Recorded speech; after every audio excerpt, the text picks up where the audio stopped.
Recording in progress. Okay. In progress, okay. Use microphone. Oops, there goes the impact of these you get.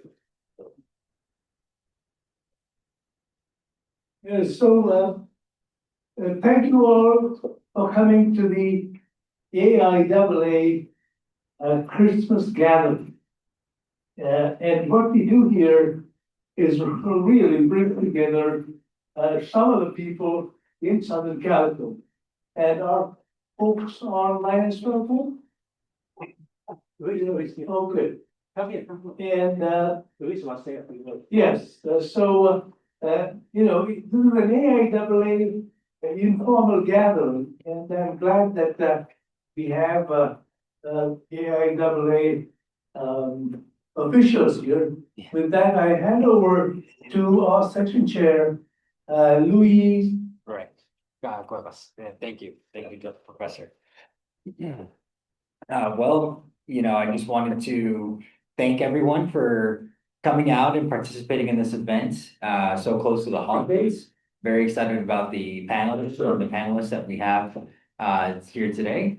You know, I just want to spend a little bit about spend a couple moments talking about AIAA. So obviously we encourage membership. I'm sure you all are members, but for those online or for those in the room, if you have not signed up, please consider joining. I represent the LA section, which is the event that's being hosted here today. If you're interested, we can talk more about membership. I can send you some more information and details about that. But very happy to you know, host this event and continue fostering our aerospace community here in the area. So today, I'm very excited. The past, present, and future, you know, human spaceflight. Got I think like 6 or 7 panel discussions lined up. Plenty of participation online as well. And with that, I'll turn it over again to Dr. Madhu. Thank you. Thank you all again. As I mentioned, that this is really an informal gathering, but glad to have so many of you here at the AIAA informal gathering and Christmas occasion. And you know, Southern California is special because we have the luminaries who contributed to human space flight in many different walks of life and ways. And we are hoping that this kind of spirit, the Christmas spirit, moves along, rolls into 2026 with that same imagination, the same excitement that we pursued back to get people out into space all the way to the moon. And with that, I will just tell you that the finals at USC is just over. Jim was not there, but this time around we had a few other people. And education has changed quite a bit in the past few years, less than 10 years.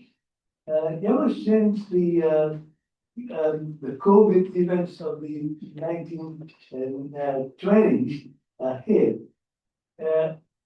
communication networks and the way we operate have irreversibly changed how we inform, educate, and discuss. This was more and more evident in my class yesterday, when we had, I don't know, maybe 40 or 50 people dialing in, as opposed to coming to the studio.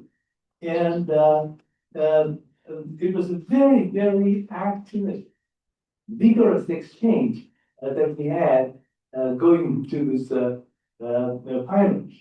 The questions, the discussions, they're all very interesting. And in particular, the school, our course, is nested within the astronautical engineering department.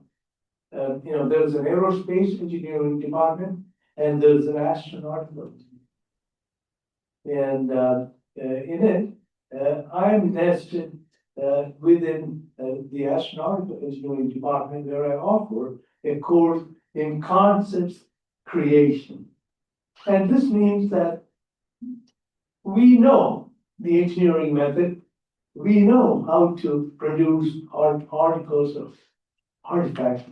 But what we train our students is in the creative aspect, the first germs of an idea of what it is that make something viable, an idea viable. And this could not be true in the case of human spaceflight. Human spaceflight used to be a very strict, narrow area of investigation done only by governments. And this is just a few decades ago. And then now all of a sudden, it's become a social phenomenon. In fact, if you go on the internet, you will notice there are lots of discussions from conferences, meetings, and workshops that are run by governmental agencies. Now there are podcasts. There are podcasts by people, the younger generation, telling us what human spaceflight is all about, what is just around the corner. And with that, what we're going to do today, we have a couple of panelists, and I was hoping to open it all up to all of you to quiz these people who either come here or online, and basically enjoy the show. With that, if you have any questions, now is a good time to ask. Otherwise, we are on to our program. Ken? Yes. Anything else you want me to tell before? Oh, restroom. Where is the restroom? Oh, well, the restroom is right there. You go into the library, hang a left turn, another left turn right up till you see that little cougar sitting up. That's where the restroom is. Enjoy the show, have the munchies, and then great enjoy. Let's go. Yeah, I'll say also coffee. Please. Yeah, by the way, we also have coffee in the kitchen.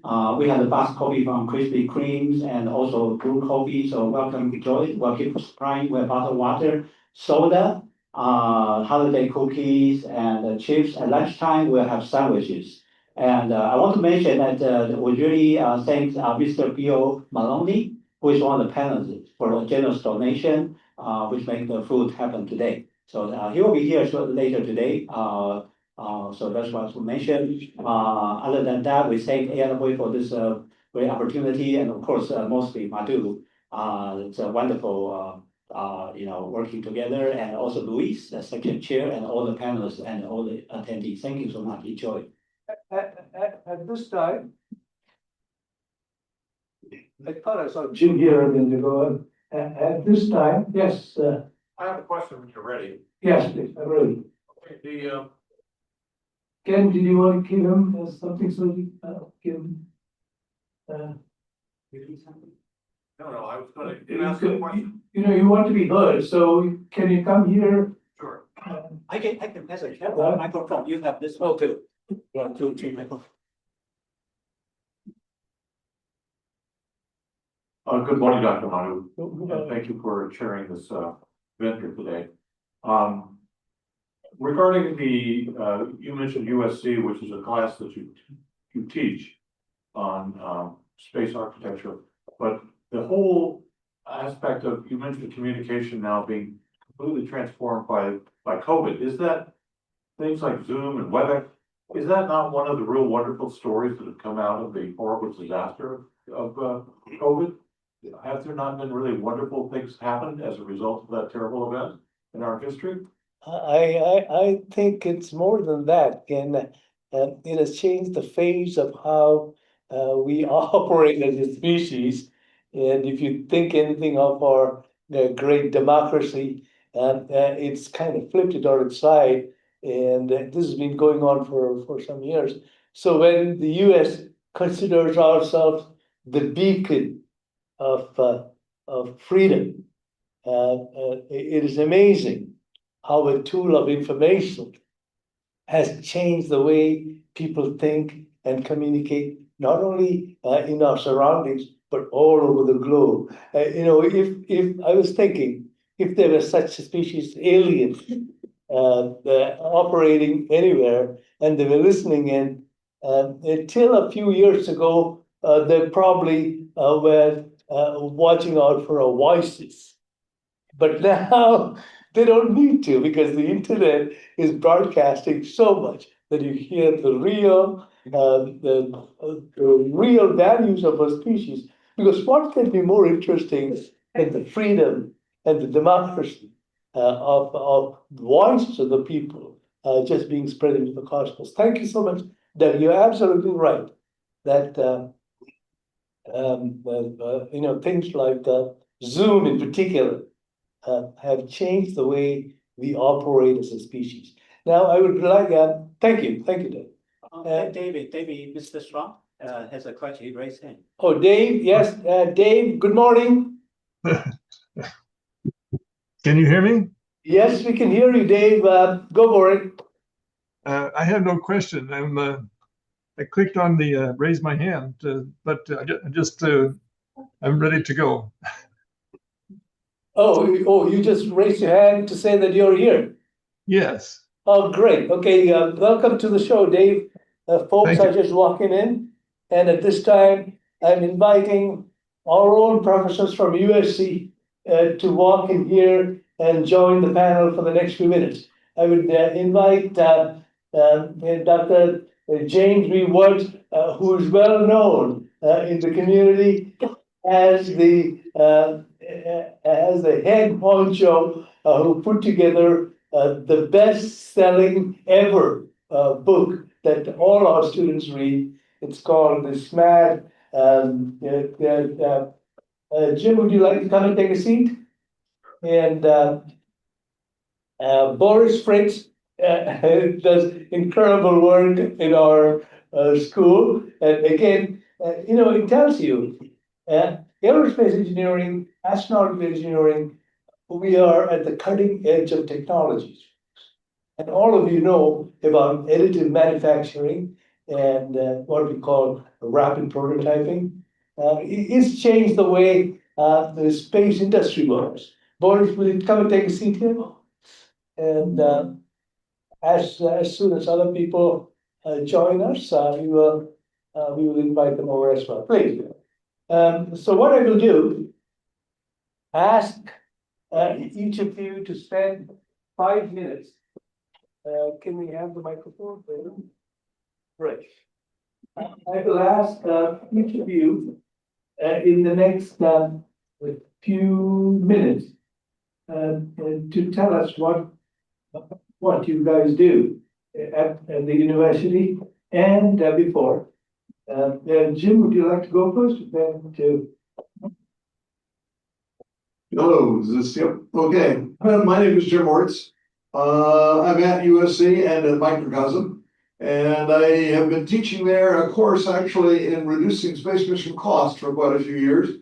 And 2 years ago, we switched the nature of the course to be the design of a very low cost lunar mission, which is very intriguing. In fact, that's what I'll talk about a little later today. Trying to make a near-term, low-cost, high-profit commercial lunar mission. And we think it has good possibilities, stuff like that. Should be a lot of fun. So. Well, I'm Boris Fritz, professor at USC as well in the aerospace department. And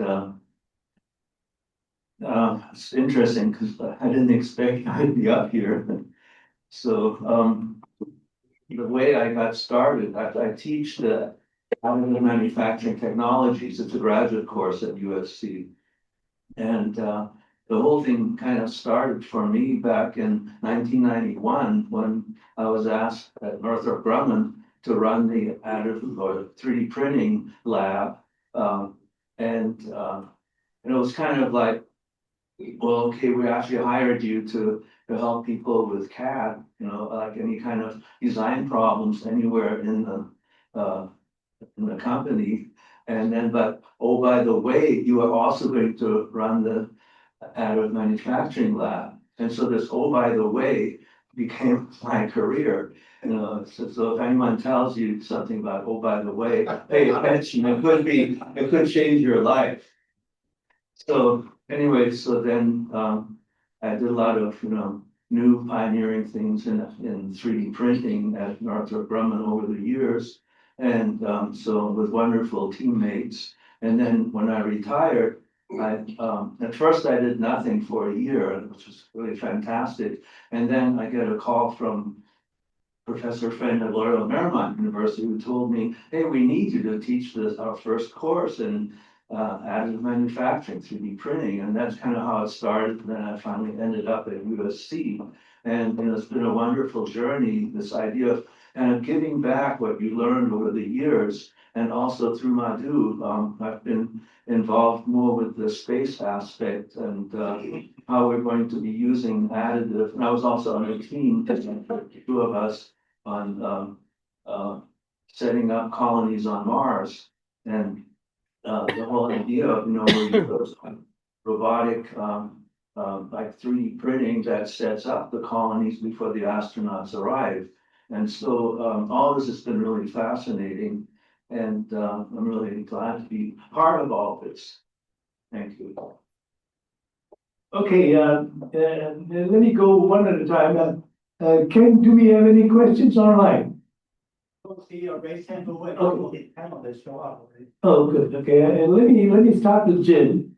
Jim, did you want to tell us more about what it is that you used as the what would you call it? A team project in your last term, and of course in terms before too, when you talked about switching over from a governmental program to something that people really can appreciate and call self-sustaining. Yeah, I don't understand the question yet, so. Okay, mainly asking what is the role of space commerce that you see in human spaceflight?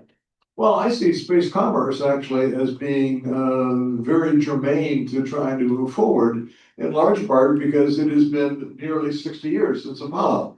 And I may not have noticed this morning, but I don't think there's anybody living on the moon yet. And so as a consequence, why not? Clearly, we know how to do this. There's no question about it. So why are we not doing it? And a part of that is a combination of motivation and money, but it has been done primarily for science reasons in the past, some degree exploration, a little bit of mining and things like that. And in the end, if this is going to happen, there has to be some way to make it happen. And the best way to make it happen by far is to find something that is low cost, generates income, hopefully a lot more income than it does cost. That's the idea. If you can make a lot of profit, then I think there will be companies that will be willing to do this. And that makes a great deal of sense.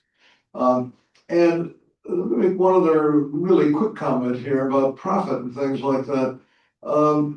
While the moon is of interest for science and exploration and things like that, it's clearly the case, of course. The number of people that are interested in science on the moon is slightly larger than the number of people in this room, but not a hell of a lot larger. And it is a relatively small number of people that are science oriented. On the other hand, looking at the moon collectively, having people living there, listening to a CNN report from the moon, talking to somebody on your cell phone, to somebody on the moon and looking out the window at the Earth. That's now an audience of 8.2 billion people around the world. That's of interest to people in Africa and India and China and Brazil and Australia and so on. And that is in fact what makes a difference. We want to create something that, if you will, generates that level of interest and enthusiasm that I think would occur if in fact we have it occurring on a social basis. Absolutely. So that's, Thank you, and I think there were some points, Jim just skimmed over, and that is, you may know, or maybe not, the Apollo 11 mission is still considered one of the largest public events that attracted the most number of people globally around the world. And to think that human space flight is just a different endeavor that people do is not only just passing it off as a game or as a political ploy from an administration. And I think it's very important that we stress this point that the public has a very important job to play. And let me ask Boris this. You know, both of you and many of us here, maybe including Joe and a few others, were alive when the 1960s ramped up in human space flight. And I was in middle school at the time, and back in India, and there wasn't Zoom, for instance, or anything like that. Of course, we had black and white TVs. Anyhow, what I remember is I was in a Jesuit school. So the microphone crackles and the principal comes over on the microphone, just, we need to have an assembly. We need to have, and this is a kind of unusual because usually assemblies happen when it's not very bright and sunny, but this was right bright and sunny. I want all of you to come out here and listen to this. And he has his little transistor radio. He puts them on the public address system. And we listened to Neil Armstrong stepping on the moon. And to give you a rough idea, it's a small school, and right there at the tip of the Indian Peninsula. And if that was happening there, I'm sure what was happening all around the world. You know, these are interesting things that only a nation that dreams big can do. Now, I won't take the point. Let me ask Boris his feelings about the human space flight from that period on.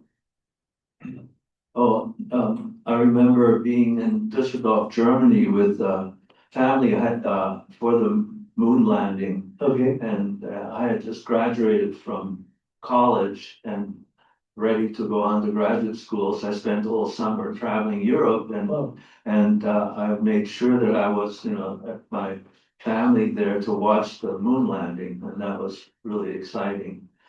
And then, you're kind of disappointed that nothing much was happening later. And one of the things that, one of the people in the back asked about, the big change with COVID that everything, like Zoom and all these things developed. The one thing we didn't bring up is AI. And That's right. And so that's the ChatGPT and all the other software that's just unbelievable what's happening right now.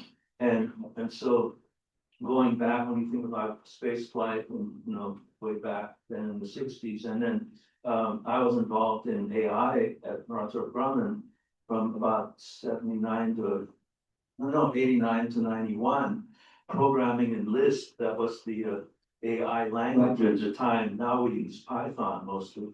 And so I remember writing all that code, automated assembly and things.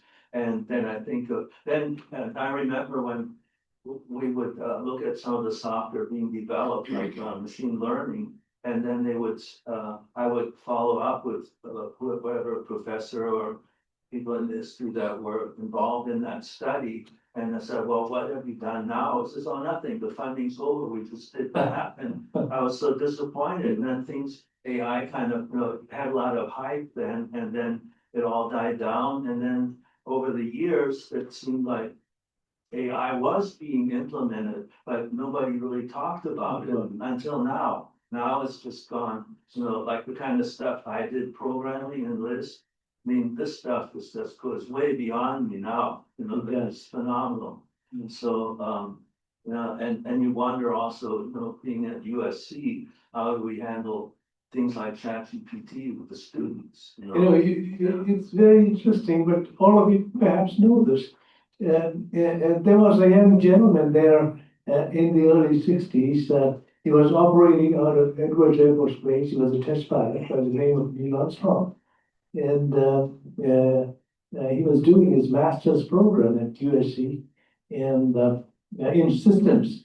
And Neil came to the dean one fine morning, and he says, "I can't complete this term's work before I graduate because I have an assignment."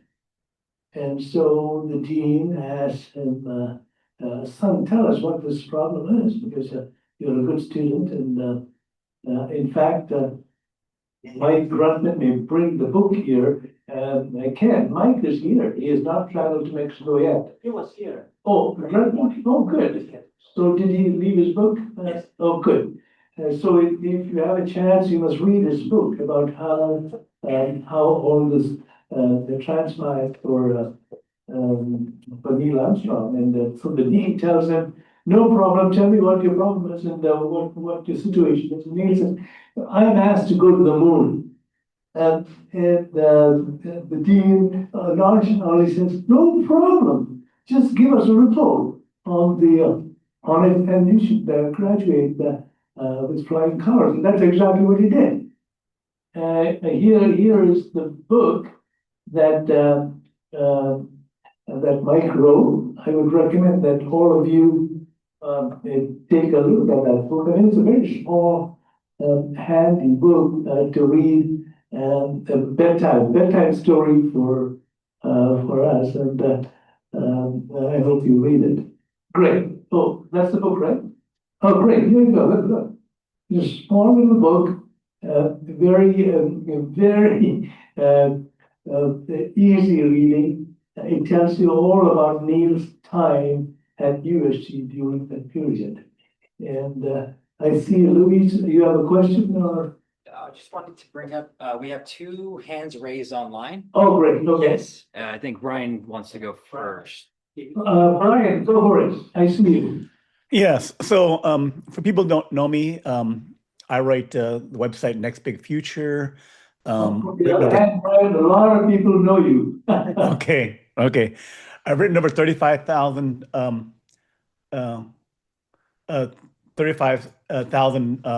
articles on Next Big Future, a million views. I have 109 citations, for my website on Wikipedia on various topics related to space, nuclear, and various other things.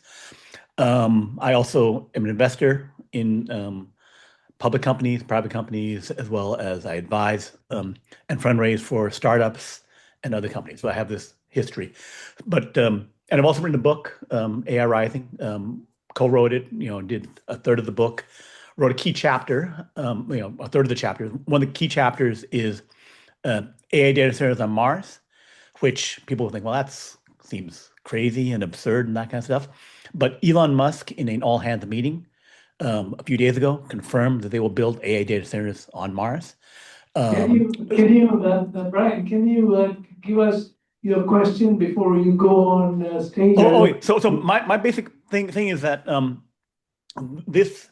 what's happening with AI data centers in space, the trillions of dollars that would be spent on it, the SpaceX fundraising of doing the IPO is a necessary thing for the scale of what they're doing. They're going to raise $200 billion or more to build out AI data centers in space, and that will also lead to development on the moon. So we're going to go to space in a massive, massive way with thousands of starships. People can say, like, if you haven't paid attention to it, this, I believe, is clearly happening, and that all of their concerns are like, how can we justify doing whatever? It's like, the scale of the build-out. Did you have a specific discussion point to make? This question is, do the others see that what's happening? Do they recognize that this is going to happen? Do they disagree this is going to happen? Absolutely. I think all of us here know this from one angle or the other, and that for the first time we have a break from the idea that these kinds of endeavors are really part of the government. And all we need to take a look is at our new administrator, who just happened to pass the nomination and walk through the halls of NASA headquarters 2 days ago. And Jared Isaacman has no experience in government, but he's an incredible business person who relies very much on business practices to get the best out of humanity. And as you know, it was probably orchestrated that the White House directive from the administration is right now sitting on its table. If you all are not aware of that, I recommend that you take a look at the White House directive that just landed 2 days ago as well. And now I'm going to go ask Rachel Tillman, who has her hand up. Rachel. Hi there. Hello. I will unmute. So as an educator, just thank you guys for having all of these panels, first of all. Super, super important stuff. As an educator, space educator, but also an inventor and tech person for over 30 years before I founded my own nonprofit, these things that are converging. So for example, you were talking about the online conferencing. So that was the very first product. ProShare was developed by myself and a team at Intel in the labs in 1996. And it took a pain point, which I posted in the chat, but for those in the room, took a massive pain point of a pandemic for it to get wide adoption.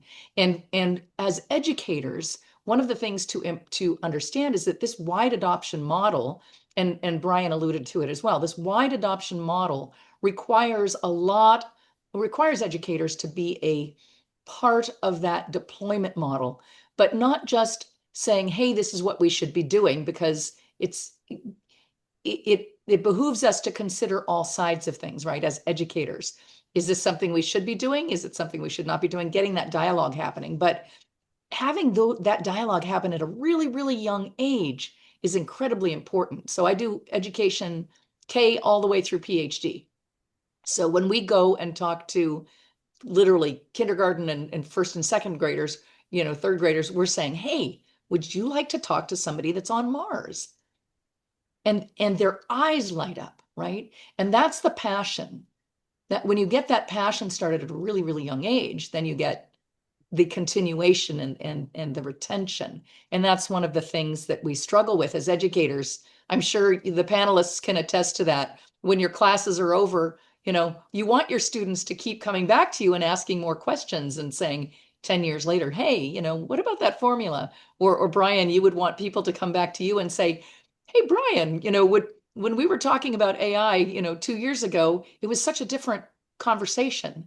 But again, letting people know what has happened historically is really, really, really important. For example, the first AI spacecraft was actually the Viking spacecraft, which is right behind me. And it landed autonomously on the surface. It had no astronauts on board to actually direct it, right? So this was an autonomous landing based on data sets fed to a system on board, which was a sequencer, not a parallel processor, because that didn't exist at the time yet. And we landed on Mars in 1976 using AI or a version of it. So bringing all these conversations and the history of it is really, really, really important. And honoring those people that did that work. It's really important not to pretend it's new, because the foundation that we're building on the students of the gentlemen who are in the panel, the people on the panels that are coming up, they've all contributed to this world too. So if you could share a little bit about your thoughts on how we talk about these conversations in your classrooms, and Brian, how, you know, and others, how you think we should continue to talk about them in terms of a discussion, and at what age. I would love to hear others' thoughts on that. Oh, you know, she's put us on the hot seat. And let me go first, then both of you can talk. You know, I started teaching this course at the university some 30-some years ago. And I had interesting people come in the classroom, including Bruce Murray, who was involved right there on that project behind you. And we used to have great discussions. Now, when I started the course, what I did was I was a student of the School of Architecture. And used to quickly absorb how architects are not trained in any particular or single discipline, but they're open with all ears to everybody that every person has to say. Every issue is taken care of, and before they produce the artifact, which is usually a building. And if you build a home, if you build a hospital, if you build a library like the one we are sitting in, you know what I'm talking about. And it involves people at the core and listening to their needs. In engineering, we call it a requirements document. But as you know, my professor, Ed Recton, told me the finest engineering documents are written after the completion of the project. Yes, Ken, did you have a question? Let's say, maybe you want to keep. A little further up. Oh, sorry about that. I saw it a little. Is this better, Henry? Okay, anyhow, good. So now, one thing. Yes, just please don't talk so loud. It's coming through like mumbling. Okay, good. Can you hear me better at this distance? Okay, good. Anyhow, is that better?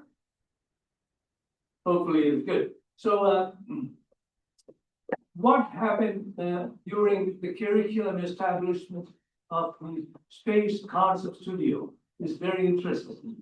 I finished my thesis, it was published, it got into all the journal, and the Dean of Engineering, he had no contact with the Dean of Architecture at that time. He calls me and says, Madhu, I have no idea what you're doing, but we want a curriculum. And what translated was, you know, the architectural profession is very similar to the law profession or the doctor. You listen and listen and listen deeply to the needs of your client. And from that, you derive what is needed to be executed in your design. And this is very different from what we do in the engineering school, where we teach them a dogma, a very, very powerful and strong dogma, just as you do in the sciences. And you don't swerve, you don't wave, you know, change the direction, you just go straight to the point. But that is so different in what we call interdisciplinary education. And I like to think our class at USC at that time was one of the first interdisciplinary courses to emerge out of the USC School of Engineering. And if you ask our students, what is it that you do in synthesis and concept creation, they can't say that in a short bunch of paragraphs and sentences, because it's an exercise they go through over 15 weeks, where even during during the midterm, they will come up saying, I have a better idea. That is the kind of creativity that we choose to impart in our students. And now with that, I will ask Jim his thoughts on his experience in the education at university. Okay, again, let me haggle with you just a little bit and say that in a sense, I don't believe what we want to teach here is what is going to be of interest to the students, but what is going to be of interest to the population of the world. What we're trying to do, if you will, is to sell this idea collectively and sell it not to the students here or the astronauts or to the engineers. And we'll get to that a little bit later, but we're trying to sell this to the population globally. And in fact, I think we can do that. I think that's a very reasonable thing to do. But it does suggest that what we want to ask is, what is of interest not to the 20 people in the class here, or to the folks that are watching remotely, but what's of interest to the city of LA, to California, to the United States, to India, Brazil? What is going to interest those people? And I would argue that in the end is a CNN reporter standing on the moon talking to people about what it's like. That's what generates real interest. I think it's part of our education to be globally sensitive and go way beyond what is taught in engineering. I mean, the dean of engineering, he uses the term in our school. He calls it. Am I okay now, Henry, or am I still too loud? You're still too loud. Please hold the microphone a little further away. I'm going to keep it on the desk. I mean, anybody else have this problem, or is it only Henry? Okay. Anyhow, I would like to ask, our dean in the School of Engineering calls it engineering plus, which means engineers who listen to more of the social needs and to our students and to the global. And the most critical thing I teach, Rachel, is to have your ear on current context. You cannot bring textbooks into the class and hope to create the idea that is of interest to people. With that, yes. Oh, Boris. Okay, yeah, what was this on? Can everybody hear? Yeah. Okay, good. One of the things that you mentioned, like creativity, which is so crucial. And one of the problems with ChatGPT and students, not having to think hardly at all because they just ask ChatGPT or any other those programs. And I wanted to kind of go back a little bit in time. And I remember that at one point I was at a CAD conference and the guy was demonstrating the new capabilities in CAD, and the system would crash every time when he was doing this one part of creating this certain type of conic. And I didn't want to embarrass him, so I waited till the people were gone, and I explained to him that if you understand how the mathematics was that handled that software, if you understood it, you would have known that what you're doing on the computer makes it crash because you're not understanding the true definition of how this works. How later on, I don't want to go into details, but later on they fixed all that. The CAD is getting better and better. But my point is that nowadays we have all these like CFD and all these type of software available that we just use. And how well do we understand its limitations, and how well do we understand how it actually works? The programmers, really understand it. And so now if we get to AI on top of that, the problem is that when you like when students just use it they're not taking advantage of their own creativity. You know, they should first come up with the ideas and then check ChatGPT or one of the other programs. Is Rachel hearing this? Because, you know, there's a technical term we employ in education. It's called learning through heuristics. That is asking questions for yourself when you're challenged with a problem. And then you come to the professor and you tell, hey, this is how you solve it. And you go like, hey, that is a good way we can think about it. Sometimes, in fact, many times the professor herself or himself learns in the process.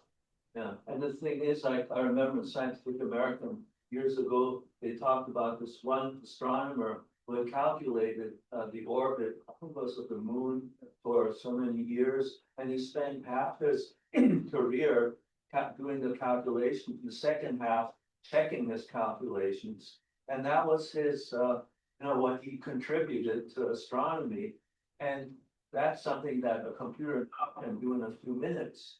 And what we learn from that is the incredible ability for us to spend more time in being creative rather than going through all these calculations, you know, that they used to have to do. The mechanical process.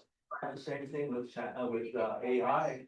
We need to use it in the right way to give us more time to be creative. Let it do all this other work that it does automatically. But we should understand also what it's doing. But at the same time, we have the opportunity to be truly creative. And, you know, I mean, when you think of like astrophysics, some of the calculations are so difficult. If we can spend more time on the actual ideas, you know, and so don't let, you know, something like ChatGPT rob you of your creativity by getting lazy. Use it as an opportunity, you know, to do all the other stuff, but then spend more time thinking originally. Do you want to chime in for? Okay, great. Any other questions from Rachel? Did you want to say something? No, I'm just listening. I'm having a little difficulty hearing the panelists at the table, but I'm listening and enjoying it. Thank you. Great. This. You guys get this one. You better. And he gets this one. Oh. Henry, am I still very loud? Okay, good. A little bit, you're a bit better, but I guess it's overdriving the speaker. Anyway, I'm having a hard time understanding. You know, if there is anything that, you know, how many of you knew Bill Haynes, who used to live in TV? Yeah, you know, Bill would tell me, he would come to class and give us lessons on what a test pilot is. And he would tell us, Madhu, the test pilot's job is the ultimate emperor system that you can think of. Because you're using all the engineering and scientific tools to build this aircraft. And then you put a human in there, and he's going to test the limits of all the mechanical things that are going on in this vehicle platform. So what does the test pilot make in that? What he does is he will try to throw monkey wrenches and keys into during flight operations and see what the vehicle does. His job is to try to fairly stay alive. This is very critical because, you know, most of the time they have to be up.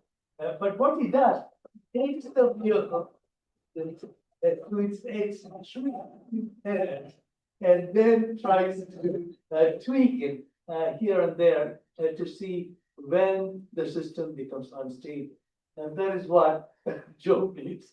He wants to stay alive and get data back. And this is what test pilots do. And this is what we do in the empirical sense in the classroom, where you push your ideas so far out that somebody like Jim or Boris or any of you here will say, hey, wait a minute. We can't do this because we have done this before and it flopped. So that's how you engage and get better in what we call empirical learning. And empirical learning systems are not new by any means. We have done that in all of history. And in the Indian tradition of 5,000 years, there's a system of training called Gurukula, which means you go under somebody who has had a lot of experience and you sit under a tree and do the things that he wants to do. And over a period of time, it's a kind of apprenticeship. And I wish, Jim, that we had more apprenticeships going on in schools. Because every time a program or a project ends, we lose that quality that went into. Do you have a thought on that? Yeah, I learned something really valuable when I first started with Donald Douglas back in like 81 or so. I had my first assignment of something, a real project, very difficult, having to do with one of the aircraft. And the boss said, okay, you're going to do this, and this is the process you're going to follow. And I'm gone for a week on vacation. And if you have a question, ask the lead. You know, and so Monday morning comes around and I'm working on it and the lead comes over and he says, well, you know, what are you doing? I said, well, I'm following this process that the boss told me to do. And he shakes his head, no, we've got to, you know, have a meeting. So we had this big meeting with aerodynamics and all these other people in the room. There were like 15 people in this room and they all agreed, no, it's differently. So I followed the new process. The next week on Monday morning, the boss, and he says, what are you doing? He says, well, we had this meeting and they all decided it had to be done this way. He shakes his head, no, let's call that meeting again. Went in there and he explained, and everybody realized they were wrong. The only person who was right was my boss. And the moral of the story is he had been with McDonnell Douglas for 43 years. And we got 43 years of experience. And he was the only one that knew how it should have been done. Otherwise, you know, when all those things come together at the end, when you assemble the aircraft, this would not have worked and they would have had to wait for this whole thing to be redone. Excellent. And so that's, you got to respect the old timers who've been through it. And one of the things that happened is that one of the newer companies was making a booster rocket. Can't think of the name right now, but they had hired nothing but new people out of school to make all this. And they ran into trouble and they called some of us in that we were supposed to help. But it was too late. They went bankrupt. And so, you know, you have to have respect for the old timers and listen to them because they've been through it. You know that, folks? So when you get gray hair, it does mean something. And I think Jim may have some experience. You're old and you can't remember anything. You know, Bob Brodsky, who used to be very active at the AIAA, would say that there's a thing called corporate memory. And that is, you don't read it in books. You get it from people who have been there on stage. Now, down here, I don't know if Catherine is here yet, but Catherine tells me a story. And she used to work for a couple of years at this L3 electrodynamics place that Boeing I used to have. They built a very specific part, an extremely sensitive part of satellites called traveling wave tube amplifier, TWAs. And you can do all the theories you want, but at the end of the day, you will take it to a person who will do the art magic on it. He or she has been tweaking TWAs for 30 or 40 years, and they know that certain twists and turns in the TWA assembly work. And I saw this note, you know, from none other than William Gerstenmaier, at SpaceX. He said, we know this thing works. And we know that theory will catch him. But in the meantime, we're going to make a hell of a lot of money on it. I mean, this is the way that Edwardsson works. You don't need a philosopher to tell you how it is done. Then there are people who do things hands-on and know the stuff. Recording in All right, progress. guys, let's see how we do our time there. We got a few more minutes. Any other discussion or questions from the online group? How many online, Ken? Like 50, 60. Oh, good. All right, guys, any thoughts on this matter or any specific questions about the secret sauce that makes astronautical engineering very hands-on and, interdisciplinary is an understatement in the education of our students, Jim. I'd like to make a comment. When Neil Armstrong and Buzz Aldrin were on the moon, they figured out how to walk in moon gravity in ridiculously cumbersome spacesuits. And they did it quickly. They didn't seem to have to learn how to do it. And I vaguely recall that Buzz Aldrin said that in 1G, you're tired at the end of the day. 0G has complications, but moon gravity was nice. That had to be done the same way infants learn to walk. That's right. Okay, it was not done by book. It was not done by theory. It was done by doing. And I don't recall any. I mean, the astronauts did all sorts of things off camera that scared people on the ground, so they did them off camera. The easiest way to pick up a rock was to fall down on it, pick it up, and then do a one-handed push-up back to the vertical. Okay, and then they did all sorts of other things that they didn't talk about, or didn't show. It's interesting that you say this, Joe, because just imagine this. One parameter, gravity. You tweak it, and everything falls apart. Yeah. That we've been evolved to. This. And I'd like Rand to chime in on anything you're thinking there. No, not really?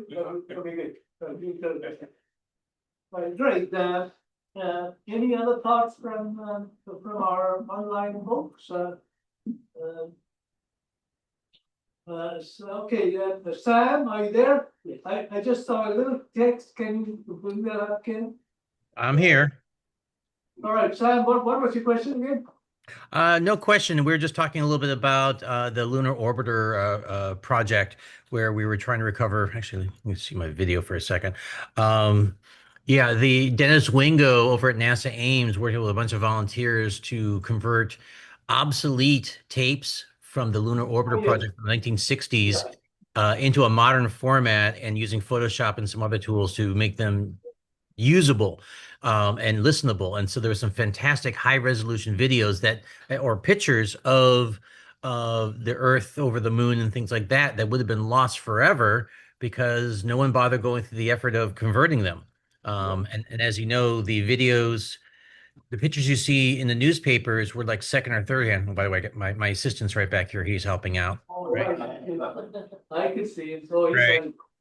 Yeah, so it's a shame that this history is not preserved properly or updated properly, and having to deal with proprietary formats has always been a big issue. I just remember working at Kennedy Space Center and being in the room where there's I think 30 years worth of computer technology, all just kind of mixed up all over the place. And what it's like when the project's done, it's done, and they don't adapt the data results to a newer machine or a newer technology. So it was just kind of crazy seeing some of the it was basically, at the Kennedy Space Center is like museum piece of computer hardware and equipment. And it was like, wow. Well, I think Sam is you're touching on something that came through in our final presentation, not for the first time, and that is about the value of continuum.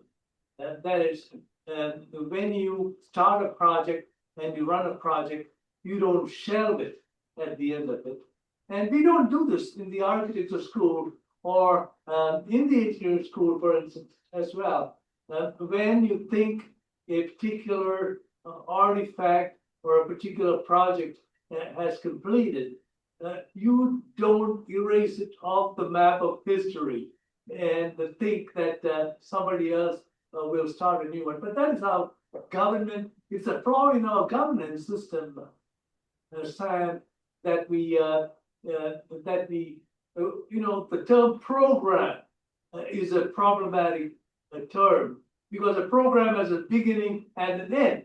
And then you expect your students or the people who come back after to start all over. And this on again, off again issue came up in our class more than once, especially from the architecture students who said, when we build, we have 5,000 years of precedence. You look at things that have worked in the past, and you again don't have to reinvent the wheel. And this goes a little bit further into the preservation idea, which is when you spend billions on billions of dollars on an artifact like the space station, for instance, you don't just shove it into the drink at the end of 30 or 40 years of And yet that's what they're going to do to the ISS, which makes no it tells sense. you the problem, and this is where I think people will come in back in there and say, no, you don't do this anymore. I'd like to comment on that. I think that the lunar orbiter budget covered looking at the data for candidate Apollo landings. The rest of the moon was of less interest. Now, if scientists do that, the scientist who's running the project, you say, well, what part of the moon you're most interested in? If he's thinking about it right, he's saying, my students will tell me what's interesting, because they have the time to look at different things and find, this is weird, okay? If you found a weird site, maybe it would be too dangerous for Apollo, and then you wouldn't study it. If it was weird but really tempting, then you'd study it. But you wouldn't study the rest of the moon because the budget covered the Apollo, okay? So there is a difference between exploration, unmanned exploration in support of manned exploration and science.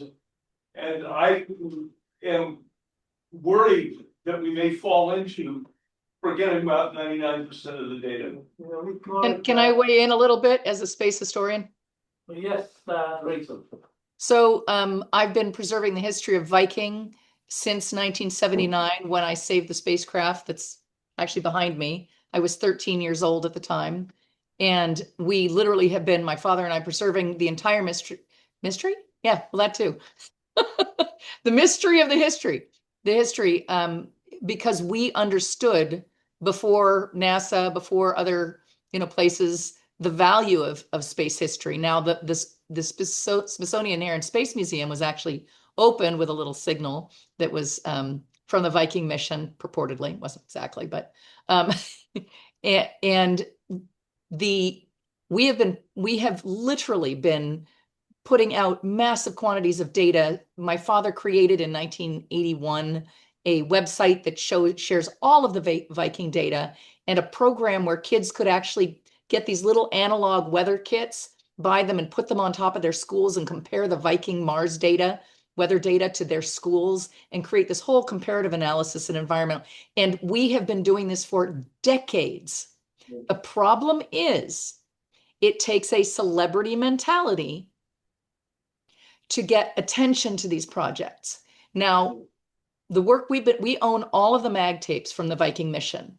and we're raising funds to build or to buy a building to put the archive in. But we have been protecting these assets for over 40 years. And the problem is that the celebrities don't jump on board unless they can get something out of it, right? So we need the greater population and the celebrities to recognize the importance of the work that we're doing so that it gets supported from the very, very beginning. We have all the mag tapes, all the data from not just the Viking mission as NASA ran it, but the last 2.5 years were not run by NASA. They were run by my father out of his office after the Viking mission was end of life formally by NASA, right? So the problem is the us little people doing these kinds of efforts don't really have that global view, and we're mostly introverts anyway, so we're not getting out there in the public eye is definitely not our thing, right? But that kind of work is really important. And Andrea said something very important about that, that other missions are not doing that either, which is why myself and a few others are educating, are going out and helping other people. So we're actually going out and helping other space agencies and companies to learn how to do their histories. So I actually go out and train people in doing oral history projects for their companies and the missions and stuff, because I don't want to see any of it lost. So anyway, I think I'll be quiet. An area of investigation also in the interdisciplinary arena, and as our friend said,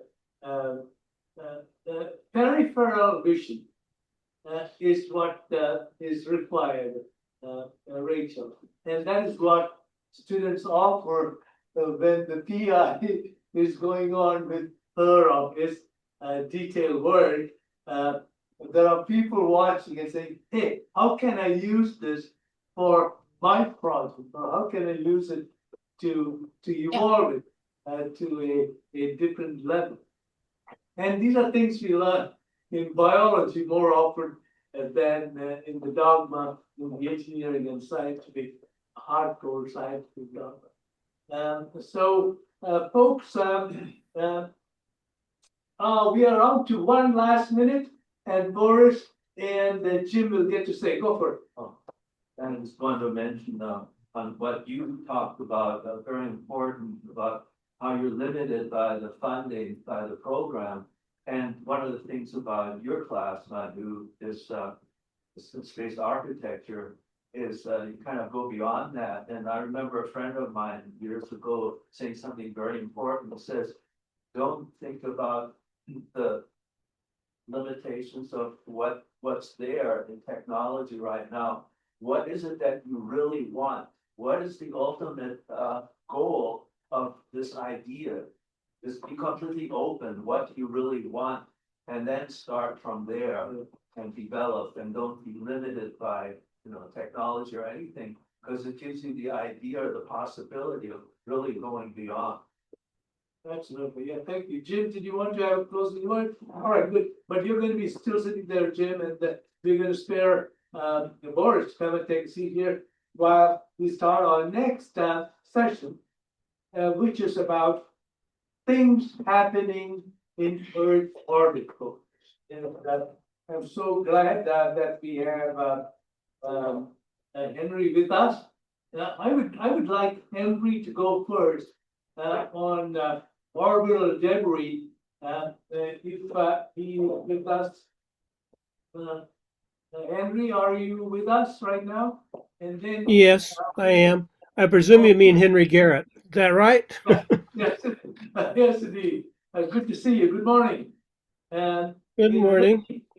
let me introduce a little bit on this Earth orbit thing, folks. For all the magnificent and highly daring things we do in space, our energies, our systems are pretty much limited to what we can do in Earth orbit. And if you've listened to Tyson, Neil deGrasse Tyson, he shows you the globe and puts his little finger on top of it and says, this is where we are operating. like the skin of an onion, and that is all the energy we can muster at this time. But we are glad we are able to do this because many nations can do this. What we could do only, as a nation, uh, 10, 20, 30 years ago. Private companies are in the mix, and all of this means that we need to take care of the environment that is Earth orbit. And nothing, I keep telling this in my class, Henry, nothing could be more sad or in misery than an expedition flying out to do the daring and getting hit by something that we create. I mean, I don't even think about natural things, something that we created. With that, I would like to ask Henry to talk about orbital debris. Go for it. Okay. I wasn't prepared to, but I do have some view graphs on it. How do I show the view graphs? Ken, how do you show the view graphs that Dr. Garrett provides? Share screen. Do you want to put them up, Ken? You have them there with you. Okay, I can do that. 1 second. I have one on space debris and the effects on that. And I have a couple on the micrometeorite environment also. Oh, great. And send those files over so that we can archive them, Henry, because He already sent. no, I already sent them. I've already given them to him. But to begin with, the space debris is called the Kessler effect. Don Kessler, I've worked with him for many years at NASA Johnson down there. By the way, give you my background. I'm from a small town in New Mexico called Roswell. I grew up there, and to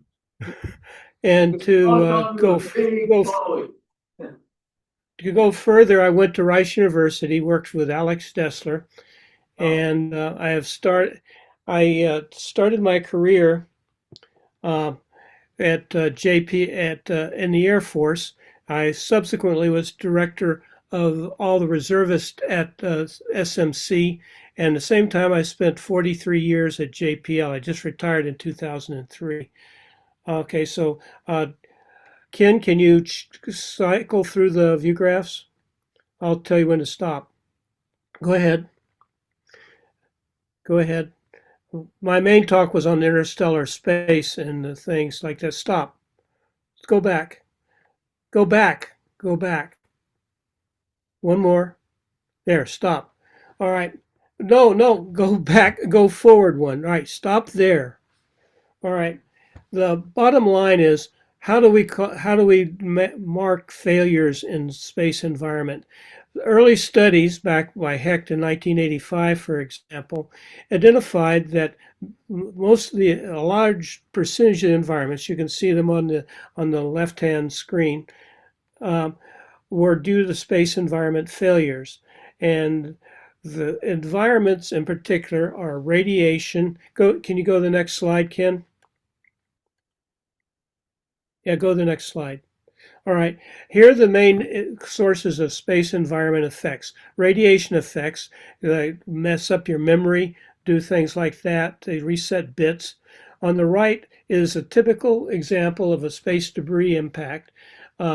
This was, I'm trying to remember which satellite it was. Anyway, it was I think it was one of the Intel sets. They brought back a sample off, no, it was a solar probe, I think it one of the solar missions, SOLRAD or something. Anyway, they brought back some of the material. The astronauts recovered it. And what you see there on the right is an entry hole. It's 100 microns. You can see the scale on the right upper one.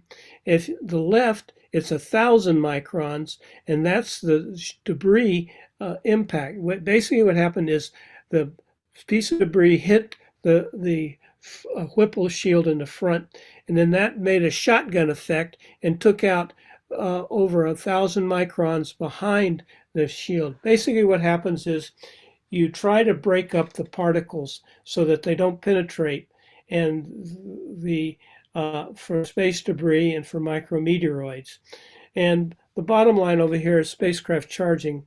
Let's go to the next slide. Ken, can you go to the next slide? All right, now here's a list of all the different types of environmental effects. You can see that the majority of the effects are actually from electrostatic discharge on spacecraft. That has been a continuing problem over the years for all our spacecraft. And on the right, you can see what the diagnoses were from micrometeoroid or space debris. We don't know what they were. But the bottom line is that micrometeoroid impacts and space debris have caused a lot of errors in our spacecraft. In particular, one of the things that they do is that the particle will impact and cause a flash of plasma that will short out the solar arrays. Unfortunately, I didn't include in this, but in my regular course on this topic on space debris, I have a lot of detailed images of the flashover and burn when a micrometeoroid or space debris impacts a high voltage solar array. It causes a shorting out of the entire solar array. Now, you asked me about space debris in particular. I unfortunately wasn't aware you were going to ask me that specific question. So you can go online, and at the end of my talk, I can show you where to go. And I have a great deal of material on space debris and things of that nature. The bottom line is that the major effect is called the Kessler effect. And basically what happens is you blow up a satellite. The fuel tank breaks. In fact, one of my own satellites that we launched, the Clementine mission, back in '92, and a few years later, the booster stage blew up on orbit and generated a tremendous amount of space debris. And so you have to vent, for example, you have to vent all the tanks on the vehicle to prevent space debris. And then when one of these pieces of space debris runs into another vehicle, it can cause multiple fractures and debris being generated. And you can see where you can get into a cascade effect, where one satellite runs into another, causes a massive amount of space debris. That debris in turn generates a big cloud that goes on to break up more satellites. And Don Kessler calculated back in I think it was 1976. I published his first paper on this topic in one of my books for the AIAA. What he predicted was that by the late 90s, early 2000s, we would start to see these chain reactions of vehicles. Fortunately, people did take steps. We have orbits where you can safe a satellite. You can move it out of the main plane of LEO orbit and put the satellite there and cause it to not, if it breaks up, it's not going to affect the major orbits like LEO or GEO. And the problem is that even a fleck of paint in orbit is going about 7.6 kilometers per second at low altitudes, and it's going about 3 kilometers per second at geosynchronous. And those are well above a regular bullet that you fire. And the net result is that these impacts can be devastating to a vehicle. In fact, recently, as you know, the Chinese had a problem with one of the windows on their space vehicle being cracked. And they had to send the astronauts back in another vehicle. And I think that they're getting ready to have to launch another one up there to replace the one that was damaged. The bottom line is this. There's a tremendous amount of space debris. There's like 20,000 to 30,000 observable pieces of space debris. That's 10 centimeters or larger. And ranging from 500 kilometers out to geosynchronous orbit. all that space debris can cause impacts on a vehicle. Like you can see here on the right, some of the missions have been, we don't know if they're micrometeoroids or if they're space debris. In general, they tend to be space debris, even though it says micrometeoroids. And the net result of all this is that we get the Kessler effect, where the spacecraft start running into each other and they cause a massive cloud of debris that would prevent us from launching into standard LEO orbits, polar orbits, things like that, or geo orbit. The most expensive one right now would be LEO, followed by geo. And one of the things that can be, unfortunately, that can be done, the Chinese have done this on several occasions. They've actually blown up satellites on orbit and to test whether they could hit things. And unfortunately, some of the space debris, they deliberately blew up a satellite and it passed very close to the space station. And there was a lot of fear at the time that the space debris would impact it. At those times, the astronauts have to go into the escape modules that they have on the Soyuz and the SpaceX modules to protect themselves. So the bottom line is this: we've got 20 to 30,000 or more measurable chunks of space debris floating around up there. I usually show a film at this point of the space debris, but I didn't know I was going to be asked this, so I didn't have it ready. But you can see those on my talk that I gave on space debris for Ken Louis a couple years ago, I believe now. Ken, you can give them the link to that if you want. It's on YouTube. We have that, Henry, and not only that, at finals, every year at USC, we will see a slide or two that are from your talks at the AIAA. And even this last term, a few days ago, there was a talk about debris, and you were quoted. And you're absolutely right that the Kessler syndrome, as we all know, it can happen with various consequences from the minor to the very severe, and that can completely devastate not only the government and space programs, but also the fledgling space private sector tourism, where these kinds of accidents. Yeah, I need to interrupt you at this point. I actually asked the president of SpaceX at an AIAA meeting specifically why they were launching these tens of thousands of satellites, which would basically destroy the space environment up there. And she made the comment, well, they'll fall down with time. They don't fall down with time. Few of them do. But the bottom line is that if you're over 500 kilometers, they can stay up there for years and contribute to the space activity. Thank you so much. Thank you so much, Henry. And I'd like to comment on that. The lower you fly, the quicker things decay.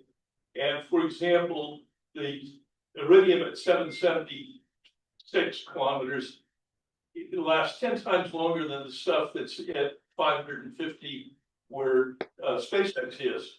And I suspect that SpaceX, the larger constellations, will be flying lower.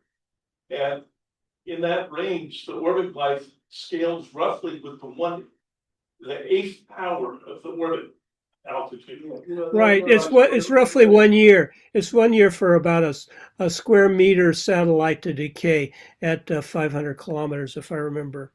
Yeah, I wouldn't be surprised if the largest constellations fly below ISS. Yeah, well, I mean, they have to use a lot of argon propellant, etc. But yeah, they can do it. Yeah, I think Henry's point though is still very, very critical. That is debris, and it has to do with understanding the basic fundamentals of energy transfer. And when we talk about things on Earth, we are talking in a couple of miles per hour to even the high power rifles, which are probably in the A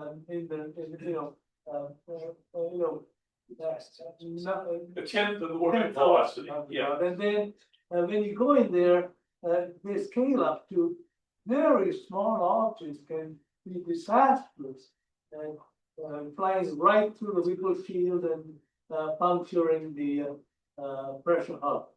Thank you, Henry. Yeah, and I should point out that the astronauts on the space station have had problems with they'll slide their hands along the railings, and there'll be micrometeoroid pits along there that can scratch their gloves, and that's been an issue with them in the past. They have to watch out for that. It's the tiniest things that cause these problems, and like I say, they've had lots of alerts where they have to go into basically in hiding, Excellent. and Thank a you. lot of that's. Thank you, and Jim, we got to run because we got the police go on, but you had a quick comment? Two very quick comments. One is relative to your comment on a much higher velocity. Of course, the key issue here is the energy, and the energy portion was square in velocity. That's right. So that's a big issue. The second major issue is the number of satellites and the number of constellations is going up dramatically. Right now, there are roughly 7,000 satellites on Leo. It's going to get to 70,000 within the course of roughly 5 years or so. And there will be something of the order of 400 constellations. And the key issue there, of course, is that nobody controls it. I have no way to control 400 different constellations by different companies, different countries, different ways they're done. So I think your comments are all well taken. The Kessler syndrome is likely to occur. There is a reasonable probability that Leo simply becomes unusable, highly above about 500 kilometers within the next decade. Very scary, very scary. Okay, we are going to the next speaker, and that is Steve Hauser. Did I say your name right, Steve? It's Steve Hazer, but I would like to add one very important point to the last discussion. It has to do with the responsibility that these large Leo constellation developers and deployers actually work out. I worked as the chief architect for Airbus Space and Defense here in the United States. The company, the satellites that they put up, the OneWeb satellites, that system is designed such that when the satellites reach the end of their life, they have a non-recoverable problem. Those satellites deorbit themselves. They get them out of the space. They don't just leave them there. So there's a system that can be put into systems. It is just a question of the responsibility that these large constellation folks put into their system.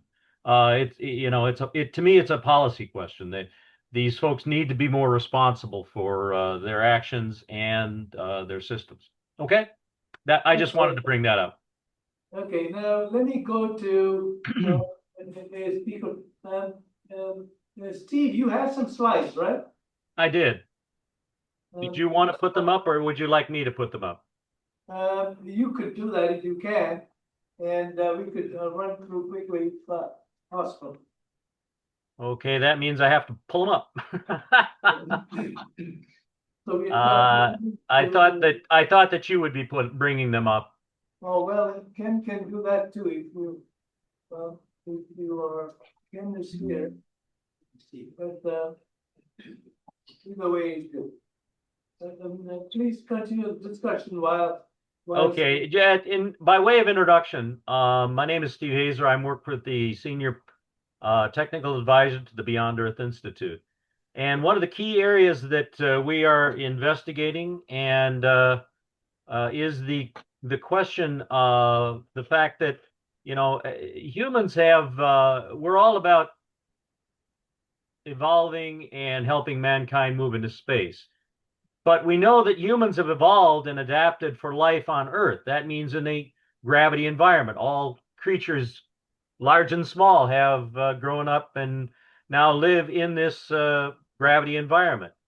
However, we found out over many years through space flight in microgravity, or sometimes called zero gravity. I use the terms often are used interchangeably. This particular question is that there's been a lot of data on living on Earth. We've lived here for tens of thousands of years. We've got almost 60 years of information on the from space flight. But what we don't have is we don't know using the centripetal forces, which is you've seen in 2001, many other space science fiction movies. This is an approach that many believe can provide us an equivalent acceleration to Earth normal, lunar, and possibly Martian gravity. Because in none of those, either lunar or partial gravity, we have no data on this. So if you can move on to the next slide. As I've indicated, there's, say again? Okay, Ken is going to move the slide for you. Ken, you better. Yeah, he's doing a great job. Thanks, Kim. Yeah. As I've indicated, there's lots of information, over 70 years of the zero or microgravity environment. And a lot of activity has gone into how can we mitigate those effects? And to date, it's been sort of questionable. Is it sometimes works, sometimes doesn't work? But the longer you stay up there, the more detrimental the effects are. Next slide, please. Next slide, Ken. He's got it. So Somebody else? a lot of folks have indicated that there are many, many reasons that this exposure to zero or microgravity in space is bad for the human body. And the following 9 charts, I just like to go through rather quickly. They just cover some of the highlights, some of the major areas. But for those that have lived for extended periods in this microgravity environment, they still have negative and deleterious effects to their body since coming back. So if you could move on to the next chart. Space sickness obviously is one of them. These charts are from an article that was done in the Washington Post, and I have to give them credit for that. Many people get this. Some people don't. This is a very interesting area. A lot of people have questions on it. But that's one of the things, and this can last from a little while to many days. Next slide. Body fluid shift. Your body on Earth, the fluids are drawn down towards the lower parts of your body or the central parts. In space, they go anywhere they want and they pump. There's nothing to hold them down. Many of the astronauts indicate that they have a stuffed up feeling in their head as these fluids collect in their brains, in their sinuses, and other places. Next chart. What you look like changes. Remember, we talked about the various fluids changing. Your appearance changes quite a bit. A lot of nasal congestion and discomfort. Next chart. Visions and perceptions, you're modified. Again, your eye has fluids in it. Those fluids, without a pull of gravity or an acceleration similar to gravity, things in your eyes shift, your vision changes, things get different. Next chart.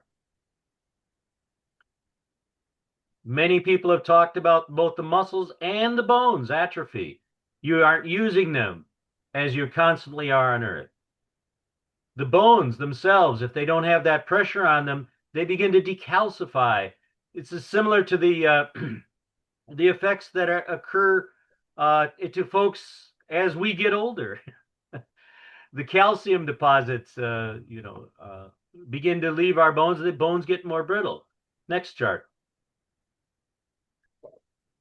long-term exposure, the blood volume drops because the blood is not needed as much, and the heart therefore weakens. A lot of folks, they have regimens where they do a lot of exercises on daily. This takes up a tremendous amount of time. And in these commercial stations which are coming online, the time that they would need to spend on those kinds of things means that's time that they can't be used for useful activities, for example. Next chart. I already talked briefly about the without that weight, there's the bones. They take a beating. That's where you lose over a 1.5% per month of the calcium is lost from your bone mass. Next chart. Also, your visions, it modifies over time because the fluids in the eyes do not have that pressure, and the more the fluids move into your head, your eye swells and changes, your vision perception changes. And this is not something that goes away immediately when you get on the ground either. Next chart. A lot of astronauts have talked about this and said that they just don't sleep very well in the zero gravity or microgravity environment. Not only is it the issue of not having that acceleration, but you also have that day-night cycle. So up to multiple times per day, you're going in and out of the sun and things like that. So that's another question.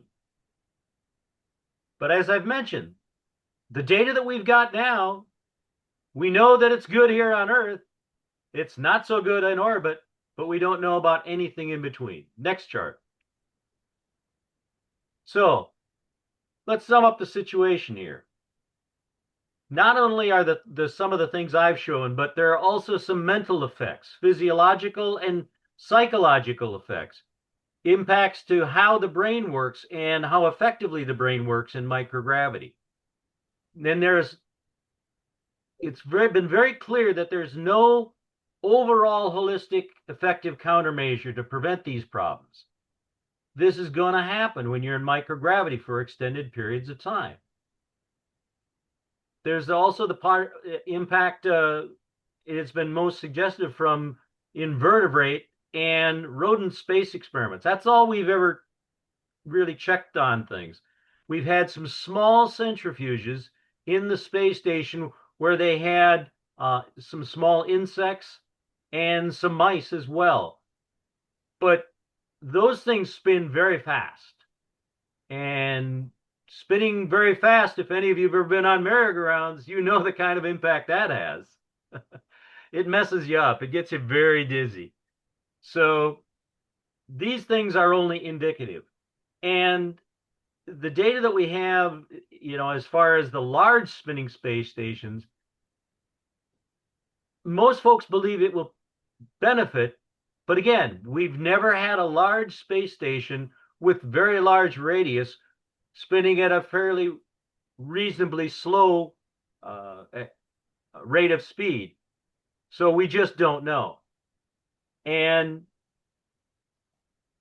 perhaps most important, we have no idea of what the effects of long-term life or extended stays on the moon or Mars will cause to the human body.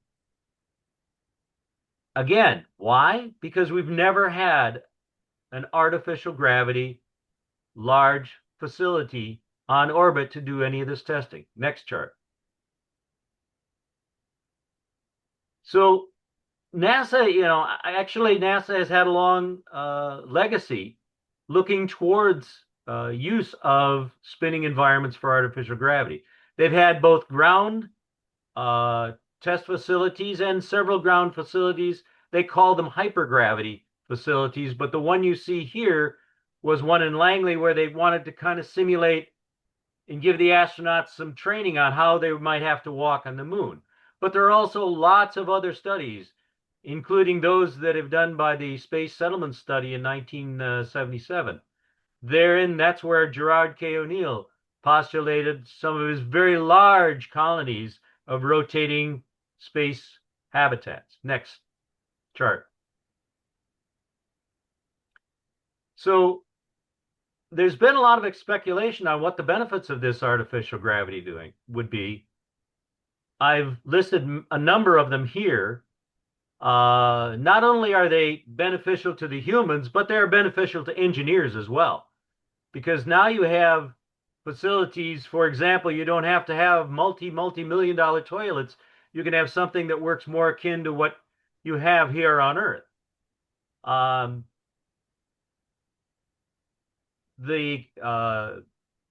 Just sitting down for a supper or something like that in artificial gravity is much more easily done.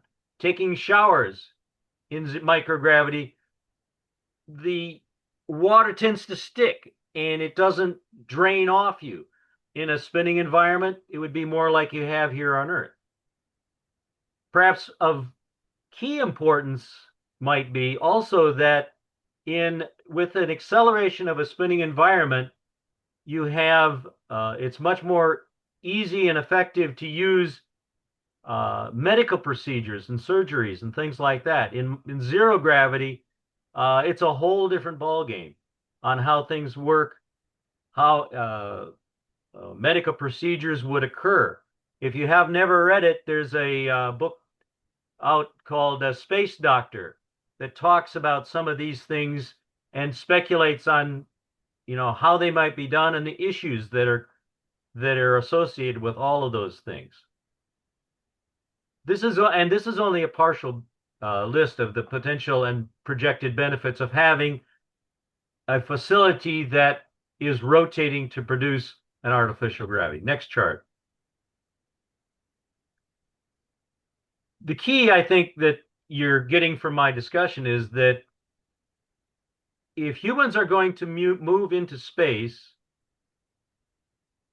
and extend our civilization, live on other worlds such as the moon and Mars, we're going to have some sort of system to understand the effects of partial gravity and artificial gravity. And more importantly, if you're on a facility, for example, that is a space recreational resort that is spinning, but people want to go and experience both partial gravity closer in on the radius or the microgravity environment. They're going to be going back and forth in these from one to another, perhaps on a daily basis. So again, do we know what these effects are? No, we don't. And that's why at least myself and a number of other folks, including Beyond Earth, has indicated that this is an area that needs further investigation, and NASA being the organization could, with the transition to commercial space facilities where they are going to be procuring the services of those facilities, they could very easily ask for a facility to begin to investigate some of these things. And at least one, if not two, of the potential commercial developers have indicated this is an area they want to move into. And that concludes my quick presentation here of charts. Thank you, Steve. We have two presenters, and Ken may like to line up the slides in order. We're going to have Joe Carroll go next, followed by Ryan Stimberg, and that should conclude our discussion. Thank you, Steve. One of the things all of us engineers know, without much discussion, is that artificial gravity or simulated gravity, as we call it, has nothing, zero, to do with gravity. That's correct. To give you a rough idea, you're spinning something. It's acceleration. You're spinning something and you lose control. Boy, it's going to cause havoc to your vehicle, your systems, and I think Henry is listening in. It's going to cause a lot of debris around the whole place because you're using an artificial force. But when you are on the moon or someplace and you blow something up, real gravity takes over, folks. It brings stuff down to the Mojave planet or whatever it is. So unless you have heavy, heavy masses, you're not talking gravity. You're talking a physical condition called a centrifugal force and centrifugal. You're exactly right. And The very force that important. you're dealing with is acceleration. That's right. And that acceleration, in fact, one of the good things that happens in that acceleration in a spinning environment is that the dust and the particles don't continue to float around and get in your nostrils and in your system. You don't ingest a lot of things because they gradually will settle to the floor of the facility. But you're exactly right. A lot of the initial designs, and they didn't design these things because it's definitely an engineering challenge. And there's been a number of different designs described and discussed all the way back to Toyson times in the early 60s, number of different facility designs from a simple dumbbell hammerhead to multiple arms and legs on those things, which all have an interesting response as far as their stability is concerned, gyroscopically. And those who think that you can enjoy frisbees or golfing in a centrifugal facility, we are taught in high school, there's a thing called vector. When you draw the vectors, initially you'll see nothing flies the way you want it to. You'll be playing basketball and baseball, very weird ways, but maybe enjoyable, I don't know. So, And when you turn around 180 degrees, the effects reverse direction. that's right. Yeah. And you can't walk, you can't run because you'll be flying before you can walk and run. Go for it, Joe. Okay, On so where should I sit there or? Yes, you should go up there. And our next speaker, thank you so much, Steve, for talking about artificial gravity. We are going to have it one way or the other. As Buzz Aldrin told me, these things are hard, these things are impossible, but that's why we do it. All right, go for it. Okay. Joe, introduce yourself, and let's be quick because we got. Yeah. I'm Joe Carroll. I got involved in aerospace in a very indirect way, meeting the right people at the right time at UCSD, and got involved in early in the shuttle era, the interest in doing things with external tanks in orbit. And I had been interested in long ropes in space elevator concepts, until I realized that you needed something with the strength weight of the Golden Gate Bridge cables, 100 times that strength weight ratio to do a space elevator. But you can do things with cotton strings if you're much less challenged and you want to just throw things back to Earth. So I ended up getting involved in the beginnings of the Small Business Innovation Research Program that NASA started, and flew 5 experiments to space with nothing as short as the space station, which is 100 meters roughly. My experiments went from 400 meters to 20,000 meters in orbit.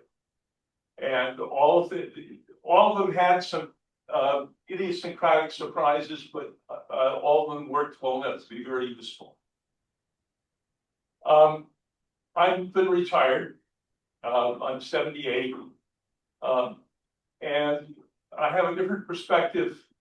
And I am concerned about the fact that humans like to explore. But we haven't even settled most of Earth.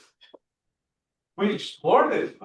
A lot of mammals have settled in the oceans, but humans haven't. Polynesians probably are the closest to having settled in the oceans. They do have it to long distance travel and stay alive during it. The question is, do we want to settle things just because we can't explore them? And I suggest that that's an uncertain. In fact, to be honest, this is, to my mind, a very clearly yes or no thing. We cannot answer that right now. And if I do nothing else than convince you that it's an open question, I'm happy. Okay, so let's go to, actually, let me mention one other thing. We all have experience with artificial gravity, but rather artificial anti-gravity. If the Earth weren't spinning, you'd be a few ounces heavier, because that spin helps counteract gravity to a few, 0.5%, 1/4%, and also makes you tilt this small fraction of a degree differently. Okay, so we know that we can handle artificial gravity if it's slow enough, like once per day. We don't even notice it. Okay, the real question is, can we handle artificial gravity at spins fast enough that we can have small radius, not planetary dimensions, but meters to kilometers? So let's go to the next slide.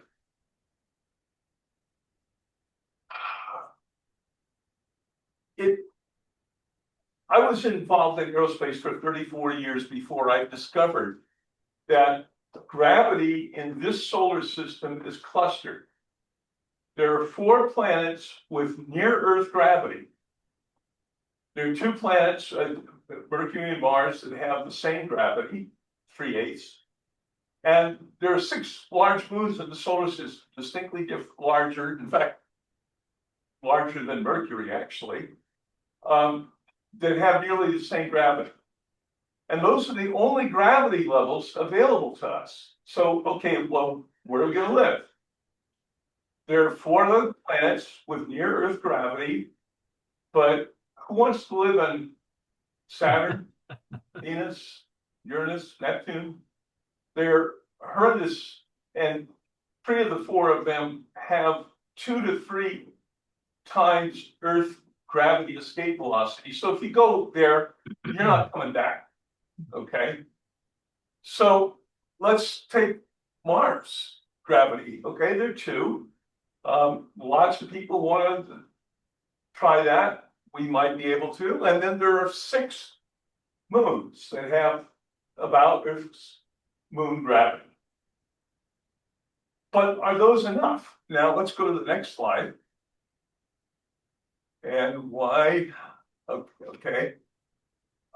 Yeah, let's go to the next slide. What we now know about sustained human health in 0G. And this is known not from the 2 weeks that Gemini 7 spent, or even the 1 to 3 months that Skylab astronauts spent.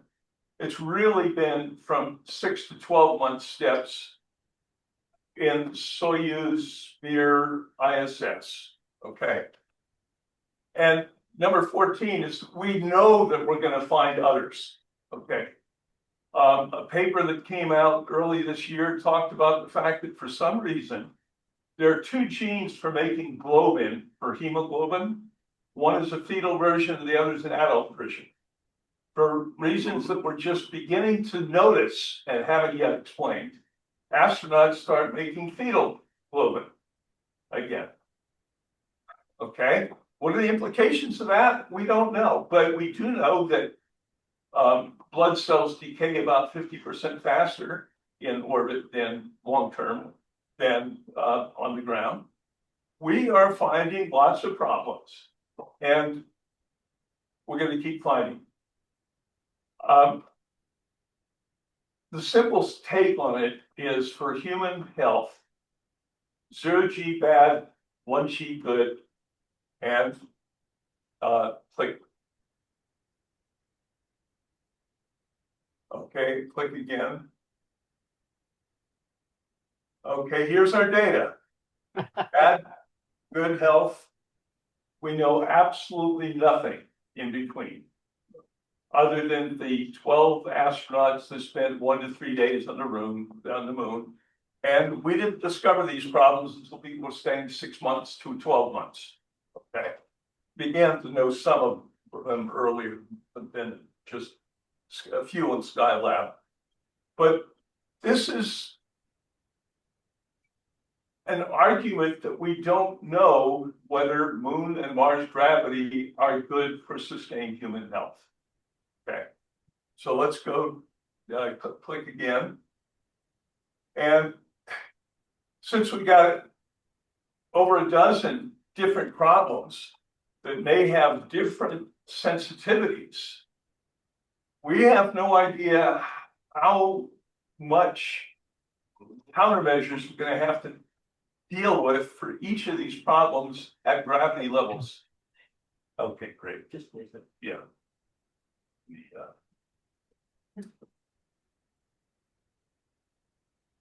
Okay, yeah.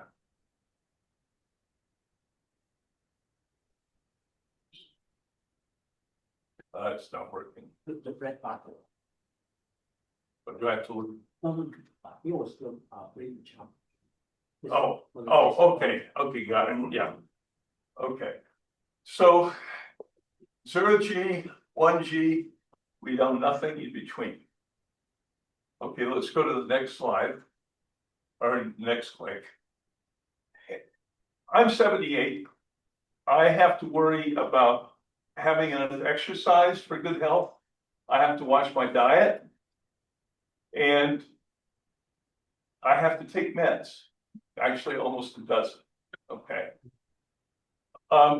People in 0G need those three things: meds, exercise, and diet. And it doesn't fix the problem. It ameliorates the problems, but it doesn't fix any of them. What we don't, we're going to probably not be able to fix all of these problems with less than 1G, but we really don't know. Okay, click. Good. Okay. The prior speaker talked about the fact that we don't know how much gravity we need. We can test that on the moon or Mars, or we can test it with artificial gravity in Earth, and click. Using a spinning facility. Okay, an asymmetric dumbbell can be as long as you want with a 7:3 mass ratio. You can get Mars gravity at one end, moon gravity at the other.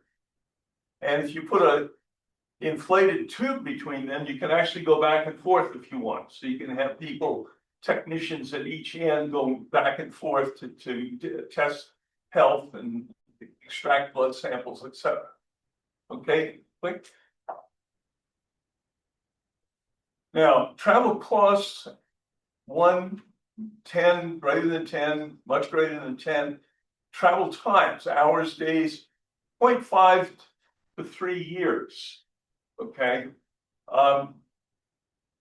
We then don't tend to talk about trips to Mars as taking 3 years, but if it's an on-demand trip, you need to do something and you miss the launch slot, the launch window, it's going to be close to 3 years. Okay.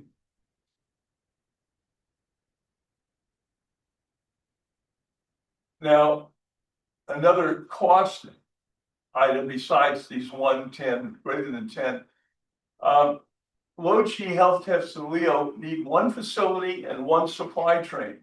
If you're going to try and test it in the moon or Mars, you need 2 supply trains and facilities. And then in terms of travel times, Amazon has proven more than anything else that you can make a lot of money if you get more things to more people more quickly. Okay, that's worth $1 trillion or so. Doing that on Mars is you're not going to be doing DoorDash on Mars, okay? And so there are even other reasons to test low G human health in Leo in artificial gravity. Both the moon and Mars have unusual toxic materials. They're mechanically toxic as well as chemically toxic. If you're going to spend 6 months to a year on those places, you're not going to be able to stay away from the toxics. We can do a lot better than we did in Apollo, but you're going to be exposed to that. And how do you sort out the difference between the gravity differences and your toxic material exposure? It's going to be much harder. In low Earth orbit, particularly low inclination orbit, penetrating galactic cosmic ray doses are far lower in LEO than on the moon or Mars, unless you dig in 10 meters deep. And the same staff and equipment can evaluate and compare moon and Mars gravity tests. And in addition, you can, from either end, pay out a basketball size reentry capsule and cut it at the right time at each spin to throw biosamples, blood, stool samples, back to Earth for labs to get them within a few hours. You can't do that for the moon or Mars. Okay. In fact, one of the big problems in the space station is not so much frequency of access to space, but frequency of access down from space, which is only half a dozen times a year. Okay. Okay, let's go to the next. So what's the minimum viable solution? And it's not the von Braun donuts. It's this, okay? We don't know how long this needs to be, but this is the minimum solution that provides both Mars and moon gravity and a way to dock at the center, okay? And I used to think of this as cables. Then I realized there's a real powerful advantage to having an inflated tube, because then you can do shirt sleeve transfers from end to end. Okay. And now there are 5 features of this that are fairly unusual. It provides both gravity levels. Most of the mass is at those gravity levels and volume, and the strong inflated tunnel. And it uses the longest affordable spin radius for a given expenditure and that reduces the spin artifacts. It allows for lower spin. And it hangs solar arrays that don't have to track in 2D and don't have to be very strong. They just hang and you rotate them. Okay. Again, how many slides we got? We got to finish the. Let's see. This is the second to last. Oh, great. Okay. And click again. Okay. This is an example of doing a test in equatorial orbit. And there are powerful advantages for doing that, but some disadvantages. One of the disadvantages is you don't get to see anything other than the tropical band. On the other hand, if you're spinning once or twice per minute, the views that are directly out of the window may be very confusing or cause you to vomit. So I think that most views from a spinning space station will either be from the hub, free floating, or a despun camera high-res view that you can zoom in, see things that you want, etc. But this has the advantage of you can launch or re-enter on any orbit, and that has powerful advantages. If you, and equatorial storms tend to last an hour or less. So if you miss a launch slot, you can go back and do that 2 hours, just less than 2 hours later. Okay.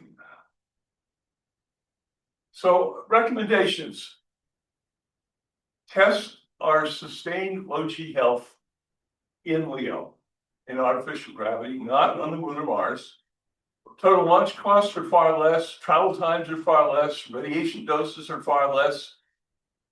And if you can do a resort The staff, you know, cruise ships, cruise participants tend to take 1 to 3 week tours.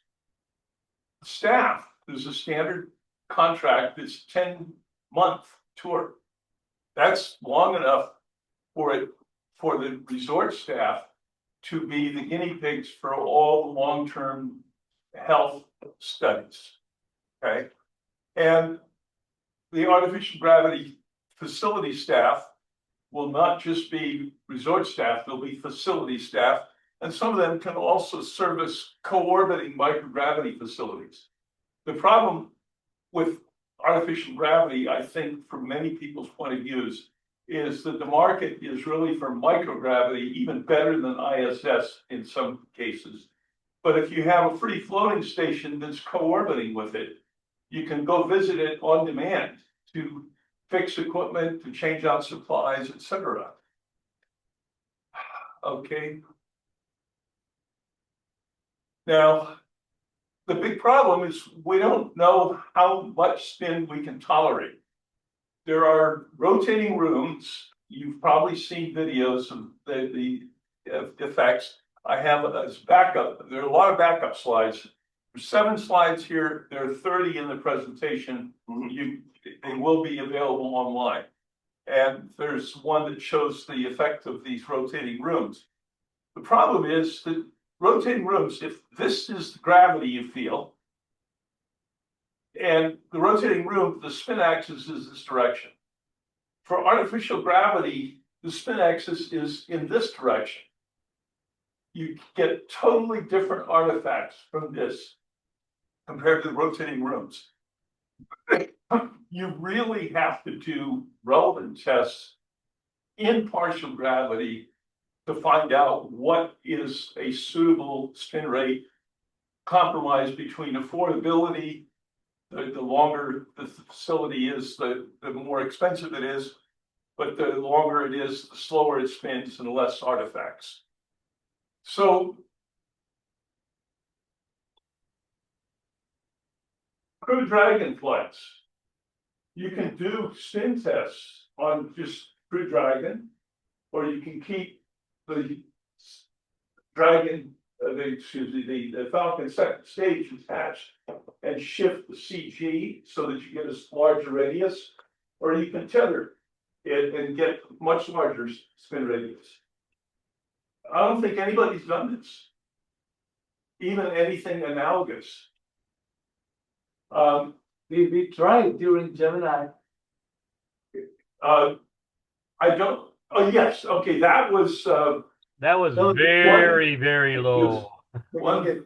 Excuse me. Right. It was like 55 degrees a minute, about 1/7 of an RPM, and the crew didn't feel it was 0.2 to 0.4 millig. That's right. They didn't feel anything, but they would let something go and they would see it fall, but they couldn't feel it. Apparently in John Glenn's reentry, he tried to guess when the reentry heating or deceleration got up to 1G.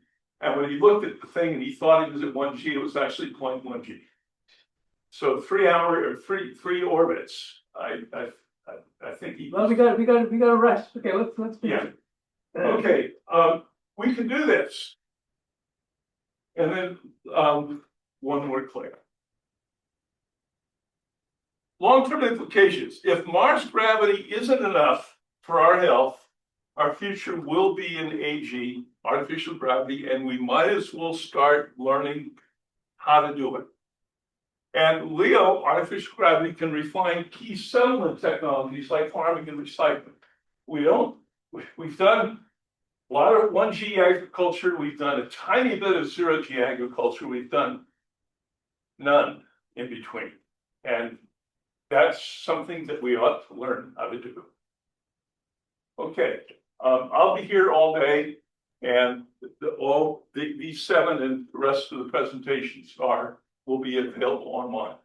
Thank you so much, Joe. Okay. It's a pleasure to see Joe advise us on tethers, because Joe has spent a lot of time building, testing, and flying tethers in space. Thank you for coming. Thank you for and enjoy the rest of the discussion. I don't see any reason why the first two pictures of Dragon would cause any heartburn to anybody. But the third one, they will, because they haven't flown tethers. Okay. Our next speaker is Rand Simberg, and I think many of you know him, so he needs no introduction. But Rand is a longtime friend from the days of Rockwell International, I think, and that's where I met him. And Rand had some very interesting things to say in our class. Not once but twice, and I'm hoping that he will share.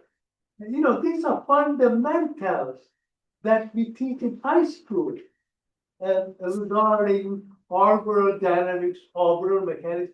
Everybody in school should know this before you go into listening to what the agency or the administration or other people say, because we are interested not in policy development as much as using assets in a way that nature wants us to. Go for it.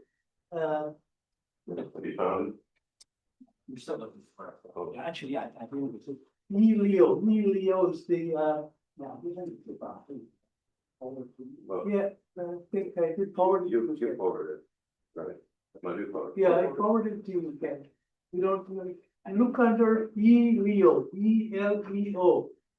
Okay, well, all right. while we're waiting, I'll start anyway. Good.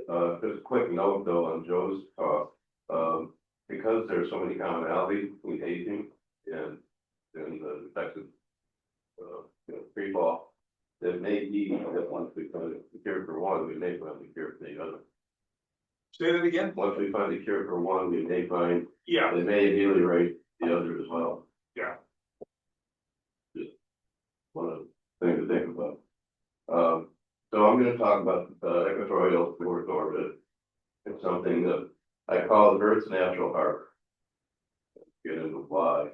If we can find my slides. It's an orbit. It's the most valuable orbit in the solar system, and but despite that, it's one that we don't use. I think we've made but one or two things in equatorial CO. And the reason is we can't get to it. And when I say from here, I mean any of our existing spaceports. You cannot easily get to any orbit. It's a lower inclination than your launch latitude. But the reason that it's valuable, we don't find the slides, I'm going to talk about it. The reason it's valuable is many reasons. It's the lowest radiation environment. It has no launch windows to get into it. If you're at the equator, anytime you launch, you're in that orbit. If you want to do a single orbit rendezvous with something, like a space station in that orbit, you get an opportunity every hour and a half. You don't have to wait for the Earth to turn, a full day, get into an orbit, but you're always in that orbit.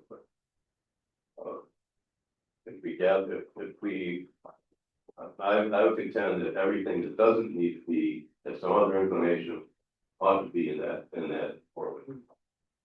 Because the more stuff you can put into a single orbit plane, the fewer problems you have with traffic. And very easy to manage traffic and things in an orbit plane, as opposed to when you have very high velocities from coming at other angles. So it makes for very simple mission planning to go beyond Earth. You always have the same angle with respect to the ecliptic. And in the case of the cis-lunar connection. That too, and either for cislunar space or for going beyond. Yeah. Beyond cislunar, going beyond the Earth system. Yeah, there are some beautiful aspects to this idea of. So that's the reason that I call it Earth's natural harbor. it's a place where everything that's going beyond Earth, coming back from beyond Earth, and that includes this lunar as well, should be going through. If we find my slides, I kind of described the characters that a harbor are. We have one a few miles east of here, for those of us in the room, the biggest one on the west coast, in fact. The characteristics are, it protects, it provides shelter from weather. In our case, that would be space weather. It's a place where there's a lot of activity, typically. Harbors are bustling places. They're a place to do commerce. So the idea is that the ELEO would be Earth's harbor for anything going to and from space. And so the kinds of things you want to build there, again, things that don't need to be at higher inclinations. Obviously, there are a lot of things that do need to be at higher inclinations. You're not going to see much of the Earth from Equatorial. It would be just going to see the equator.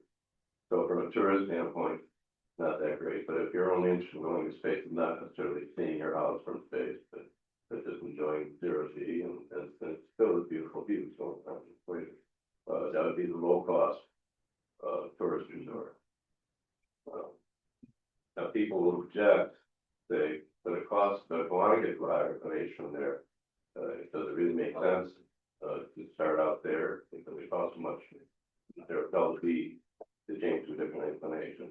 It turns out actually, you know, if you're not going sun synchronous, you're not going retrograde or something, but if you're going to even mid inclinations, it is affordable to do that lane change, that propellant.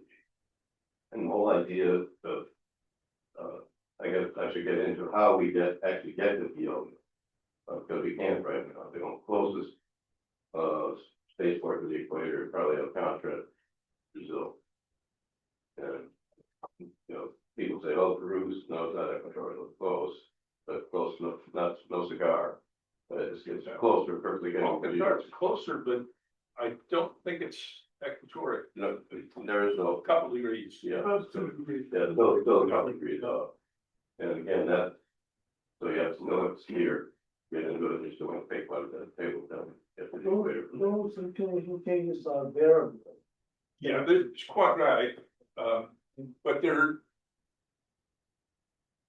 I could give a long talk on why you should be doing launch from shallow water near the equator, near a city, 100 miles away from a city that's got international airports and ports. Yes, right. Well, that's what I'm proposing. The solution to how to get there is ocean platforms. Absolutely. And not just, and multiple ocean platforms. Then you want launch and landing platforms. You want to be able to launch from one, landing booster to the other, so you don't have to boost back and payload that way. And both, as an example, both Starship and the booster would be self-bearing. And Rand mentioned something else too. The weather along the equatorial plains are very calm. Yeah, it's the most benign. Compared to. Be the most benign place to have launch. That's right. Yeah, because And hurricanes never Yeah, get there. the only thing is it's warm and humid, but you can handle it. And not to mention our great nation has developed this thing called oil rigs. And we invented these things. And we can float these around, and using that sea launch approach, we can launch. That's very important. You can do stuff much more cheaply with the what do we call it? Lift boats and lift ships. Yeah, that's right. But deep water might make sense. I mean, you can imagine instead of aircraft carriers and spacecraft carriers. Yeah. And then they could be nuclear powered, and you could even be manufacturing methane locked on site. Not to mention that if you look at the United States bases around the world, we are undoubtedly the leader by leaps and bounds from the so-called competition or any other civilization. And these are things that don't get said, right? And this can be done in a very peaceful and international collaborative effort. So we found. Oh, here are the slides. That's At the end of the talk, these are your slides. That's not one I had in mind. This part of ISO talk I gave a couple of years ago. So I've forgotten this and. Okay, all right. Go right, you go. We can go through them very quickly. And since the. Yeah, this is the one, yeah. Just. Yeah. Start. Can you move the slides? Oh, it doesn't move. Oh, I'm gonna take a picture of this anyway.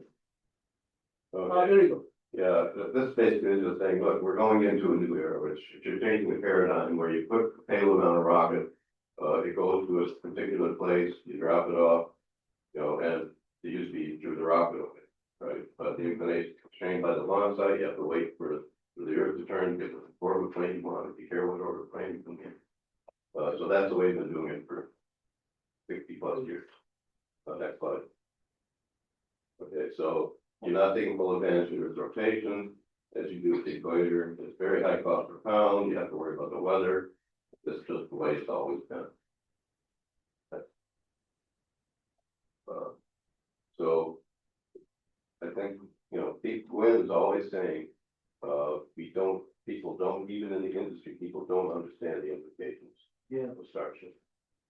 That it changes everything. So we need to rethink how we do space. That's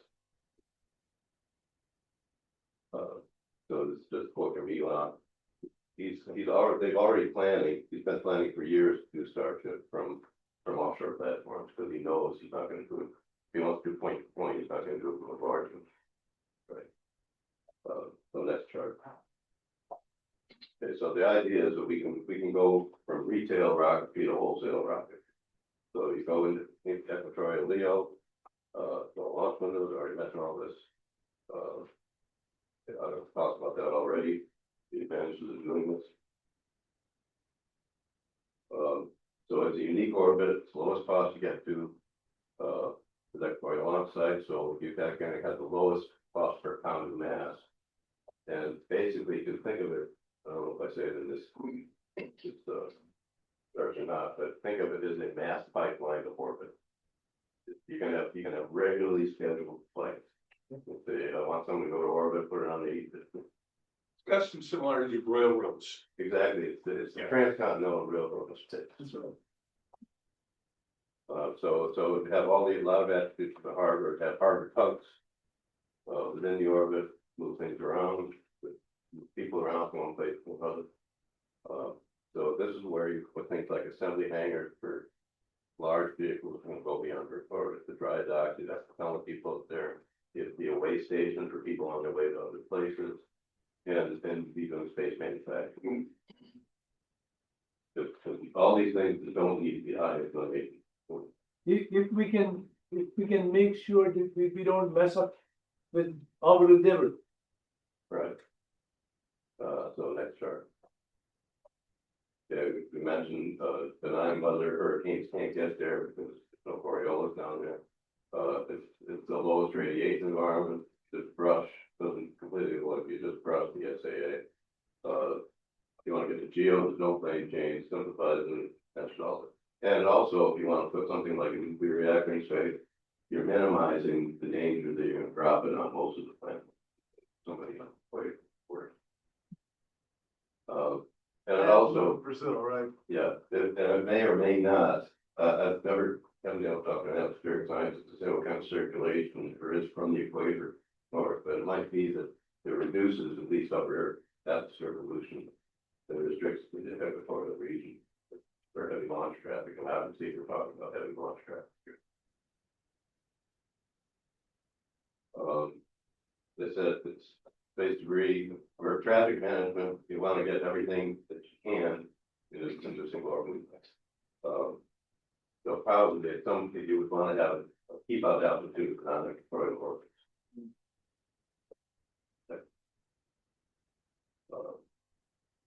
So the idea is that once ELEO is generally available, economic pressures, anything that doesn't need to be someplace else can go there because that's the cheapest place to be.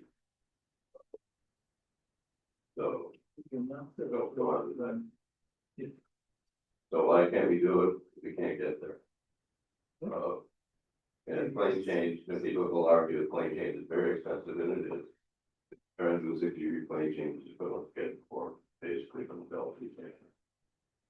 But that's true. Yeah, airline operations, we can really drop the launch cost to tens of dollars per ton, and Elon was talking. So we discuss this, but we have a pipeline of that for orbit, but it's the transcontinental railroad space. Basically, for less than 10% of the current federal space budget, we deliver an estimate of 200 space stations per year.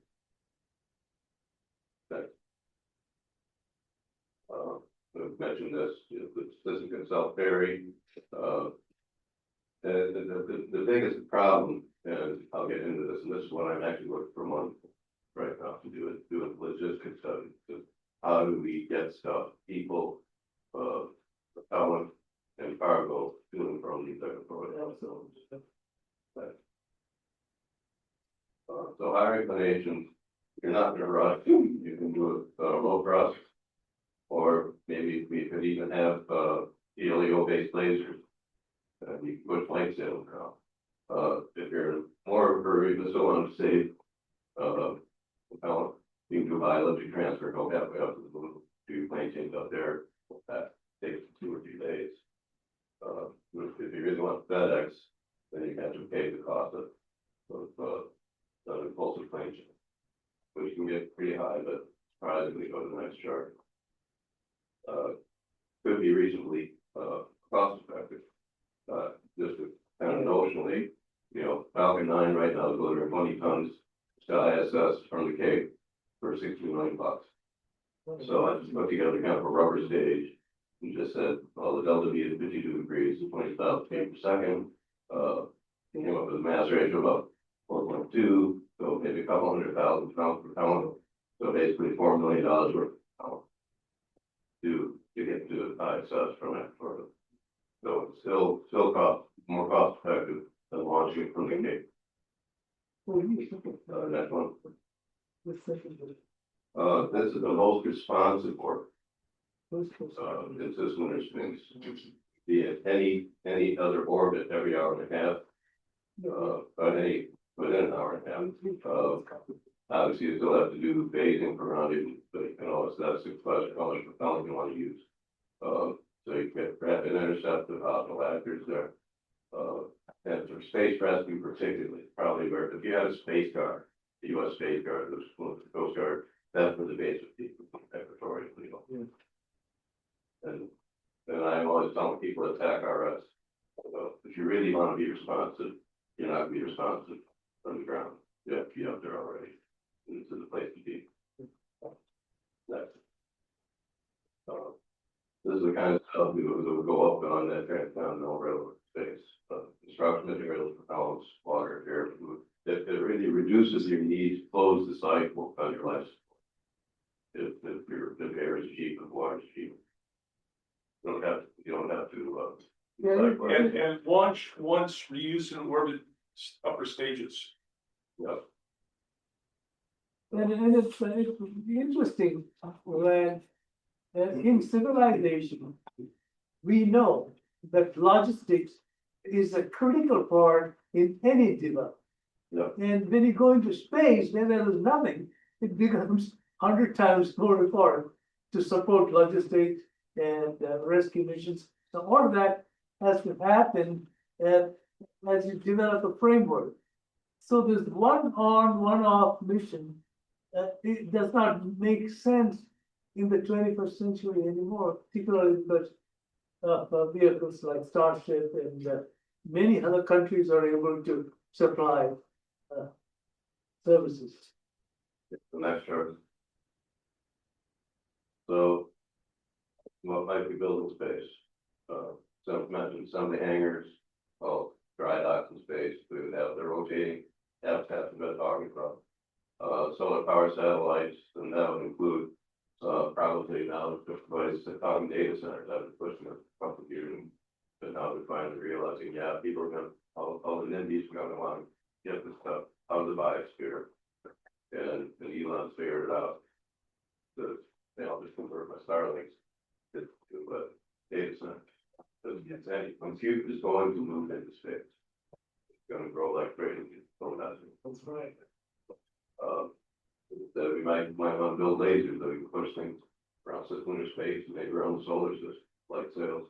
Very large antennas, large space telescopes, all going to be probably want to be even the ultra. No, I didn't know the oxygen crop. So these are the issues. Existing spaceports may become obsolete. People feel happy about that. We might have to repurpose them because of the military bases. They'd be an attractive target for terrorism by putting something in retrograde orbit. That was concerned that aerospace had when they're talking about that they don't want it on orbit like that. But it's a defense war. There's anything that you see launching west, because you can keep, if you have that much infrastructure up chart there, you're looking continually at the equator. Anything that launches west, you just shoot it down. You don't be that big business. Launching to west, something like that. So it's really easier task than the ICBM. And it would be based in that orbit. You know, you want a ring of ComSats around with you, Sure. flying with you. Well, we want Earth out. So that you've got very good internet. Right. Yeah. Well, but everything goes to Starlink Yes. anyway. That's it. Com will not be an issue. The issue is having good blocking and being able to respond quickly. Next one. That's it. That might be it. Okay. Well, the big issue is logistics. How do we get stuff to and from those launch and landing platforms? And that's what we need to be studying. If you want to have them have major, be within a couple hundred miles of some kind of major city, major airport, and then you chopper people out to it, and the stuff that's not in a hurry. I don't know if you're not standing back, tankers can come in tankers, out these from space. Any full Starship envelope payload has to be shipped by sea. There are no aircraft, there's no rail, there's no land. It's got to be shipped by sea and picked up. Yeah, so it'll be kind of like the multimodal transportation we have now, except for even larger tankers. And don't discount lighter than air vehicle technologies. That is a possibility. They're coming very, very fast. Especially at the equator. That's right.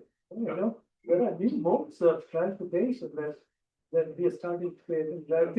I think Ken had a guy up there in what's his name? The Russian guy in downtown Los Angeles who had a lighter than air. Yeah, it was a very interesting technology. Yeah, no, I'm talking about the guy in downtown Los Angeles who talked about lighter than air vehicles. Very important, great. Okay, very good, Doug. Yeah. Quick question. What do you propose for the south altitude? What's your mind for? I don't know, maybe 200 to 500 probably. The more frequently you fly, the lower you should be. Yeah, but then you gotta spend more fuel to stay there. But there's the trade between the cost of the vehicle probably. And how do you deconflict the volume? Mass market for polar Earth observation? Well, I think a lot of that stuff's gonna be going VLGO. Because we're developing technology to do that now, maybe I can build a sort of little ramjet out of some atmosphere. Keep things going and Earth observation allows us to pull out. So I think, but all this stuff obviously has to be worked out. These are very interesting issues that come up with this. But to answer your question, I haven't given a lot of thought in this thing. We do. One additional comment is, well, about 3 years ago, the DoD signed an agreement with Brazil to use Alcantara. Yeah, and so there is a region of Alcatara that can be used by DoD for launches, for classified payloads, for all that kind of thing.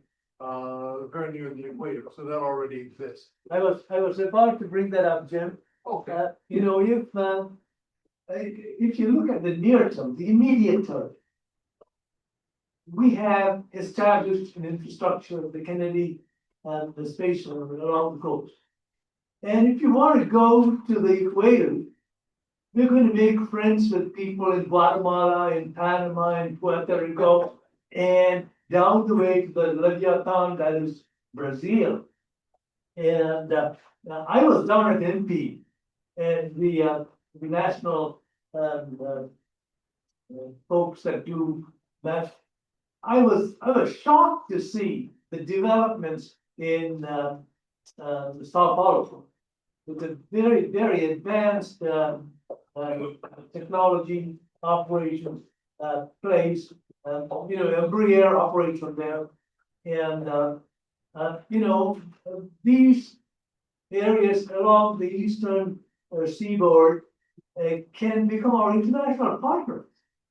Well, another factor is that we probably will be seeing inland spaceports at some point. We're getting reliable enough that we don't have to launch coast anymore. And now that's an opportunity for everyone. That's right. There are 10 countries on the equator, but only 6 have coasts. So No. that's right. But I think from a national security standpoint, I don't think we're going to want even Brazil. You don't know who's going to be running Brazil I mean, in 2 years. yeah, well, I think that's why ocean platforms are better. are the way to go. These are all trades that we should be doing. They'll be like in very real challenging time. because they're going to be expensive to fall. Okay, great. Are we done? You know, the folks, as usual, I run my programs and schedules get out of control very quickly. And so it should not come as a surprise. We are way over time on these schedules, and I hate to stop discussions when we have creative insights from people like Rand. And so with that, Madhu, can I let's present offer or not? the audience to go have a little bit of lunch, folks. There are some sandwiches out there, and if you would like to do that, go grab a sandwich and get back so that we can have Nasser talk to us. Yes, Nasser, you may go ahead and present your slides. I hope you have your slides handy. And with that, I would like to introduce to you the chair of the International Moon Day. Can we take a 10-minute break? Yes, indeed, please. You can take a break and go get your stuff and munchie as soon as Nasser comes about, because Nasser is dialing in from the Kingdom of Saudi Arabia, folks.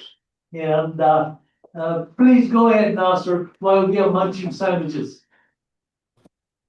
Thank you. Thank you, Madhu. Welcome to Can we see you too, Nasser? Yes, I can good. see the room. Yes, yes. Okay. Thank you so much for taking the time to do this. Please introduce yourself before you present these beautiful slides. Absolutely. First of all, can you see my slides?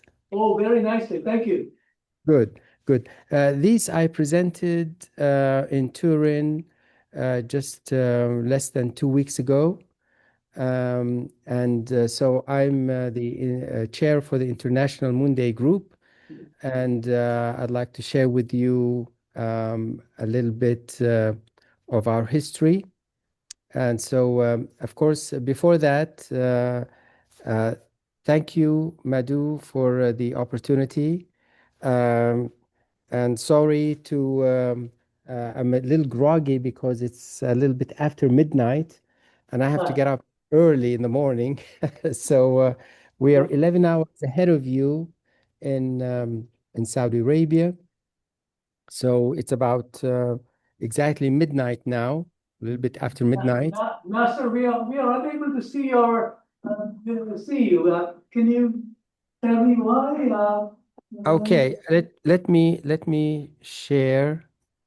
Hold on. We can see your slides, we just can't see your face. Okay, now you can see me, right? What is he here? Oh, there he is. Now, sir, before you start, did you give our wonderful friend Maria Carino a hug in Turin? Not really, because I did that also online. Oh, I Because see. Okay. I Okay. was actually in China for the IP Space Yes. conference. I was co-chair for one of the sessions there on advanced Yes. technology. Bernard sent me a nice Right. picture of you smiling. Perfect. Yes, yes. I'm not sharing that one because that one actually was a little bit after this. Was like almost a week after this, but because this one is more relevant, I think, to what you have, and that's why I decided to, instead of just change the first slide, Okay. which I should have actually, to represent your discussion, I decided to be a little bit more honest and just keep it as is, so that you know that it is the exact one that I had presented in Turin. And you got all of 10 minutes. Go for it. Okay, great. Okay, let me see. So the International Moon Day was declared in December 9, 2021 by the United Nations General Assembly because it was determined that there were more than 20 nations vying to reach the moon by 2030. And so the idea was to create an International Moon Day to be observed annually every 20th of July. In on January 17 of 2022, Giuseppe and Ribaldi and John Mankins called me in Riyadh and asked me to be the first chair for the new group. And That was a spectacular event, Nasser. thank you. And so by that time, we had to actually start working very hard to put a team together and start in July 2022. And so we started by making sure that what we have is the goals, so to speak, of what this IMD would be. And so basically, it was to spread public awareness and promote it, especially to the youth in the world. And mainly, it's all about sustainability in moon exploration and utilization, and of course, global cooperation between international stakeholders. So, what would the impact be as we see it? The idea is very simple. It's stakeholders all over the world are invited to organize events on this date and inform the Moon Village Association to increase their visibility and foster future cooperation, with the goals being serving sustainable lunar activity to achieve optimal solutions towards a balanced approach for next generation human presence on the moon. This time, hopefully, we're going there to stay and not as more than half a century ago, where all the trips to the moon were very immediate, being less than 2 hours on the surface, just collecting rocks. Collaboration is a main aspect of the IMD and an essential part of the IMD work model, and that is to globally be inclusive by taking advantage of gig economy platforms to reach out for a more refined lunar-based knowledge. Scientifically, we're hoping that through careful and contemporary knowledge management, that we can, IMD will emerge as a platform by itself in the future. I will now give you a brief on the from the first inaugural session until today. So we had basically come up with themes for each one of these events. In 2022, the theme was lunar exploration, coordination, and sustainability. Basically, to capture the mood for every year of what that is, and everything revolving around that theme would be like the discussions, whether it's online or in person, as we had in the past.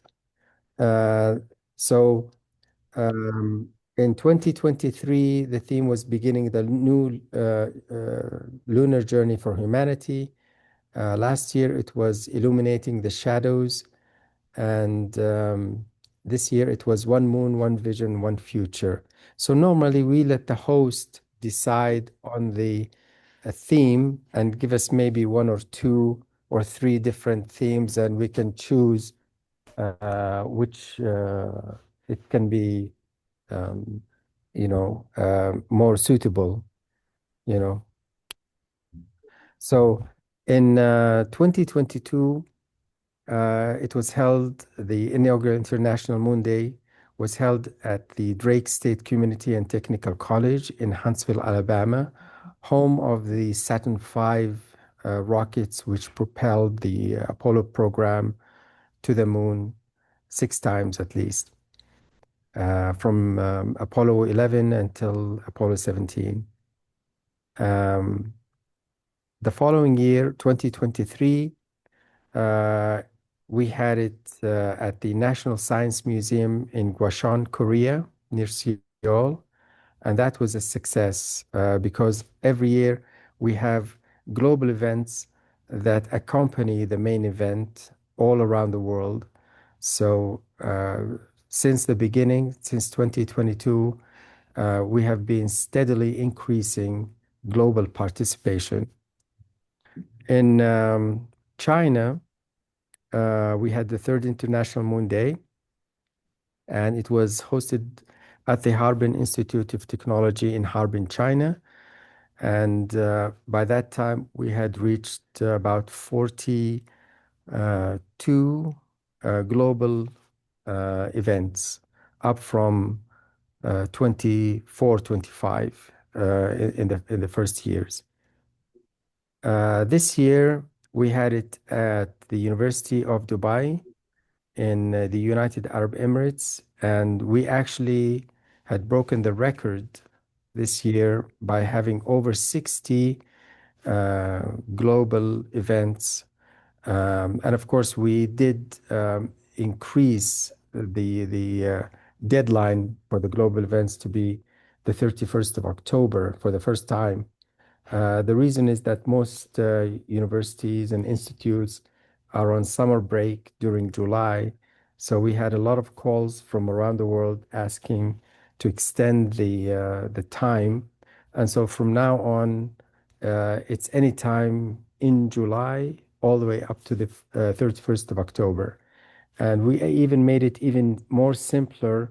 Instead of having to go through us, anybody can go in to our website and present their idea, and we can immediately get a hold of them and make sure that it is within the scope of the IMD. And Nasser forgot to mention that USC participated this year. Of course, we have, as you can see, I did not forget, but I'm coming to it. In this slide, you can see all the different countries that have participated. And as you can see, there's USC. It's right there in that big blue sea in the United States. Yes.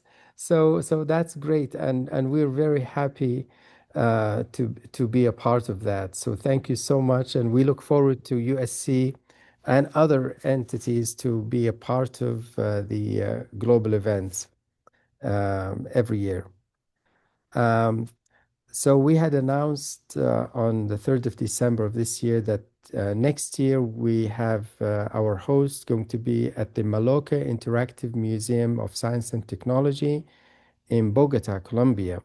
So this will be the first time that we go to Latin America, and we're looking forward to that.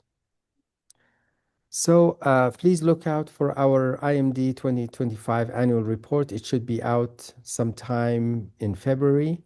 All you have to do is go to our website at www.internationalmoonday.org, and it should be there uploaded. So thank you very much, and we look forward to having you guys be a part of our big events. Thank you so much. Thank you so much, Nasser. Have a good night's rest, and good luck with your other presentations. Thank so you. happy that you could spend some time with us.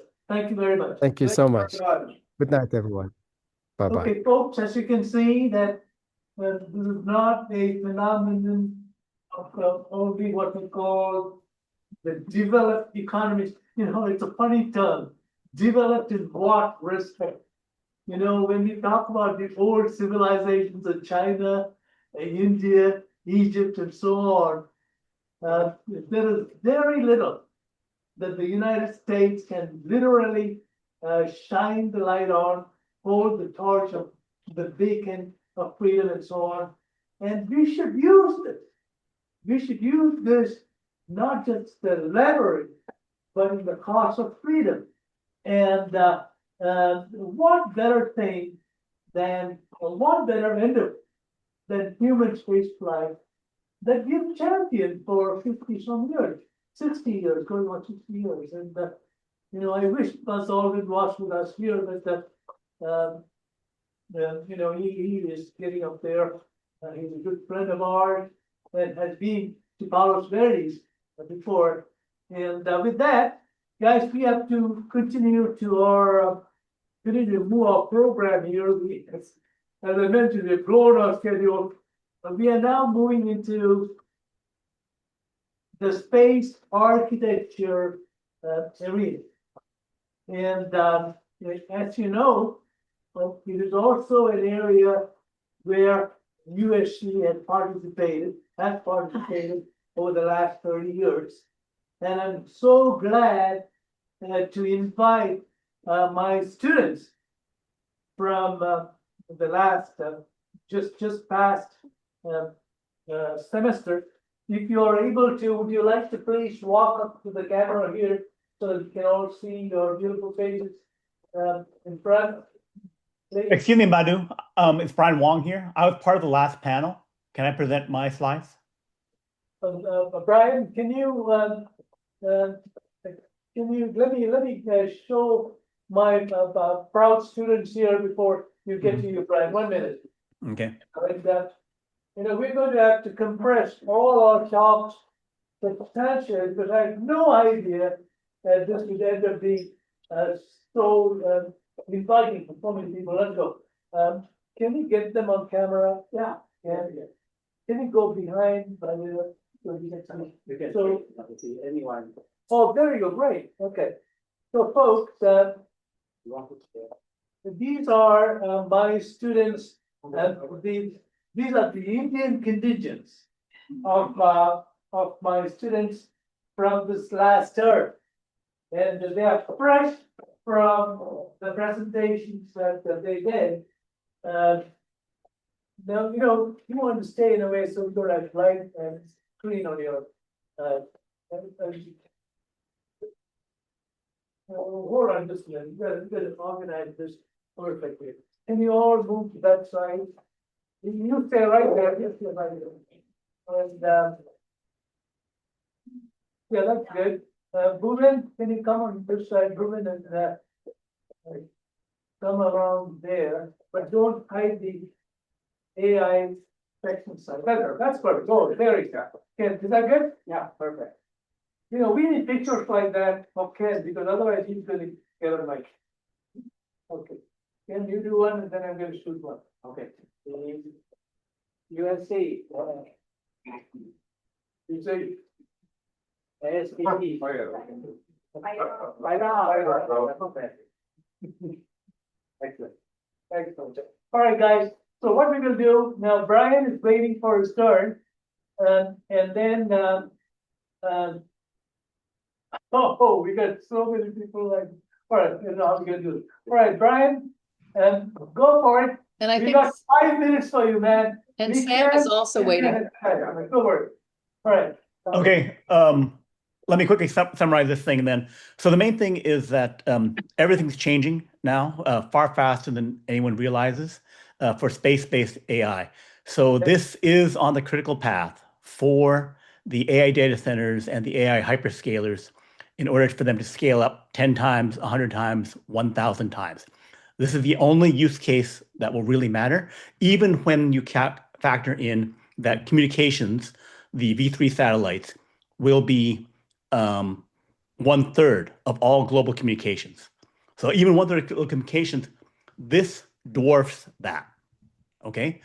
Elon replied to my thing, talking about lunar mass drivers going to 100 terawatts per year. He is deadly serious about that. That will be 1,000 times beyond what we start doing into orbit over the next 5 to 7 years. I made a prediction about Mars AI data centers over a year ago, wrote articles, 10 pages, wrote a book about a chapter of a book about it. Elon confirmed at an XAI all hands that he's going to make AI data centers on Mars. So what's happening here is something that you have to totally focus on, and it affects all the infrastructure down here, everything. Like literally all industry is going to go to space. So, wrote a year ago, AI data centers on Mars, wrote a chapter in my book, worked with others, forward by Robert Scoble, all that kind of stuff. And Starship is the game changer. Version 3 satellites, they will take out the communications, a lot of communication parts, and stick in the chips. So there are hundreds of people in SpaceX working on this now, dozens in Google, NVIDIA, other places. And I believe, $200 billion IPO. So it'll be valued at, they talk about 1.5 trillion. It's going to be closer to 2 trillion or more. And then they will raise 10% of that, $200 billion, in order to make factories and stuff for what they need to do here. And then what Rand Sandberg talked about in terms of oil platform, other things, yes, they'll do that, but they need to also have the factories built up near it, because they're going to be making 1 million per year V3 satellites with AI in them. And they'll scale beyond that. When they get to the moon to do the mining there, a hyped up version of what the O'Neill plans were, except they will have semiconductor fabs on the moon, as well as the mining, as well as the production of the satellites there. Because the logistics of getting the cost savings and scaling do not work if you don't move the industry over to the moon. So everything that we've been talking about will happen. AI and energy, about 30% of the world economy now, they will head toward 99%. There's a bunch of slides here about why AI is going to be profitable. We'll skip over that. Take my word for it. Tons of research, no AI bubble. AI is going to be huge, insanely profitable. There's some calculations at this link about data centers. You can kind of compare the cost of Earth-based to space-based data centers down to the detailed components. One thing is, for the higher costs, they're ignoring the V3 and they're ignoring the Starship launch factor, which brings it below. But SpaceX will cross over even like next year or the year after, because they will have Starship at cost. The others will pay high margin, 80% margins. But just like they pay NVIDIA for the chips now, 80% margin, they will pay SpaceX that margin, because the overall cost of the per gigawatt, $50 billion. The fact that I'm paying an extra $5 billion to SpaceX, they won't care. It would be the only way to do it. So terrestrial energy is a mirage, right? Beyond 20 gigawatts per year, you cannot do it in time. Okay, and there's issues like mining your natural gas, pipeline. Again, I've done deep dives on all this. I know the wait times at GE for the turbines. You cannot do it another way. It's a pretty firm limit. And then, but with ADS and space, Elon, by launching 1 million, 3 million satellites per year in the 2030s, he can get to 100 gigawatts to 100, 300 gigawatts per year, which is 1 terawatt to 3 terawatts per year. The entire world, when you go to 100% capacity, is 3,400 gigawatts now. The United States at 4,600 gigawatts now. So you're talking about more power than the United States, multiples of China, more power than the Earth, and that's before we get to the moon. So space is going to go hyperscale just like AI. It is AI and space are together. I can go over stuff like the particular kind of radiation management is triple redundancy.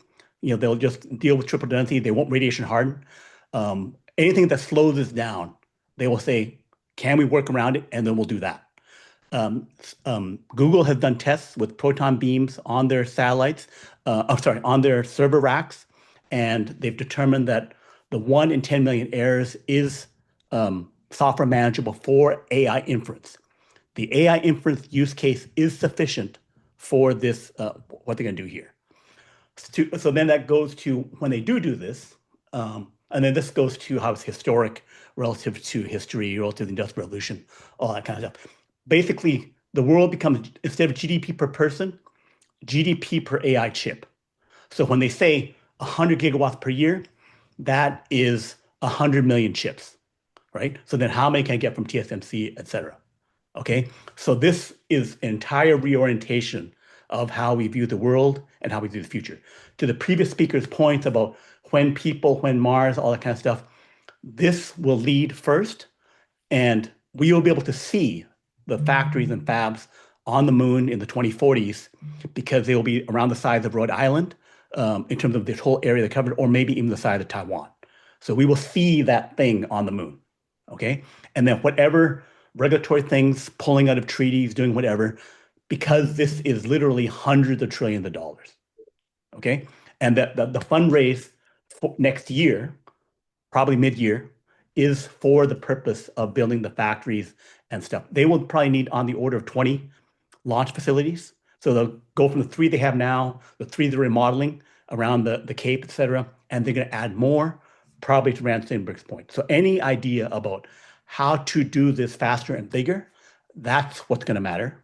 And then the side projects around dumping more people and doing other things, that will happen as well. So that's my main thing. If anyone wants to ask me questions about that. Thank you, Brian. We are talking human space flight, so any threads into that would be appreciated. So they will go with mainly humanoid bot, Optimus. The Optimus by mid-year will start the factory making 1 million per year. And then, in 2 years after that, they'll have 10 million per year coming out of an Austin factory. But you will need people, and because you're going with fleets of starships to the moon and then fleets of starships to Mars, a human will follow because, the bots won't be able to do quite everything, and then you will need people to handle the unusual situations. So people will be going. Obviously, you land certain unmanned things first, and then follow up rapidly with manned. So I think Elon will try to do the late 2026 unmanned Mars, and then follow up 2028 with manned to Mars, unmanned first, and then the manned, and then the moon missions will also scale. Just yesterday or the day before, White House put out the thing that they will make a permanent moon base goal 2030. That will be something that they'll have with people, and that they will then be part of the semiconductor fabs and the other facilities, the magnetic launchers that they'll be using on the moon.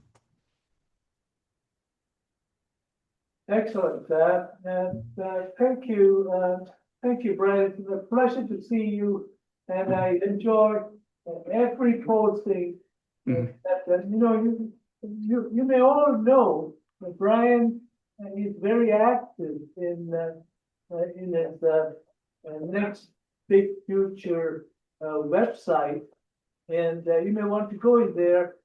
He has been a reviewer in our studio too, and post some fascinating materials that are very close to our heart in terms of how what would you call this, Brian? A new world economic order, Yes, yeah, it's Uh, basically the next age of mankind. It's basically it's the singularity. It's a AI space singularity that's going to happen. And he's right there, in the Silicon Valley area, Mhm. exploring and discussing these activities and, the thought leaders in the area. So I thoroughly enjoy your podcast and your website. Thank you so much, Thank you. folks. I think, Dan, Adam, who is going next? Let me see. Who did you want to go next time?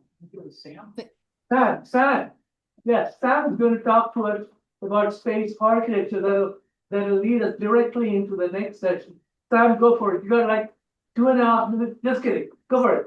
Here. I will not put the videos. I had like 3 videos that's gonna play. I will scratch that. It's just going to Oh, that's be wonderful. it's just going to be the slide decks. And in fact, a lot of the previous speakers have covered a lot of related topics.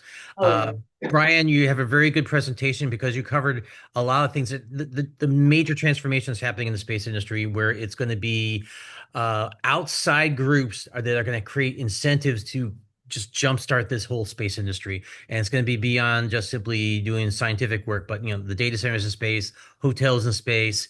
And that's where I come in with my presentation. So I'm going to see if I can, give me a second, make sure that I'm going to just do the basic slide deck here, full screen, see if that works. Give me 2 seconds, hit the share button. Hopefully that will so work. Sam is interesting. He had developed the idea of a martini glass for the International Space Station. Do you have that handy, Sam? Oh, you'll see it in the slide deck. Oh, all right, good. You'll see it in the slide deck. So, hi everyone. My name's Sam Caniglio. Obviously, most of you know me, and most of you have heard my presentations before. So I'm going to try to keep you from being bored with the same old, same old. But the slide deck is pretty fun and gets to the point about improving life off world. This is part of a boilerplate slide deck I've been doing for many, many years. I just released a book recently called Creature Comforts in Space, which is all about improving life off-world and humanizing the whole off-world experience. And a lot of you folks earlier just talked about all the challenges we're dealing with microgravity and radiation and vacuum and all that type of stuff. So we have to figure out those solutions for those issues. So I'll keep this short because I know we've been running over time with a lot of our talks. So I'll try to keep mine pretty focused on the core elements of the topic. So Thank you, sir. sure, no problem. Let's see if I can do the next slide deck. As you may notice, space travel has become very common, much more common. We know about the Kármán line, is the edge of space. Over 500 astronauts have flown over there. But the space industry is working really diligently to get the cost down. The hard part has been done. We know how to travel into space. I'm just keeping this really short for y'all. But once you get into orbit, though, day-to-day living is still a struggle. After 50 years of space exploration, off-world living is still like going on an extreme camping trip. During some of my presentations, I get a package of baby wipes and explain that's how you take a bath or a shower in space. Baby wipes. Now, would you want to do that for 20 years in orbit? I don't think so. One day we'll have to take a real shower. I'll get more into that in a second. Living out there is uncomfortable at best and deadly at worst. It is a hostile environment that will kill you if you make a mistake. You need to bring all the supplies you need to survive. That's what's going on right now. The Space Tourism Society has been promoting the idea of space travel for the masses since the 1990s. Back in 1999, there was a businessman named Dennis Tito. He was obsessed with flying in space, but he couldn't. He reached out to NASA several times. They rejected him because he didn't have all the usual, jet pilot, military qualifications, and all that stuff. He also was old. He was like 60 years old at the time. They wouldn't give him time of day. So Dennis sought out alternatives. He came to one of our conferences, our space tourism conferences. He met the speaker at the time, some guy named Rick Tumlinson, who was co-founder of a company called MirCorp. And MirCorp was basically the first real company that was to resell a real estate in space, which was a Russian space station called the Mir. And they were going to repurpose it. They're leasing it from the Russians. They were going to repurpose it into a commercial factory, space hotel or whatever. Rick was saying that, hey, if anybody has the money, if they want to fly into space, sure. Besides all the commercial products we want to build up there, we can have tourists. And so Rick Tomlinson met Dennis Tito, and the rest was history. And as you know, in 2001, Dennis Tito was the first private paying space traveler. That was back in 2001. Okay. And since that time, we had like a whole series of people flying individually from 2003 all the way up to 2009. Then there was a break because the space shuttle was mothballed because they retired it. And then in 2021, in the middle of a pandemic, all these people flew. A series of flights happened through Blue Origin, Virgin Galactic, and SpaceX, private flights being paid for by private individuals to go into space, either as a joyride or to film a movie or to do some other fun thing. This was just the beginning of the big space tourism adventure where we're going beyond NASA, the astronaut as a superhero, with all these PhDs and physical fitness to be able to do these things, to the point where you and I can go. And this is the beginning of a much bigger series of basically a whole new industry where people are willing to pay money to build these big structures to go into space and to have, do whatever, have fun. They could do science projects. They could do other things. Who knows? I talk about new industries. New industries start with the wealthy clients. And as you can see here, we all want to travel into space. We all want to do that now, but we know how expensive it is. We know how difficult it is. Thank goodness for groups like SpaceX. The prices are going down. It's going to be becoming a lot easier, but still you're going to have the wealthy going first. Like cars, airlines, cruise ships, train services, the first clients were the wealthy travelers. But somebody has to found the companies. Somebody has to create the infrastructure to make the cost of going into space easier, cheaper, safer, more reliable. And that usually happens in those early days with wealthy people starting businesses like Pan Am Airways or something like that, cruise line industries, to help lower the cost and improve efficiency so that eventually more folks can fly into space or going onto these different transportation modes. Private space stations. With the International Space Station set to retire in 2030, 8 different companies have come out of the woodwork proposing to build private space stations. NASA is sponsoring several of them as possible ISS replacements. With multiple space stations in orbit, not just one, multiple space stations in orbit, we can finally have a diversity of functions and build infrastructure for a permanent presence off-world. We could have factories, hotels, we could have research labs, business parks, truck stops, and more. It doesn't have to be one-stop shop. It could be a little bit of everything. The things we have on Earth, we can now have a space-bound version for it. But to do that, there's several critical lifestyle improvements that are needed. These are the little things that you don't think about. It's the stuff you go home, you make a sandwich, you use the bathroom, you take a shower, you cook, you clean, you do your laundry. No problem, no big deal. But if you are working on a space hotel in low Earth orbit, you need to fix these things. You need to find solutions, better solutions for handling the fundamentals of living. All these basics we take for granted at home, we have to truly think about how to adapt them to a microgravity environment. Food prep, drinking, toilets, all that stuff, farming, service robots, entertainment, and more on. I talk about these issues because no one else is talking about them. We've been so focused on the engineering of the rockets and the artificial gravity and the robots and all that, and that's great. But what about the humans?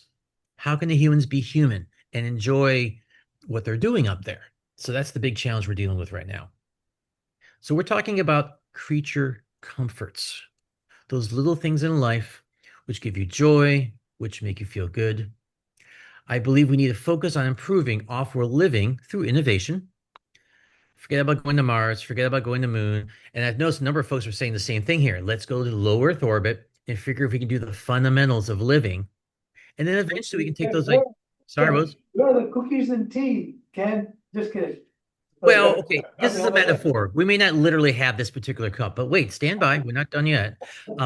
It's just to give you an idea that we're talking about these fundamentals of living that we don't always think about. It's like, oh, we're in space, so we're adventurers and we can make do without. And yeah, astronauts have made do without for many, many years going on these trips because they're usually short trips. But if you're up there for months or years, the little things start becoming a big issue. One of those issues is blob management. And as many of you engineers know, surface tension is a huge issue when it comes to liquids in space. Water sticks to itself, it sticks to other things, it can make a giant mess. One of the few attempts at showers was like, for example, on Skylab, they used a shower maybe once, I think, maybe twice at the most. It would have be like a 20-minute shower and 6 hours to clean up the mess because the blobs got everywhere and you don't want water droplets getting into your sensitive electronic equipment. It was poorly placed. It was a lot of design problems with that. So we need to learn how water works in a weightless environment and how to manage it better. And one of the things we can do is reinventing drinking containers. And as Madhu mentioned here, I was the developer of a thing called a zero gravity cocktail glass, as you see on the bottom left over there and on the bottom right. And it was using grooves to manage the flow of the fluid. Up above there, you see the zero gravity coffee cup concept that was developed by astronaut Donald Pettit, excuse me. He learned how to design a shape or just use a teardrop shape. Use a piece of plastic and the sharp pointed edges of the teardrop shape cause the surface tension of the liquid to collect in one spot at the pointed part, not the rounded part, not the other ends. And so there's a whole series of videos on YouTube. I usually show one now, but I'm not going to for sake of time. How this fluid flow works in a weightless environment and how you can drink an open container in a weightless environment.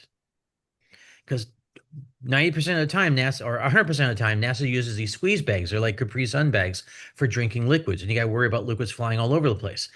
But in this environment here, with this new invention, you can have an open container where you can smell the aroma, enjoy the flavor, and kind of have a bit of more of a civilized experience when it comes to drinking things. Let's see. And then once you've figured out that, you can now use those concepts for reinventing plumbing.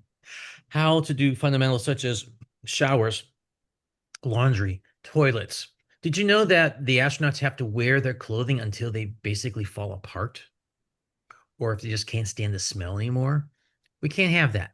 There's got to be a way to actually clean the clothes up there. Sam, people ask me what kind of jobs can happen in space. And I'm thinking a plumber, a space plumber would be a billionaire very quickly. Plumbers, electricians, That's mechanics. Right. No gravity. That's right. Whoa. Okay. You're absolutely right. I mean, there's a lot of, if you look at the industry such as the cruise line industry or the car repair industry or other major industries, there's a lot of support teams involved with maintaining this stuff. Plus, you have to have accommodation for dealing with the clients. So you have to have hospitality type people. And I remember Dennis Tito telling us a joke about his visit to the station when the toilet failed and he had to use the space shuttle toilet failed. And it was one big mess. Yeah. I thought it was that on the American side of the ISS the toilets failed, but the Russian side worked. Russian had and Dennis had training on the Russian side, so he was teaching the American astronauts how to use the Russian toilets because he was not allowed to go to the Johnson Space Center to learn how the American space station worked. So ironically, so there's a lot of paradox. All right, let's run fast. Yeah. Yeah, it's ridiculous, but times have changed finally. People are opening up to the idea of commercial development in space, thanks to Elon Musk and Jeff Bezos, folks like that. Other companies are popping up. They're making it practical to do, day-to-day operations, commercial operations, going beyond just what NASA says. And that's a mindset issue, which I'm actually working on my second book, and I'll talk about that later. So let me move on to the next one. Next one, life support. How many slides we got? I mean. Only a couple more. I'm almost done. Hang on tight. Yeah, I'm trying to cruise through this as fast as I can. Hope you can understand me. I've been talking really fast, so bear with me. I'm sorry. Let's see, moving on here. Okay, great. Life support. So we need to learn from and improve upon NASA's eCell's life support system and augment it with plants and gardens. Right now, as everything is chemically processed and mechanically processed for air, water, and wastes, but machines are not perfect and they tend to break down and not very reliable. But what if we put plants in every single habitat? What if we use plants not only to process the CO2, but also to process human waste? Right now, there's a chemical system right now for processing urine so it can become water again. And there's a running joke about how, today's coffee was yesterday's coffee. That's the part you're supposed to laugh. Today's coffee was yesterday's coffee. Anyways, so what if we can supplement the man-made life support system with nature's own life support system? And this is what we got to figure out, is how to develop a full cycle processing for air, water, all the different elements that we have in life. Can we have a farm in space, like a large one habitat just devoted to gardening and farming? And not only are we growing fruits and vegetables, but we're also processing the wastes that are created by the humans. Something to think about. Okay. Come on. There we go. Robots, big one. AI-enabled robots. I know the previous presenter was talking about humanoid robots. I feel like R2-D2 makes more sense than having a humanoid robot or having a smaller shaped robot like these guys here as an examples. The honeybee robot, I think it's called honeybee, Astrobee robot on the left, has been on the ISS for several years now, and they've done several tests with its concept for doing different functions. There's a version that has a claw arm on that. The robot on the right is one of the prototypes that I built, mock-ups I made to prove the idea of a multi-purpose robot that just simply flies around the space station and has sensors for detecting like chemicals and air leaks and things like that, and has a module in the middle that you could put like robot arms or a vacuum cleaner. You can turn it into a maid, you can turn it into a waiter or a butler, all sorts of stuff. And when there's AI enabled, there's a lot of independence to it, and the robots can do a lot of the boring and dangerous tasks so the humans don't have to. All right, almost done, folks. Hang on. So next, or actually almost finally here, is basically having fun, being human. We've been talking about engineering for so long, we forget about that. Sometimes you need to take a break. Sometimes you want to do some fun stuff. Sometimes you want to be creative. And here's some examples of actual space activity. Well, at least the one in the middle is actual space activities, and the rest are on zero-G aircraft, of dancing, playing, yoga, sports, all sorts of stuff. There's even a space sports federation that's out there right now. There's like ballet, there's different types of things where people are doing fun things in space. Imagine if there was a habitat devoted to be a gymnasium, an open space that you just do whatever the heck you want. Vent your frustration, go play, invent new sports. I mean, imagine a space sport. It'll probably be a huge hit on TV. So these are things that we want to do to be human, because we're human. We can't just simply focus on science all the time. You also want to be a human being. And that is it. I usually have videos in here, but I'm just cutting out for sake of time. This is the book, Creature Comforts in Space. That website there, or the QR code, will show you a link to where it's at. I'm also doing Substack articles right now on various space-related things. So this is a great way to find out and learn more about living off-world. I focus on the challenges of, can we have an artificial gravity space station? Can we work with these different elements? Can we use the dangers of space travel as design tools? Can the radiation be used as a tool, such as for sterilizing things or something like that? There's different ways of thinking if you have a designer mindset versus an engineering mindset for adapting to this crazy new environment called space. And that is it for my presentation. Thank you very much. Oh, thank you. Thank you, Sam. You bring humanity, space, plump right and center into what still really is an engineering community. I mean, we have done so many beautiful things to impress the importance of humans, human behavior, human qualities of its entertainment is part and parcel. You know, Mike Potter has sent us a song that he generated on AI about the International Space Station. And, you know, it's called Boost It Up, right? And we'll play that in the lab. Save our station, right? The Save Our Station, yeah. You want to play now? We'll play that later. But anyway, folks, we are way late to our next session, which is space architecture. But please hold on for two more wonderful people that have excited our class, our students, and also the people at large. I will let me. Dan, are you online? Yes, I am.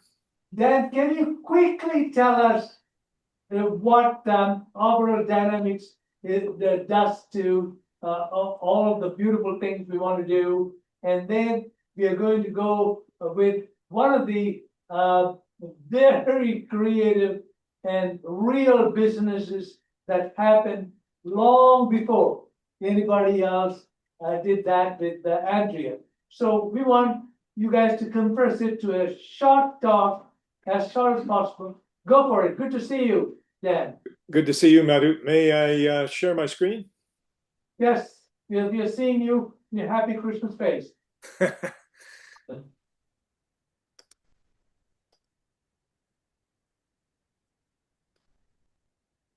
Dan is a frequent speaker at the AIAA and in our studio.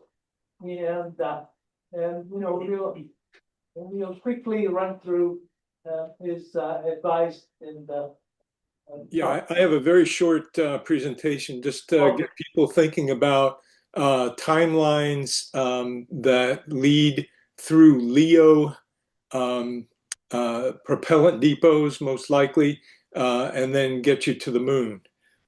As many of you are probably familiar, any of the human landing system architectures that NASA is sponsoring right now entail something like 10 launches, rendezvous, and propellant transfers in low Earth orbit before they can depart for the moon. And I just want to add another layer to those considerations for your awareness, for your situation awareness. And this is the geometry involved in transferring from a low Earth orbit that you see here in red, close to the Earth.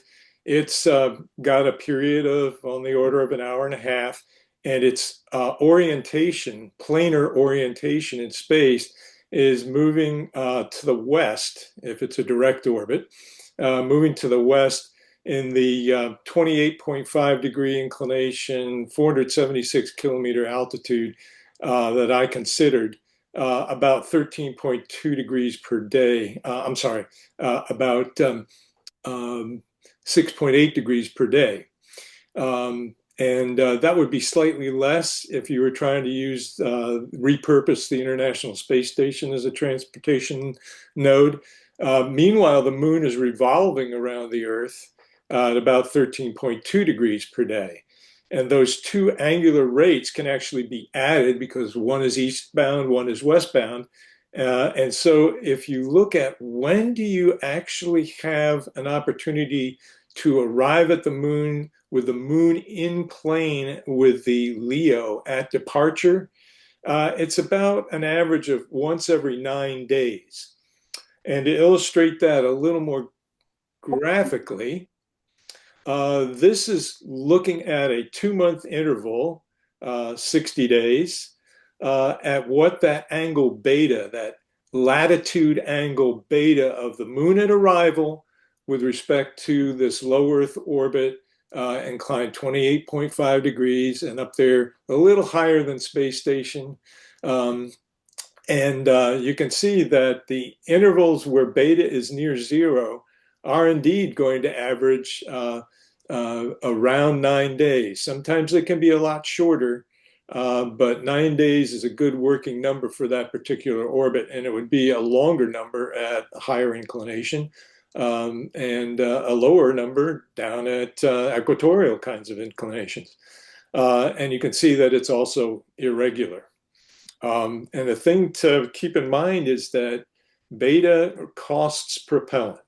And on the last chart, I have a plot of basically it's just beta obeys the law of cosines, which you see here.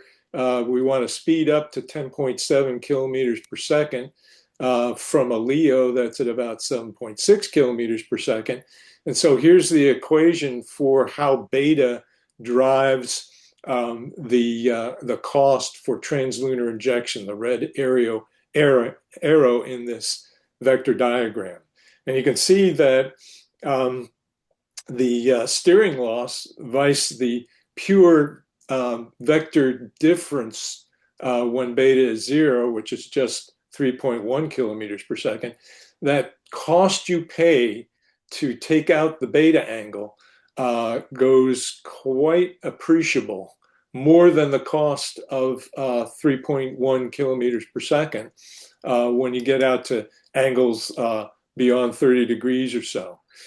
And in fact, if you looked at a realistic budget for how much somebody might be willing to pay to take out beta, it might be on the order of 100 meters per second, let's say. Well, if 100 meters per second is about 5 degrees of beta, and if we go back to the previous chart, oops, the previous chart, 5 degrees of beta near one of these beta equals 0 conditions isn't much. It's like here. So that kind of time interval is a fraction of a day down here on this horizontal scale. So you can see that it's a sobering proposition until we get warp drive. And I'm sure Elon's aware of this, but we'll hope that we see something realistic for getting out of LEO and getting to the moon. That's all I'm going to present. Excellent. And then, so now, folks, it's very important for all of us to know that celestial mechanics still drives what we can and what we cannot do. On the way we've been taught, at least in the 20th century. But then, if we can provide a lot more energy in LEO, we can do more things without worrying too much about the energy part of how we get from LEO to the moon or elsewhere. And I think, am I right to think that we are arriving at that point where we have the energies to be more lenient towards various other trajectories? I mean, if we use our favorite thing, which is fuel depots. Well, if we're talking human spaceflight, we're going to be always saddled with a lot of baggage, literally mass, for all the conveniences that humans need, as Samuel presented previously. And that is going to be always a challenge compared to what we've been doing over the decades. Most of the time is just sending robotics out to do our exploring for us. So yeah, this is sobering stuff. And when you consider what each of the 10 odd rendezvous has in terms of potential for schedule delay, it's huge. I mean, weather at the launch site, for starters, and then you can go from there. It's sobering, and I just wanted to add a little dash of reality to some of these very grand plans that I hope work out, but I'm always going to anchor myself in the physics. Thank you for a good dose of reality, but thank you, Dan. Merry Christmas to you. And thank you for, our plan, Ken, is to put all these slides and even those that may not be able to present today, it's all going to be an archive as attached to this YouTube that Ken will load up. Thank you. Merry Christmas to you again. Have a good 26. And to close out this session, which is already way beyond time by half hour, is none other than Andrea Quasgaris. Did I say that right? Very Yeah. good. Yes. Is that a Greek Kaskorgan. name? Is that a It's Greek- Arabic. Arabic. Oh, great. Now, let me tell you a little thing. Many years ago, I ran into Chuck. This was the first presentation I think he did for the National Space Society or something like that. And he asked us a question. What is a real business that you can do in space? This was, I don't know, 20 years ago or something. And Chuck tells us that, Charles Schaefer tells us that, hey, listen, we all live and we all die. And one of the things that he hooked onto was the idea that you could scatter your ashes in the cosmos. It doesn't have to be on Mother Earth. And there are many philosophical discussions on this matter, but I'm glad to invite you to tell us about Celestis, this whole idea behind burials in space. Thank you so much. I'll share my presentation. Can you see my screen now? Make it quick, Andrea. Very quick, yes, I will. So thank you very much for having us. My name is Andrea Kaskorgas. I serve as the Chief Operating Officer for Celestis Memorial Space Flights. We fly symbolic portions of cremated remains and preserved DNA substrate aboard scientific and commercial space missions, allowing families to participate in spaceflight through memorialization. It's a pleasure to join you all today. When we talk about human spaceflight, past, present, and future, we often focus on vehicles, destinations, technicalities, and the extraordinary individuals who dedicate their lives to reaching space, which of course matters. But today, I want to talk about something quieter and just as enduring. And that is what it means for everyday people to become part of humanity's presence beyond Earth. Not merely as observers or spectators, as it was in generations past, but as active participants, carrying memory, meaning, and their personal legacies into space. Celestis exists because space has never belonged only to nations, astronauts, or celebrities. From humanity's earliest myths and stories, the sky has been a place of meaning, reflecting our curiosity, imagination, and desire to belong to something larger. Our work at Celestis allows individuals and families to imprint their stories into the cosmos, not metaphorically, but physically. This is the idea I'd like to share with you today: space as a shared human inheritance.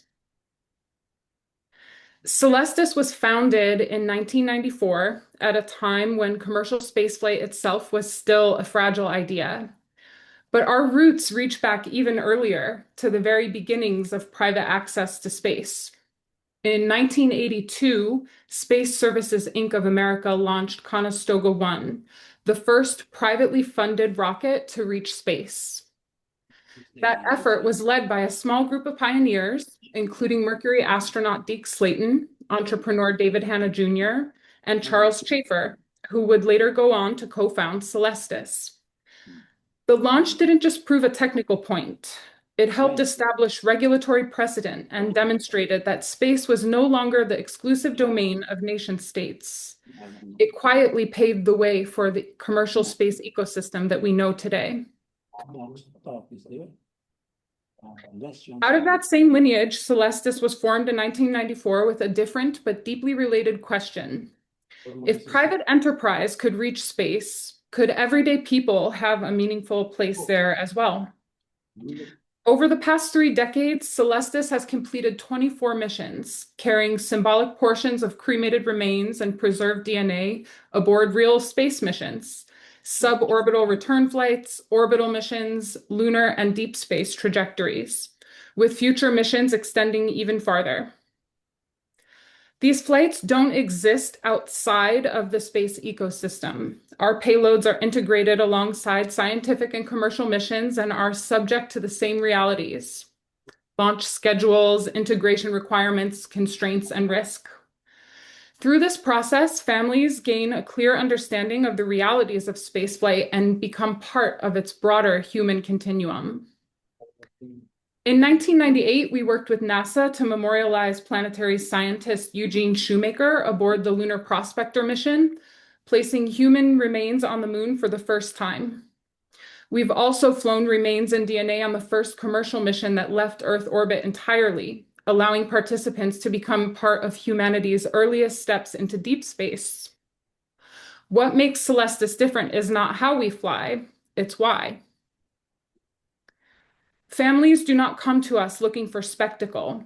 They come because space meant something real to the person they loved.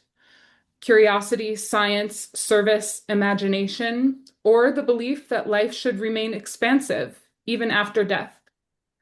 This doesn't replace funerals or cultural traditions. It extends remembrance. It gives people who felt a deep affinity for the cosmos a way to bring that relationship closer to reality and to transform grief into continuity.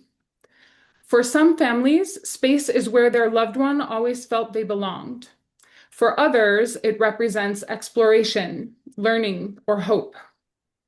Our responsibility is not to dramatize loss, but to honor meaning and to make participation in space part of the human story, not a distant abstraction. This is where spaceflight becomes personal and where legacy beyond Earth becomes tangible. Much of today's conversation around space focuses on achievement, new capabilities, firsts, milestones, and the expanding boundaries of what humans can do beyond Earth. And of course, those advances matter. But Celestis reflects a different complementary dimension of human space activity: continuity. Our participants are not journeying to space themselves. Instead, a symbolic physical trace of them becomes part of its record. Their names, their stories, and in some cases, their DNA join humanity's outward expansion, quietly, intentionally, and without extraction or consumption. This is not about experience. It's about presence and legacy. As humanity prepares for a multi-planetary future, we talk, rightly, about infrastructure, sustainability, and survival. But culture travels too, and memory, and meaning. When we place preserved DNA or symbolic remains into space, we are not making a statement about immortality. We are acknowledging that humanity's genetic and cultural footprint is part of our exploration, just as much as our machines. As we move outward to the moon, Mars, and beyond, we aren't only exporting technology, we're carrying human presence, individual legacy, and personal history into the unknown. The question isn't whether humanity will leave Earth, it's how thoughtfully we will choose to do so. At Celestis, we consider it a privilege to carry individual human stories into space, not to escape Earth, but to reflect what makes exploration meaningful in the first place, not just for astronauts or public figures, but for the families who believe that their story too belongs among the stars. It is a step into the universe. Thank you for your time. Hey, guys, there, she said it. She said it. I think all of you know the statement or that says, we are on planet Earth, nobody leaves alive. But maybe, Andrea, you gotta say, Celestis, the way to get out from planet Earth. But anyway, we're gonna think about it. Thank you so much, dear. Say Thank hello you. to Chuck for me, and I sure will. wish his spouse the best, because I think they're going through procedure right now. But anyway, guys, we are on to our next session, which is half hour delayed. I would like to introduce our panelists for the next session, which is my favorite, space architecture. And I would like to call the folks listed here. Melody Yashar, the beautiful Melody. Daniel Innocente. I want to ask Adam Oswald, Bernard Foyne, and Pascal Lee. The artist is with us. If you would like to somehow come on screen, I see Melody's face there. I don't see others. Adam is there. Wonderful. Great. And let me see. Here's Pascal. There you go. Oh, beautiful. That's a great screen. Okay, guys, I'm going to ask Melody to share her ideas about space architecture. Melody, please introduce yourself because yeah, I know a lot of people know you, but go for it. Okay. Hi, everybody. It's very exciting to be here, and it's been such a pleasure to listen to the presentations thus far. I know there's a lot to say, and a lot has already been said, so I'll go very, very quickly. My name is Melody Ashar. My background, for the most part, has been in architecture, terrestrial architecture, but I've also been a researcher with NASA, and with other groups. Investigating the feasibility of autonomous operations in space, particularly for construction of 3D printed habitats. That's really been the focus of my work for the last 10 plus years.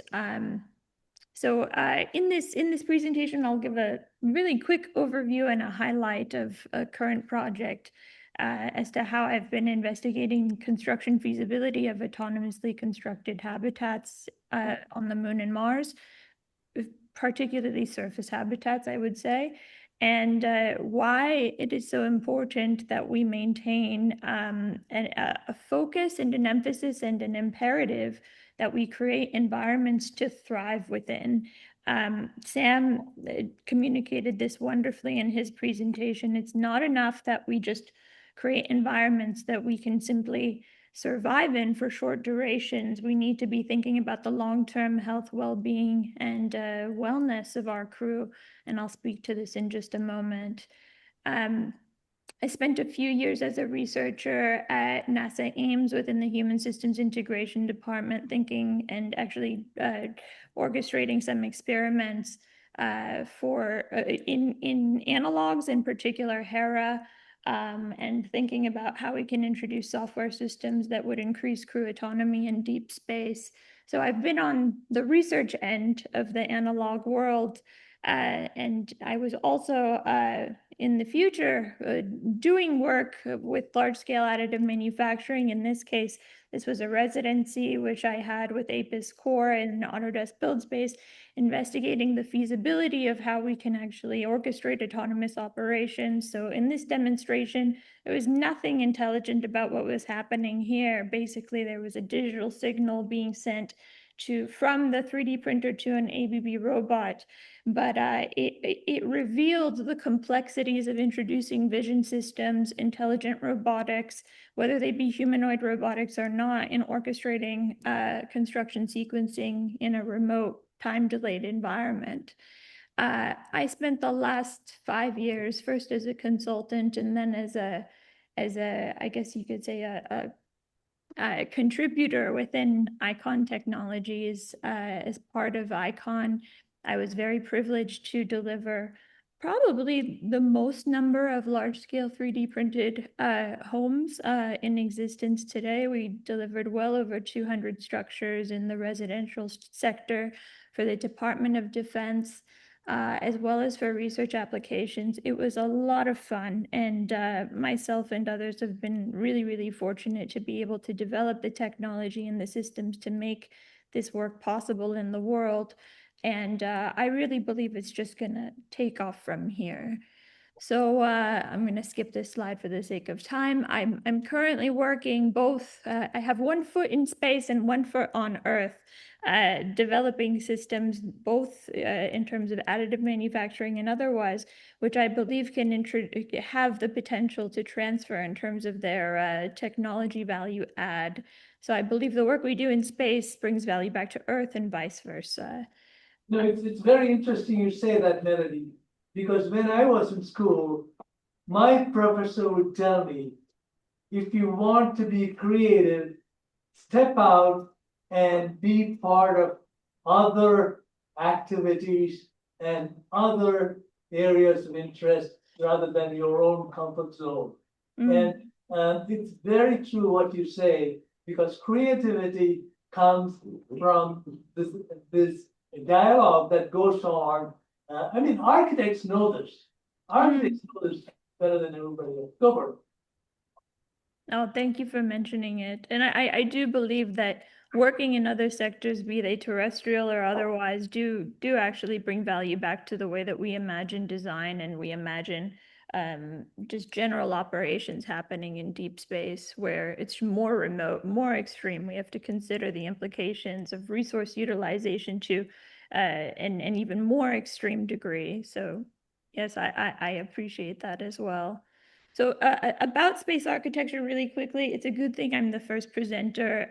There was a taxonomy of space architecture types introduced by Chris Kennedy and others at NASA several years ago now, which introduced a definition of various types of habitats according to 3 classes. Class 1 being hard shell and composite structures pre-integrated on Earth. Class 2 being inflatable or deployable structures, and Class 3 being in situ resource utilization construction, which for the most part has been what I've focused on in my work.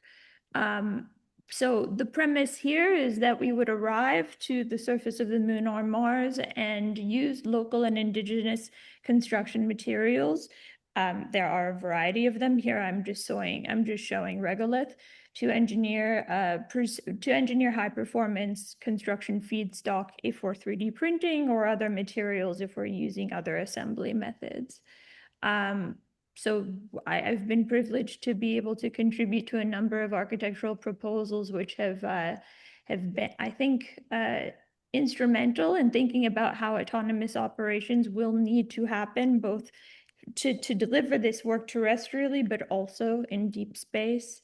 As part of this work, I'm continuing to explore how construction sequencing will need to happen for all of the various activities that are instrumental for engineering, validating, and then certifying a structure for occupancy. And it's no small feat. It's hard enough to do this work on Earth, let alone in a time delayed and a remote environment. A lot of this work contributed to a request for proposals that I received along with my later colleagues at ICON. We were together awarded the project to design and build the crew health and performance exploration analog at the Johnson Space Center. So this is a time lapse showing how we 3D printed the structure using ICON's Vulcan machine. And also installed roof panels on top of the structure. I spoke about this in one of the last AIAA LA meetings. Maybe it was a few years ago now. So here was the first crew, which had ingress into the habitat back in 2013. They were in the habitat for a little over a year. And actually the second crew just had ingress not too long ago on October 19th. So the second mission is currently taking place. There's a third mission planned after this one. And everyone is very excited to hear what the results of the simulation will be after this first run of 3 missions. This is a little bit of a walkthrough of the CHAPEA analog. This was designed extremely collaboratively with many stakeholders at NASA, people from Advanced Food Systems, people from the Human Habitability Division, Dr. Robert Howard's lab at Johnson Space Center, as well as many other stakeholders who have experiments and other, I guess, activities that were coordinated within the analog. You can see here they have an airlock as well as a simulated sandbox to do EVA activities, quote unquote. There's exercise machines out there. There's regolith brick making apparatuses out there. And yeah, this is just to give a sense of the environment of what the analog is. The furnishing and the outfitting was not done by us. That's another story. I recently left a meeting that was organized by the National Council of Architecture Registration Boards, and they were very interested in the construction of the CHAPIA analog in particular because of how it suggests a new way of thinking about health and wellness in outer space. In particular, after COVID, many organizations, including NCARB, as well as the World Health Organization, have shifted their idea of what the built environment should be in terms of health and safety to actually include an enhanced sense of well-being within that environment, meaning as architects, as designers, as engineers, we're not only responsible for safety egress, fire suppression systems, for the basic, I guess you could say, features and attributes of spatial experience, which contribute to safety, of course, but also to introducing a sense of neuroimmunological benefit, wellness benefit, thriving within the space. Introducing spaces which reduce stress. And so this is a core tenet, I believe, within the practice of space architecture as well. I'm going to skip this slide. It's a bit of an eye chart. The point here is that the folks who issued the contracts for the CHAPIA analog were so well aware of how the fact that the 4 crew members would never be leaving this facility for an entire year, how that it would have really drastic effects on their health and well-being. They will never see the sunlight for over a year. And so part of our contract specified that windows are only to be considered if required to meet safety codes, in which case the project team will need to cover the windows with Martian views to block real life. This isn't that big of a deal when you consider, you know, like what a space vehicle is and the fact that you're going to be living in an extreme and remote environment. But from a regulatory and from a permitting perspective, given that this was a structure permitted within the city of Houston, it actually had very serious implications for what that meant in terms of permitting and code and how we interpret that moving forwards. So the point is to say that as space architects, we want to be able to transcend the environments that have not necessarily been designed, but have kind of transpired within the ISS, and think more aspirationally about how we can introduce spatial attributes like light and air, access to biophilia, which are so intrinsic to how we design spaces terrestrially for human beings to thrive, and be relentless about the value add that introduces within a spaceflight environment, and argue for the value add that brings to that environment.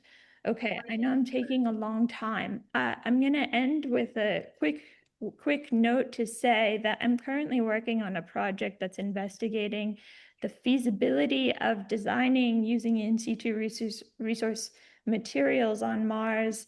There's lots of possibilities for how this work might be possible. A lot of it is still speculative. We really have only gotten so far as to be able to test small material samples and coupons, cylinders, to validate how these materials will operate in a structural sense.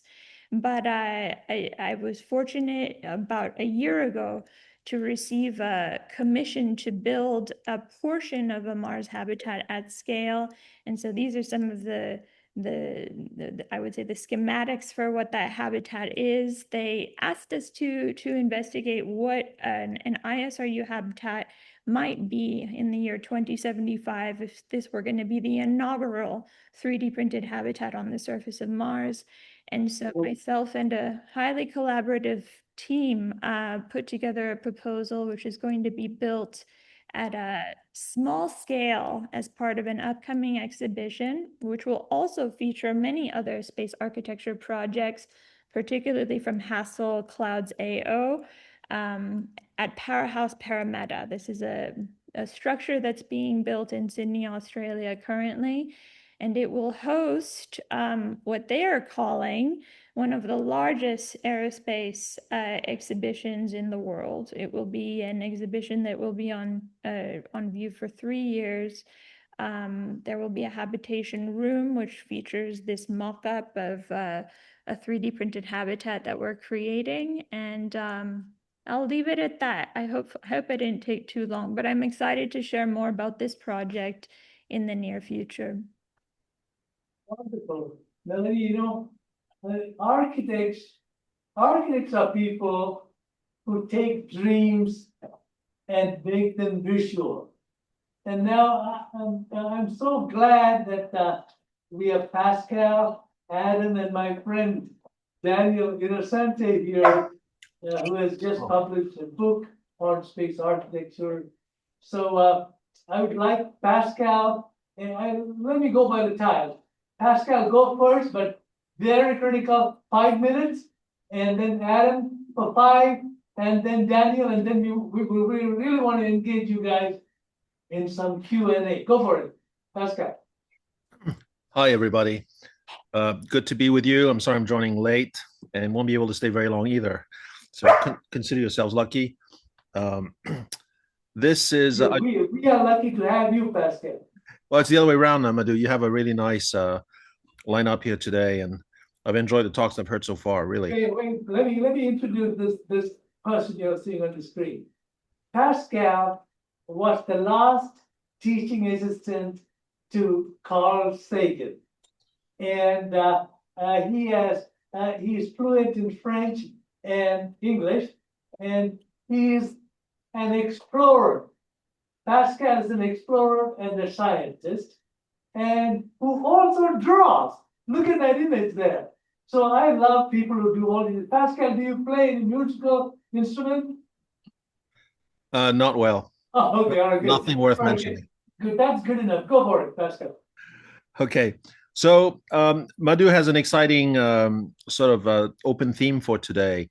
I just wanted to share some thoughts on how I think things are going to move forward here with the emergence of androids and AI, not so much in space for quite yet, but on Earth, and how this will have major repercussions in how we sort of think about our future in space and what we do there. 5 minutes, man, Pascal. Say again? 5 minutes. 5 minutes, yeah. So, you know, we've been to Mars, different locations. The green dots are the successful landings, the red dots crashes. We tend to think of robots as separate from humans. They are obviously just tools that are more robust to explore the Martian environment. The Martian environment is really unpleasant. There are a few good things going for you. The day is about 24 hours and 37 minutes. There's plenty of water, ice. The regolith is, mineral rich. Gravity is substantial. It's 0.38 G. But there are things that will kill you, and I've listed them for you in chronological order of cause of death from top to bottom. The low atmospheric pressure, the fact that you have no breathable oxygen, the very low temperatures, the dust, and also ultimately the radiation. The radiation is the thing we worry the most about, but it's actually the thing that will kill you last on Mars. It also will take you a long time to get there, and therefore you're also exposed to radiation in deep space on your way out there and back, but also all two other dangers of deep space: the vacuum, the micrometeorite flux, etc. The radiation environment is well illustrated, I think, with this chart. On the right, you see an NRC chart showing you, acceptable doses of radiation that we have in our lives here on Earth. The tallest green bar or column is the annual dose limit acceptable for a nuclear worker. And so it's about 5,000 millisieverts. But if you compare that to what you would be exposed to on a mission to Mars, which are shown in the columns on the left, where the dark blue is the time you spend in deep space, the orange is the time you spend on Mars, and you have different scenarios basically that are shown there, either a round trip to Mars without landing, or some missions with extended stays on Mars. And the green column on the right, which is the annual dose limit, becomes that little green cube on the left.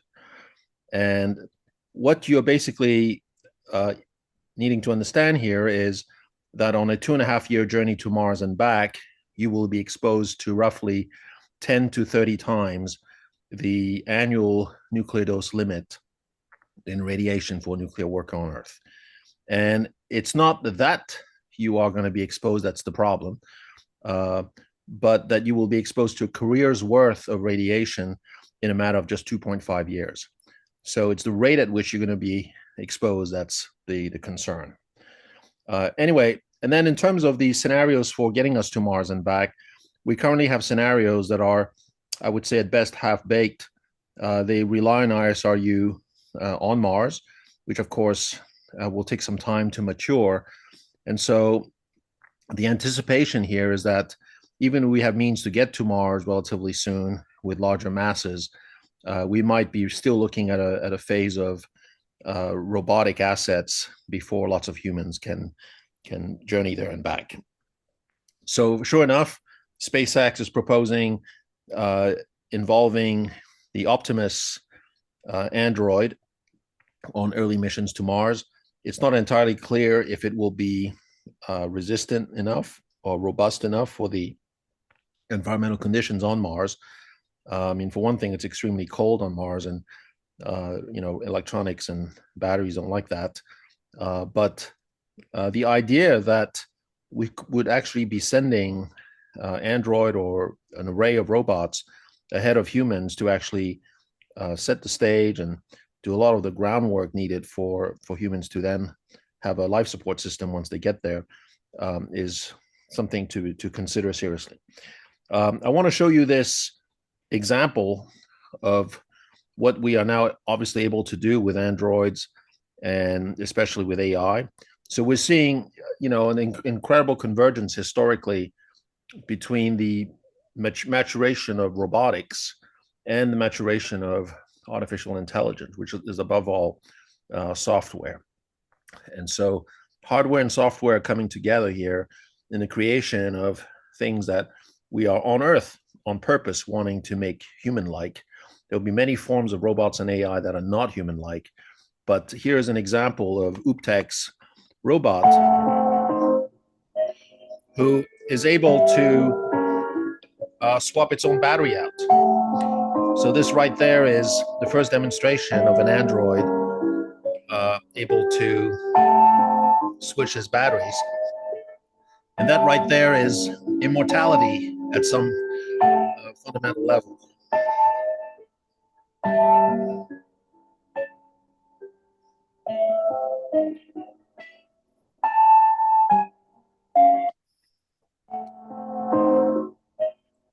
So the upshot is that in a future human exploration of Mars, we might actually be going with crew members who are android robots. And if you look at this AI-generated image of a crew on Mars, where I specified incorporating a human-like android robot, the android robot is the person on the left.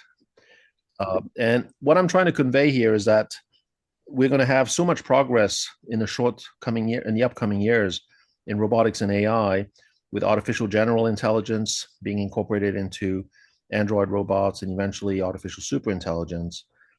Our relationship to robots is about to change drastically. We will no longer think of them really as strictly machines. They will be emotionally, culturally, socially integrated into our lives. And this need to send humans into space as our own representatives, as our own selves, I think will not be as strong once we have robots on the scene that are fulfilling that role, which is to represent us. And if we can think of our future robots as our offspring, then we might feel less of an urge to send the biological human into space and more of an urge to actually expand into space with things that are designed to do better in space than we can biologically. If you look at interstellar travel really quickly, the distances are monumental. If the sun were the size of a grapefruit, and you put that grapefruit at the beginning of the Golden Gate Bridge in San Francisco, Pluto would be the size of a pinhead at the distance of the first pillar of the Golden Gate Bridge. The nearest star to us, Proxima Centauri, would be the size of a cherry. It's much smaller than the grapefruit sun, but it would be in Chicago at that scale. So the distance to even the nearest stars is a real abyss. And even Voyager 2, after all its travels so far since 1977, Voyager 1 and 2, Voyager 1 will be barely reaching this coming year in 2026, one light day away from the Earth, the distance that light travels in one Earth day. And the nearest stars, thankfully, have some exoplanets, some of which are in the habitable zone. So in terms of overcoming the interstellar distance and time challenge, people have proposed multi-generational spacecraft, where the generation that leaves the Earth is not the generation that ultimately gets there, but multiple generations later, their offspring would. And of course, you have this a bit inhumane situation where generations that are caught in the middle are neither going to know ever the Earth or the destination. So that's a major, I think, challenge for this concept. The other concept, of course, that comes up a lot is that you put humans in biologically in stasis. So they are in hibernation. This is a theme that's very common in science fiction.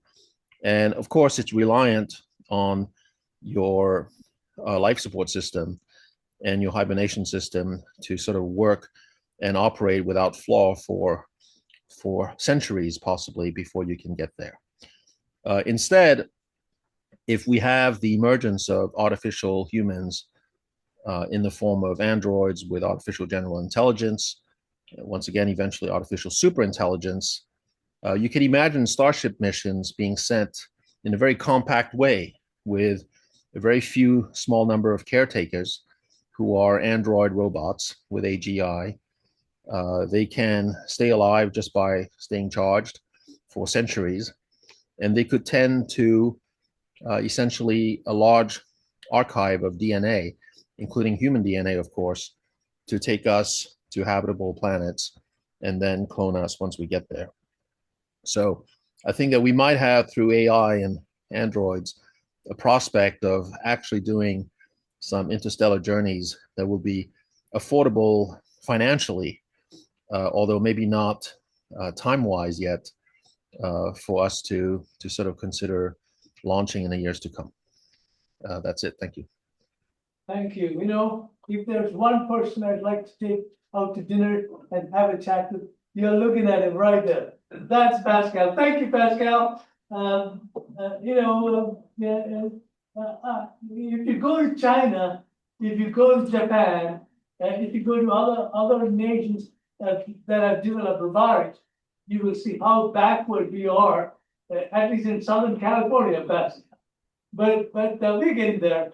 We still have little robots delivering pizzas and so on. We are slow. We are slow, but we're getting there. Thank you very much. Now we're going to rush. Our next speaker is, let me choose between Adam and my friend Daniel. Daniel, would you like to go for it? Because I know that Adam has some stories to tell about the space architecture company. So let's do Daniel. Go for it. Good to see you, Daniel. All right. I'll try and be quick. I was actually just removing some slides as we transitioned. I had too many in there. Okay. So let me go ahead and share screen. Please share your screen, and they can see your books piled there. How is the book selling? I have no idea, but we'll find out.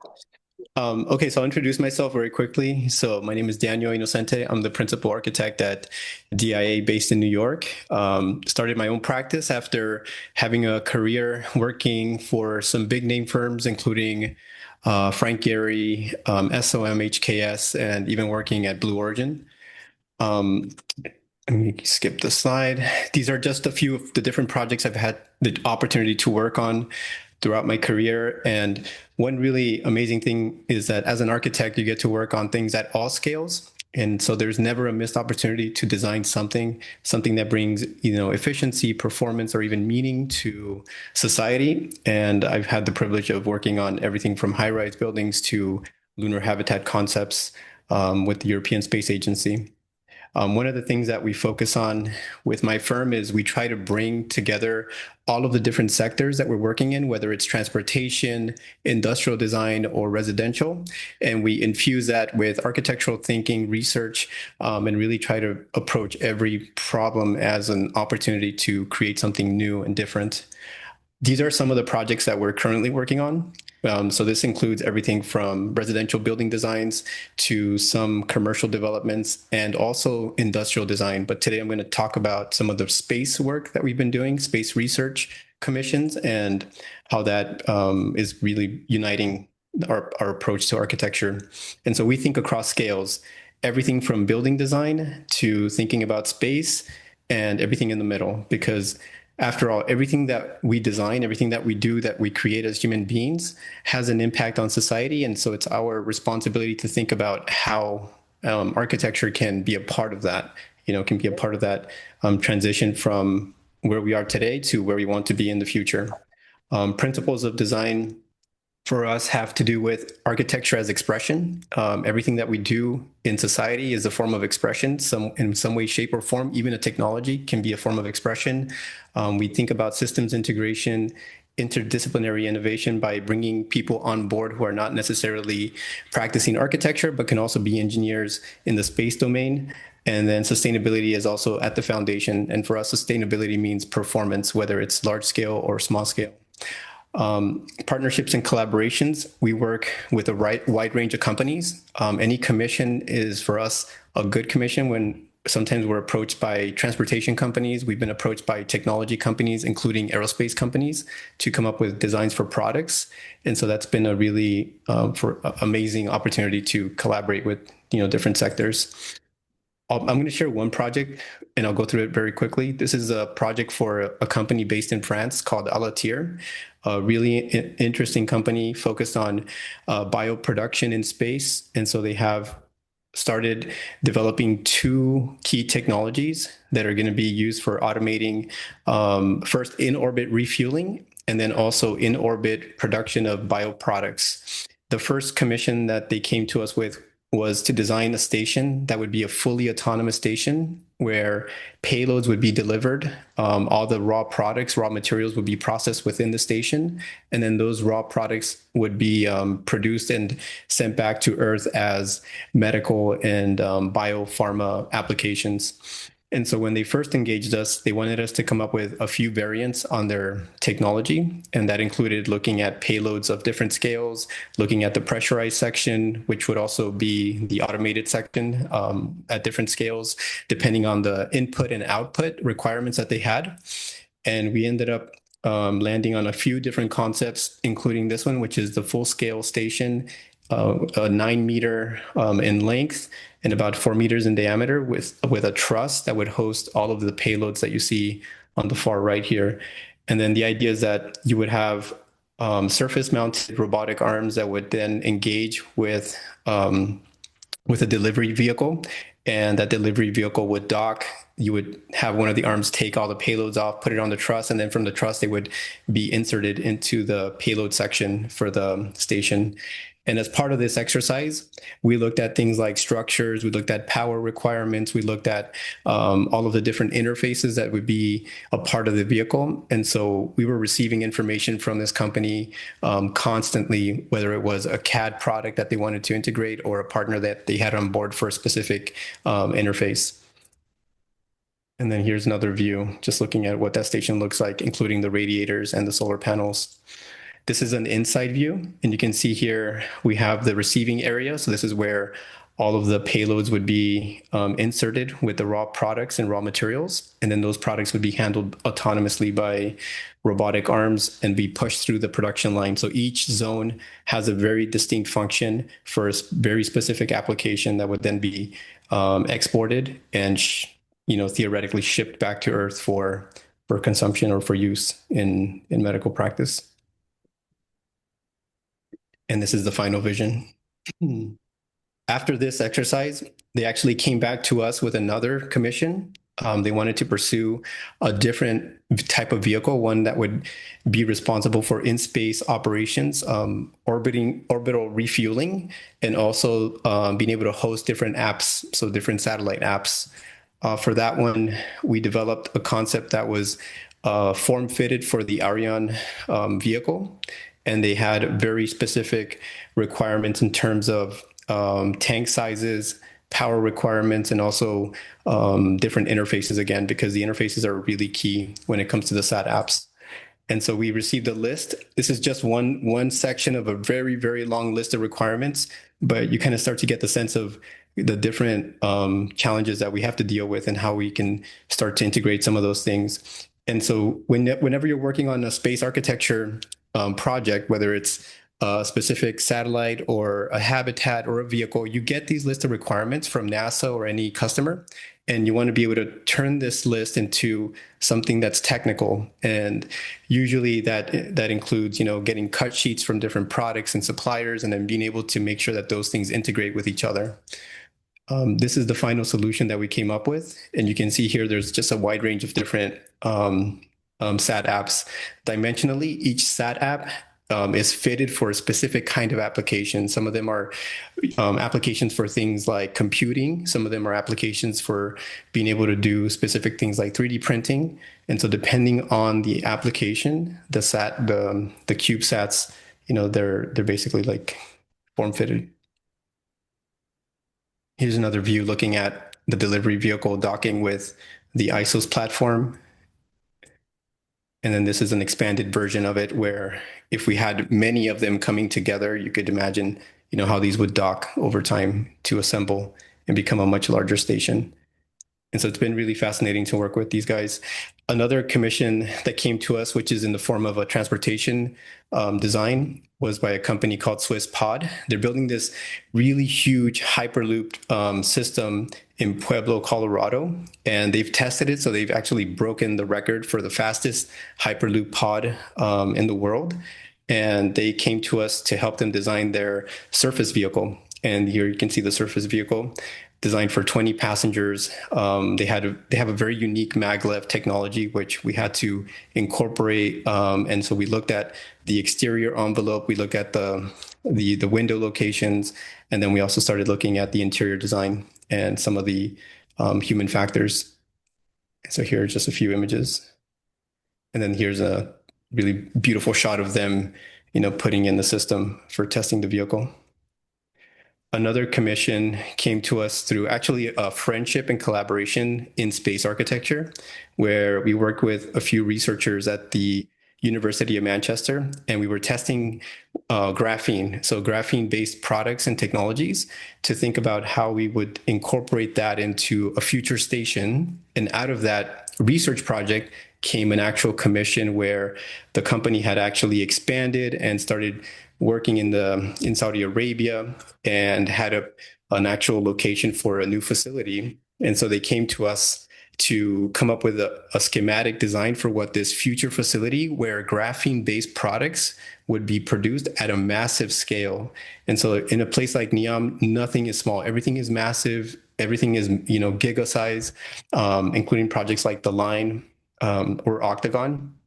And so when they came to us, they wanted us to envision a large-scale production facility that would be built over time into different phases. And, the structure of graphene, that hexagonal structure became a part of the inspiration architecturally. And so for us, it meant, looking at the program, production zones, worker zones, all kinds of different programmatic functions that are typically associated with, architecture. This is the vision for it. And at the same time, they also wanted us to break the record in terms of harnessing solar power. And so the roof itself became a solar collector, being able to generate more than a gigawatt of energy. And here you can see this diagram that shows the conceptual phasing or the conceptual production of materials from raw materials being received on one end to the processing units, and everything in red is the size of the machines that would be inside. So these are massive machines, and then you would have products coming out on the other side. The different kinds of products would include things like building materials, concretes, fabrics, all kinds of really amazing structural innovations. And then here's an image of what the structure could look like. We were thinking of this massive prefabricated steel truss system that would be, factory built and then erected on site, similar to how they're building Tesla factories nowadays. Here's a close-up of the roof with the solar panels integrated. And this is the scale of this idea, if you were to put it in context, right next to all of the tallest buildings in the world. And they really love this image because it just showed the scale of ambition that they had for this project. And I'll just skip through this. Going back to space architecture, at some point, I was really fascinated by thinking about the first surface habitat for lunar applications. And I started looking deeper into what NASA had published on requirements for a surface habitat. And after looking at the mission duration, looking at storage capacity, looking at all of the things that basically would be required to be able to sustain humans on the surface of the moon for 30 consecutive days without any resupply, we came up with this vision for a hybrid habitat, which is essentially a rigid shell at the base, which would include the pressurized entrance, and then we would have this inflatable two-story structure above, which would be deployed once it would land. And maybe some of you have seen the work that we did with the European Space Agency. A lot of the ideas that we explored during that work actually went into this, thinking about how to work through ergonomics, the location of different interfaces inside, looking at the airlock configuration. So all of the research that we've done in space architecture in the past has really helped us think better about space habitat design. This one is really technical. The 3D model is actually extremely detailed, and we were trying to figure out, some of the components, including like the airlock, hinges, being able to load heavy equipment from the surface, because one of the things that often go like under noticed is astronauts can only do so much on the moon. I mean, the gravity environment makes it really difficult to maneuver things, and so being able to lift something that's really heavy is hard when you're going upstairs, which means you need, even for being able to get cargo up through the hatch or through the door, you need some kind of a lift, some way of getting it up there. And there's just all these different challenges associated with surface habitat design, which include deployable mechanisms, being able to land it, being able to offload it, being able to deploy it. And all of these ideas really converge in this concept. And here's a layout of it. Foundations too, Daniel. Yeah. Start to prop up as an issue. Yes. And here's some interior views of what the workspaces would look like. Now we're inside of the deployable area. And then this is one of the crew quarters. And then this is a 3D printed model. It's actually a really nice model. You can take it apart. It's about 4 feet tall. And we exhibited this in Washington, D.C. And we also took it to a few conferences. So when people see this, it's really exciting for them because they get to visualize and play with it and, really get us. Christmas toys for your kids. Oh, man. They love playing with this thing. Yeah, it's downstairs. And here's some close-up views. And then that led to, I'll talk about this last project. Actually, we did some research work for Beyond Earth Institute, and some of you might know about this. We published some papers last year before a conference that they had in DC, and we wanted to think about large-scale planning for for a future lunar base. And so we gave them a vision. We really wanted to think big What is the ultimate vision, and what is like the ultimate scale for surface habitation, surface, work, and doing all kinds of different activities. And it requires a lot of power. That's one thing, we realized. It requires a lot of infrastructure, but more importantly, it requires the ability to land large surface assets on the moon. And so the Starship right now seems to be one of the, the biggest possibilities for that, aside from, the Mark II lander from Blue Origin. But there's only these vehicles currently, with the possible capability to land assets that have enough capability to do these kinds of things. And so we started looking at how this would take place over time. And here's one configuration of what we call a cluster. And this includes everything from living to working to science to storage. And you can see how the power stations nearby would supply power to each one of the clusters. And lastly, we just released a book this year. It's been a work in progress for a couple years. Space Architecture Principles, Challenges, and Innovations, published by Wiley. Wiley's a renowned publisher. They actually are the ones who published, the Bible of Architects, the Handbook of Professional Practice. And so it was a really nice collaboration working with them. They're based also in Hoboken, New Jersey. And we have just started talking about it, sharing more about it, and it's 560 pages, 20 chapters. Actually, a previous collaborator, former NASA astronaut Jeffrey A. Hoffman, he worked on the book with us, and he also included the preface to the book. So it's been really exciting to work on this, and I'm just glad it's out. When you're working on a book, you can shoot for perfection, but there's no perfection. You just got to let it out.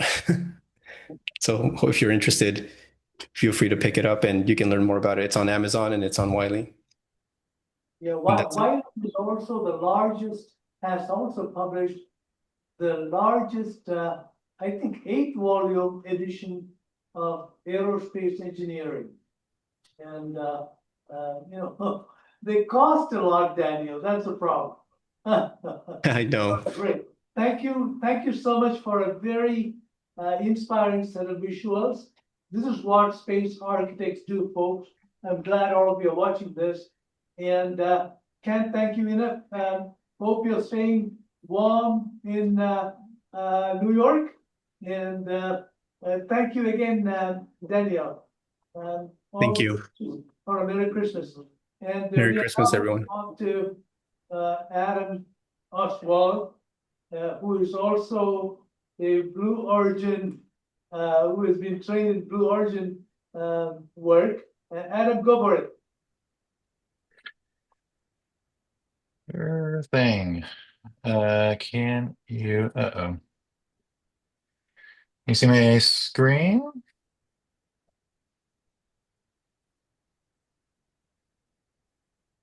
Yep.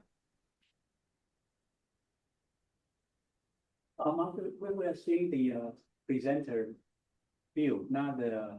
Oh, Adam, we are seeing, Fixed. we're not seeing a full screen. Can you do that? Is it working now? Maybe you can. No, it's on his hand. It's on his end, okay. Oh, yeah. Oh, there you go, good, you got it, thanks, go for it. Okay, let's try this again. Can you see my screen now? The right one? Yeah. We're seeing the screen background, not your presentation. Oh, come on. It's sharing the screen versus sharing the instance of your presentation, which is actually a different file. So you'll have to open it and then reshare. Sorry. It keeps flashing. How about now? I see a green box around the right screen. Here, tell you what, I'm gonna close that screen. Yeah, that'll help.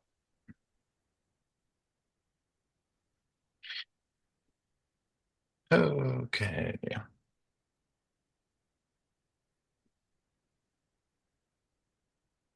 Okay, we're gonna try this one more time.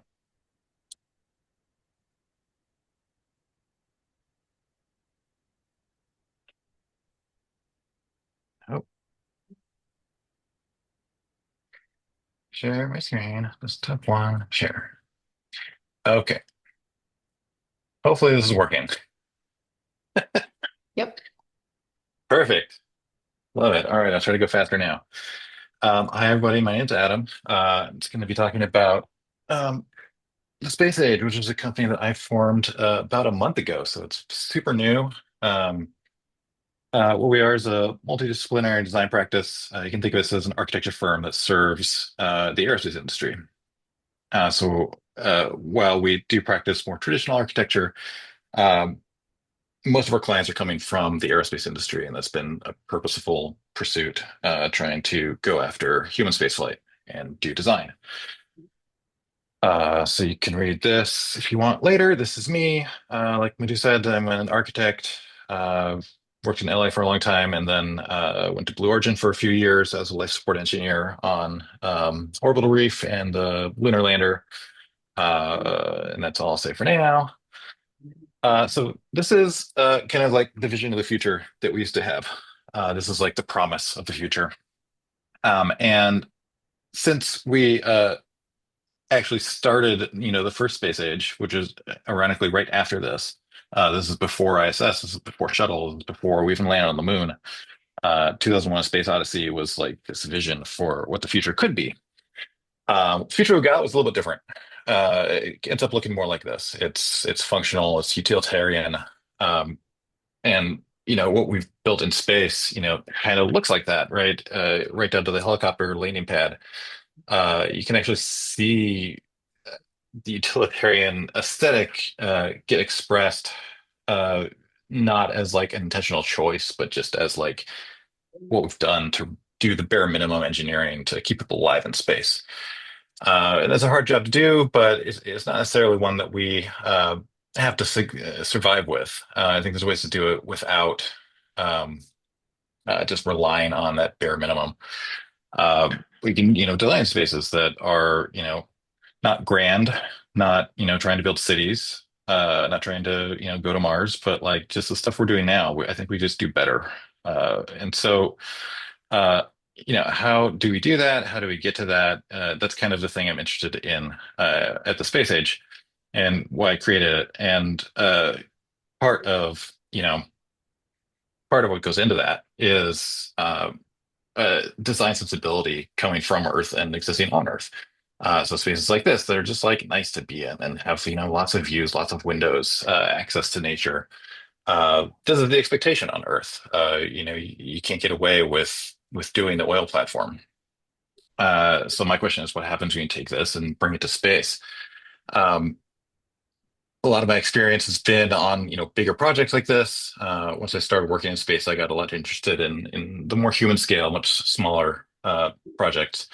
Um, and one of these, the one on the right, is a science lab, and so I have some experience in science labs and got interested in what that means for space. Science in space is kind of like this first and best use. It's like why we go, especially low Earth orbit right now. It's to do research, it's to do science. Looks terrible. I mean, it looks terrible, doesn't it? I mean, I can't believe that they do things like this. All right, let's go. Yeah, I mean, and that's kind of the point. Like, this is super reminiscent of the oil platform photo. It's like bare minimum. It's, stuff is everywhere. And it's really designed, for this guy. It's designed for career professional astronauts who have, years and years of training, multiple PhDs, can do everything. They're good looking. This is what we're designed for. And we use this as crutch, right? It's because we have Superman going to space, we can have a degraded environment. It's part of the problem of traveling at 70,500 miles per hour and trying to live like in a mansion. Yeah. Yep. Please go on. So yeah, anyway, I was talking about labs. I mean, this on the right or on the left, I guess, they both are science lab. Like, this is a science lab in space. This is what it is. On Earth, that's not good enough, right? It's not acceptable. When we think science lab, we think this top right image, right, of like scientists at a bench top, doing science. But the reality is, a lab is much more than that. It requires those spaces. It requires, conference rooms and offices and kitchenettes and all this stuff that you need to support research because these scientists are going to stay in their building for 18, 19, 20 hours a day.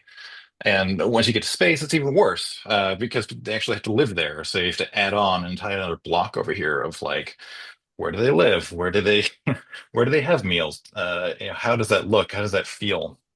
Because that's key driver in all of this stuff in the labs on Earth is how does it look? How does it feel? What's the experience? What's it like being there? First and foremost, the thing you're thinking about, and it's the differentiator between a good building and a bad building.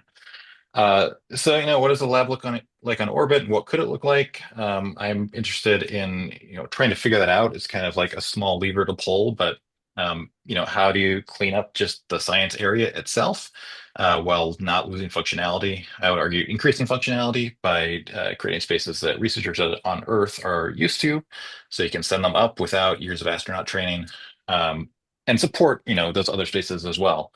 Um, have a variety of spaces to work, have a variety of social interactions that are available. So you can choose to be an introvert, you can choose to be an extrovert, because that variety is there. And of course, who wouldn't say no to a nice window view from their workspace, something we just don't have now. I'm super interested in how you achieve that. There's a big gap between a lot of the images that is easy to show and the actual reality of what you're building. I learned this lesson very aggressively at Blue Origin, trying to actually build stuff. The space goes away super fast. The capabilities are much more limited than anyone wants to admit. So for me, modularity is a big lever to pull. Not just at one scale. We think modules in space, and we think this one, right? Station module that I'm calling the element here. But if you're attacking modularity at multiple scales, it allows you to do these different paths in parallel. You don't have to wait for the station to be designed to design the element. You don't have to wait for the element to be designed to design the segment. If all this stuff is interchangeable, then you can actually accelerate your path and get to these things much more quickly. So that's what I'm interested in. You'll also notice that Melody had the different types um, of construction methods, ranging from the hard shell metal, like I'm showing here, through ISRU that she was showing. And I tend to go lower tech. I'm more interested in this because I know we can do it now. We know how it works inside, which is kind of critical. There, the simplest thing like ventilation can kill concepts, and I've seen it kill concepts in companies. And so I think going to this place and kind of pumping the brakes on the promises of technology in the future is how we get to this stuff faster. And when you go to the modularity route, you can do one module, you can do multiple modules, keep growing the stations. So that's what I'm interested in doing. Trying to do that in a way that is humanistic, that works for people, not robots, not career astronauts, is I think how we start to build a space economy. So that's me, super fast. This is my company. If you want to check out the QR code or follow us on socials, this is the way to do that. And I think we'll have these slides available afterward, so you don't have to try to scramble to get to this now. That's all for me. Thank you, Adam. And I see that we are way past our schedule here. I'm going to make a little adjustment. We are going to Ken. Can we do the philosophy with Will Maloney and Doug up here? Doug, can you come up here, please? Right now? Yeah. So we'll go quickly to Interstellar because Les Johnson has a dinner appointment and we really want him to talk about Interstellar expeditions. Please come and join us here. And I would ask Doug to show us space art, his presentations first, and then we'll open it up with the and exchange of views. His file is already on the.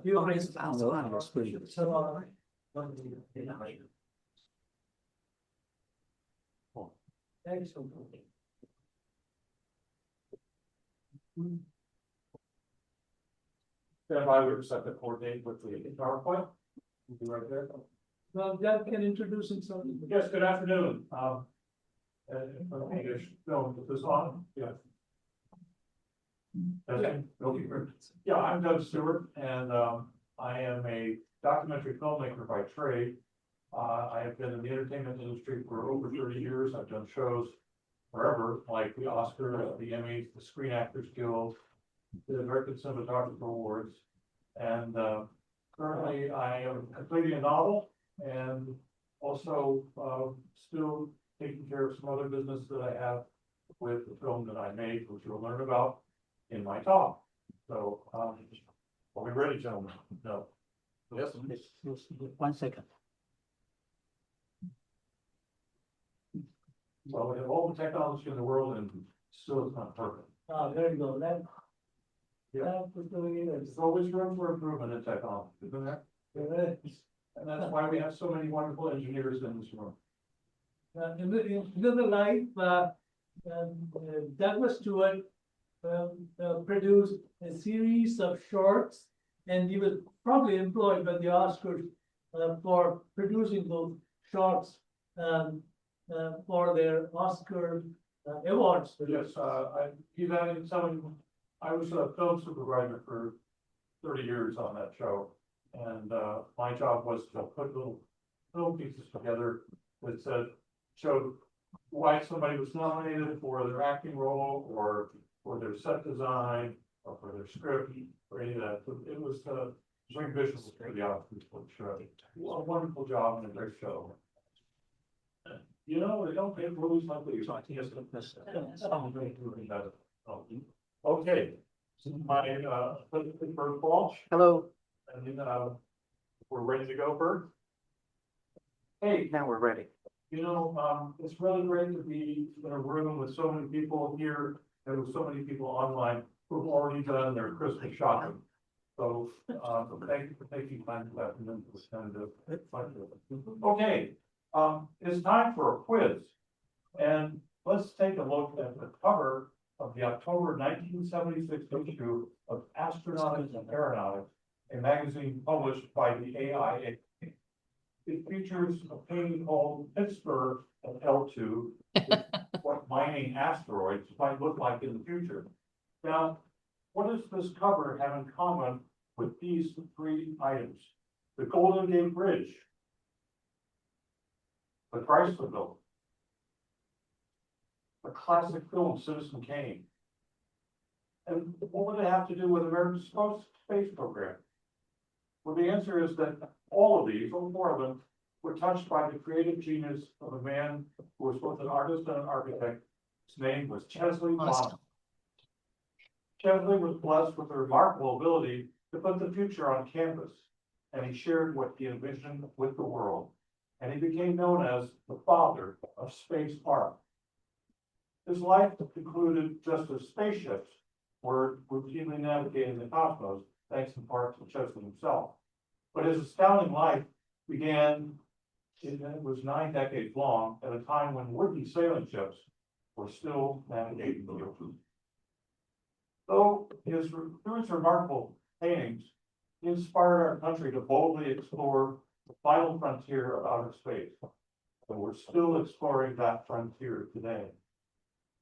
One of the most famous renderings that he made was Saturn as Susan Titan, painted in 1944. It's been called the painting that launched 1,000 careers because it sparked the imagination of so many young Americans who helped create our space program.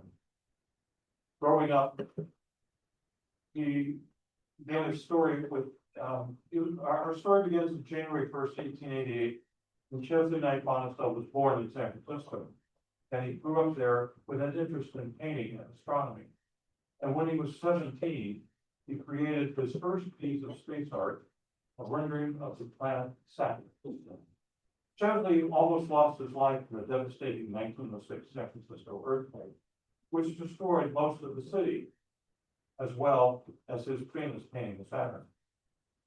Shortly afterwards, he went to Columbia University to New York to study architecture, but returned to California to help restore his hometown to its former glory. He went to work for architect Willis Polk, who promoted himself as the man who rebuilt San Francisco. Chesley worked on projects that brought beauty back to the Bay Area, like the innovative Holiday Building with its glass curtain wall, which was something very innovative for its time. And Beloli, the luxurious estate built for gold miner William Bourne, located 20 miles south of San Francisco. Chesley then moved back to the East Coast, where he played a part in reshaping New York City's growing skyline. He collaborated on iconic construction like the New York Central Building, built in 1929. That's an actual painting. It's now known as the Helmsley Building. He lent his talents to the New Yorker Hotel, built in 1930, and it's still taking guests today.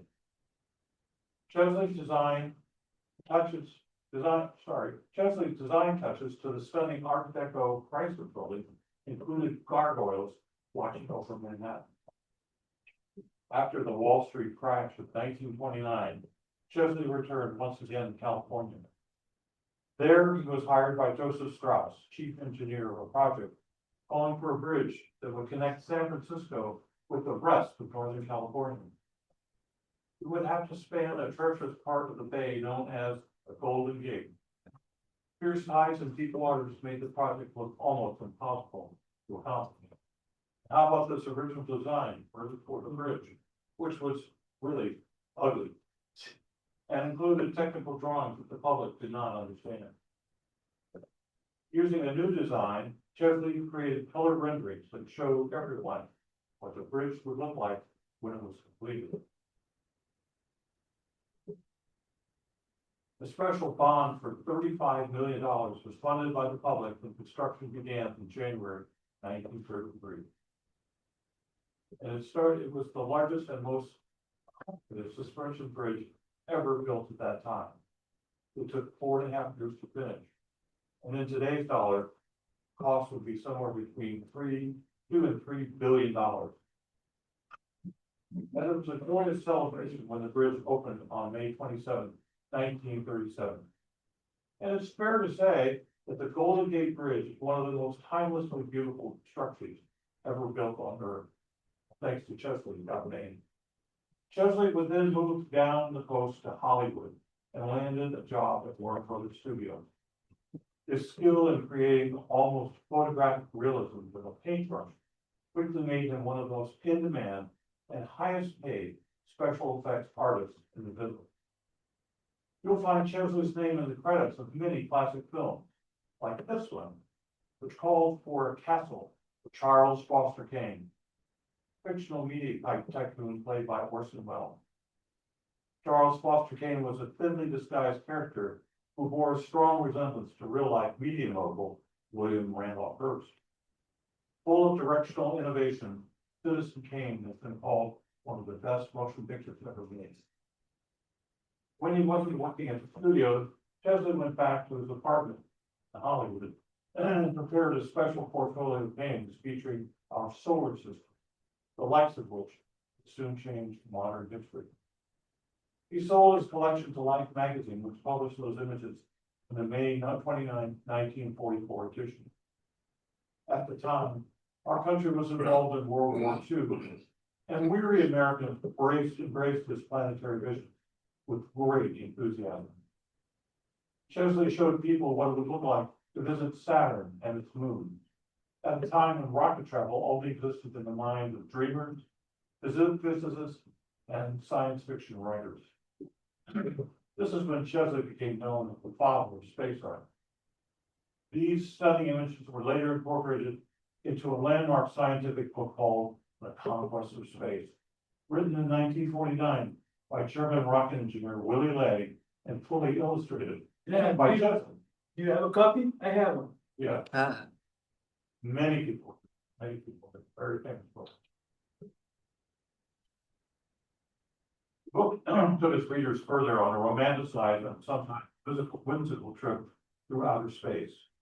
They were taken to the moon, to the broiling heat of Mercury, to the water-filled canals of Mars, and even the frozen mountains of Pluto, which even turned out to be quite accurate. This book got the public to consider the notion of spaceflight as something serious and not just a fantasy in the far-off future. Well, back in Hollywood, film producer George Powell was so impressed with Chesley's artwork that he made him a part of the production team for a new motion picture he was making called Destination Moon. This 1950 film was one of the first motion pictures to realistically depict space travel. For the production, Chesley painted an enormous 14-foot lunar panorama that helped studio artists bring authenticity to set design. Destination Moon took home an Academy Award for Best Special Effects at the 23rd Oscar ceremony in 1951. George Chesley went on to make other great space-related classics, like the 1953 version of The War of the World that depicted an invasion of Earth by Martians, and Conquest of Space, released in 1955. This film features a wheel-shaped space station based on Chesley's illustrations. This movie might just have influenced Stanley Kubrick when he made 2001: A Space Odyssey some 13 years later. I'll ask her, what do you think? One of the key factors bringing World War II to an end was the dropping of atomic bombs on the Japanese cities of Hiroshima and Nagasaki. The scenes of nuclear destruction were very reminiscent of what Chesley experienced during the 1906 San Francisco earthquake. Chesley's atomic bomb painting appeared in publications that featured stories about what nuclear explosions might look like if they took place in other cities, like New York or Moscow or Washington, D.C. The early 1950s were very busy for Chesley. He met the controversial rocket engineer Werner von Braun, who designed the V-2 rocket for Adolf Hitler during World War II. Von Braun had come to the United States after the war to help develop America's space program, beginning with a series of articles in Collier's magazine called Man Will Conquer Space Soon. These two men laid out a proposed structure of the future of space exploration. As a team, Werner had the vision and technical know-how, while Chesley's artistic talent brought everything to life. They mapped out plans to assemble space stations in orbit above Earth, expeditions to the surface of the moon, and then voyages to planets like Mars and beyond. Their vision, developed in the 1940s and 50s, seemingly resembles the strategy of NASA's new Artemis program, now currently underway. Von Braun and Chesley's contributions to the Apollo moon program of the 1960s and 70s were enormous. It was von Braun's design for the massive Saturn rockets that got our American astronauts to the moon and back. On July 20th, 1969, Apollo 11 astronauts Neil Armstrong and Buzz Aldrin became the first humans to land on the moon and to walk on the lunar surface. Chesley Bonestell wept when he saw that historic event take place on television. What he had long envisioned had finally become a reality right there in real life. America had become the first and only country to send astronauts to the moon and remains so to this day. Chesley spent the last years of his life still working at his easel. He passed away in 1986 at the incredible age of 98, leaving behind an artistic and inspirational legacy that has yet to be equaled. Chesley Bonestell saw so much well before others did, and thanks to his amazing talents, we're able to see it today. Whether it be something created by nature or something made by humans, his art reveals his curiosity about the world around us and with other worlds out there in the cosmos. He captured the beauty of the universe, but knew of its terrible wrath. He saw the nobility of what humanity could achieve, as well as the horror of what we're capable of doing as human beings. He showed us the way to the final frontier and then inspired us to go see it for ourselves. His thousands of paintings and illustrations tell of his fascination with reaching for the sky and then going beyond it. For Chesley, the only boundary to the future was how far his imagination would take him. And for a longer and more detailed examination of the life and incredible works of Chesley Bonestell, let me direct you to this website, www.chesleybonestell.com. There you will learn about his remarkable genius and how you can watch the award-winning documentary that I made called Chesley Bonestell, A Brush with the Future. Okay, thanks so much for your time today and attention this afternoon. And let me remind you that the future belongs to all of us. And out there on the table, there's a postcard with a scan and a website on it where you can actually go learn more about the film itself and Chesley. So thank you. Thank you,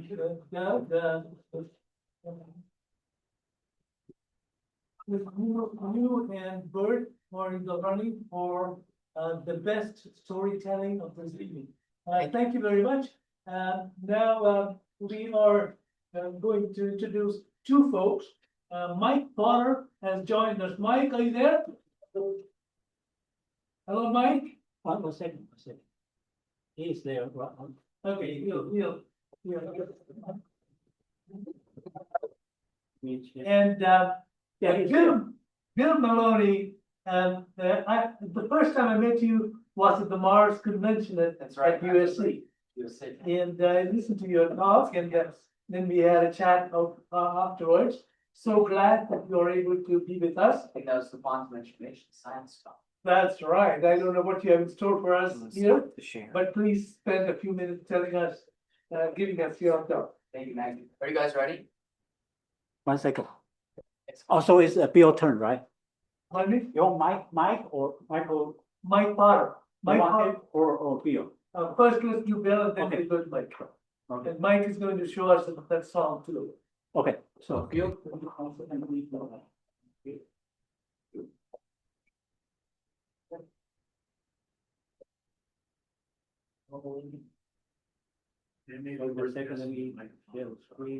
Yeah. Microphone. Yes, Mike. Yeah, can I have this? Thank you. Why is still there? 1 second. And we'd like to show Mike on the screen if you can get, if he's online. He's online, but if we present it, you won't see his face. Oh, okay. He's online, but All right, let's start with, let's finish. I finished with Bill. It's good. It's good. You can stay, you don't need to get close, we can hear it. Great. 1 more second, let me move the cursor away. 1 minute.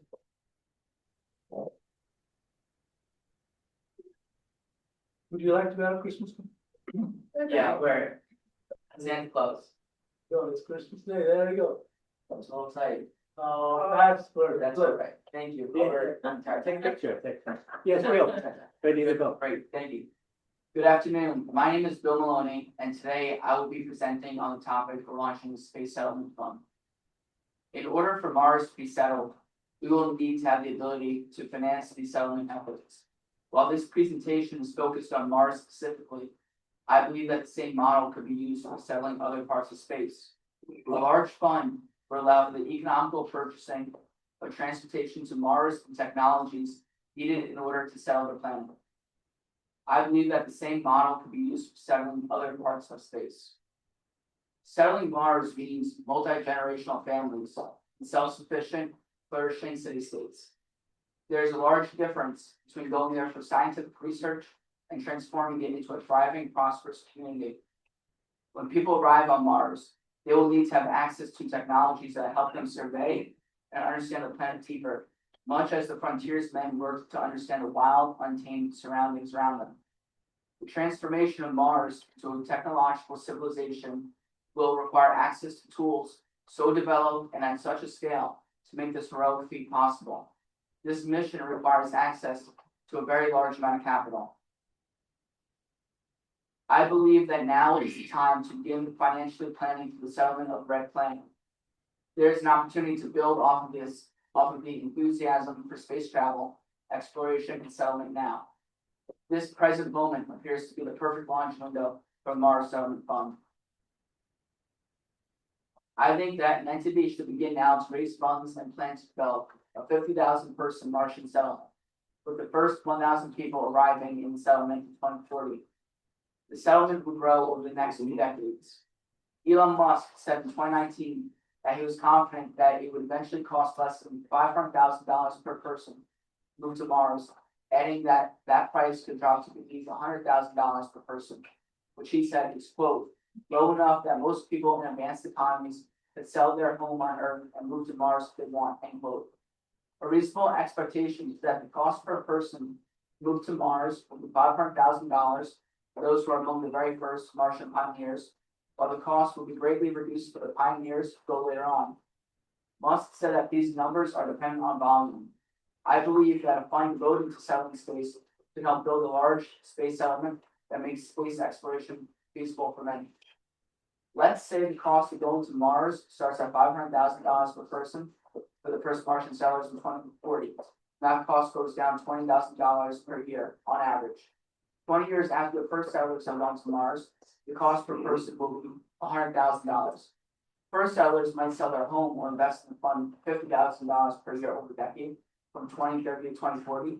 But those looking to go in 2050 might opt to pay into the fund $15,000 per year over 20 years, from 2030 to 2050, for a total of $300,000. And those aspiring to travel to Mars in 2060 could put into the fund $3,333 every year for 30 years, from 2030 to 2060, for a total of $100,000. It is my opinion that private companies will be entities that first settle Mars. I think that governments will send people there first.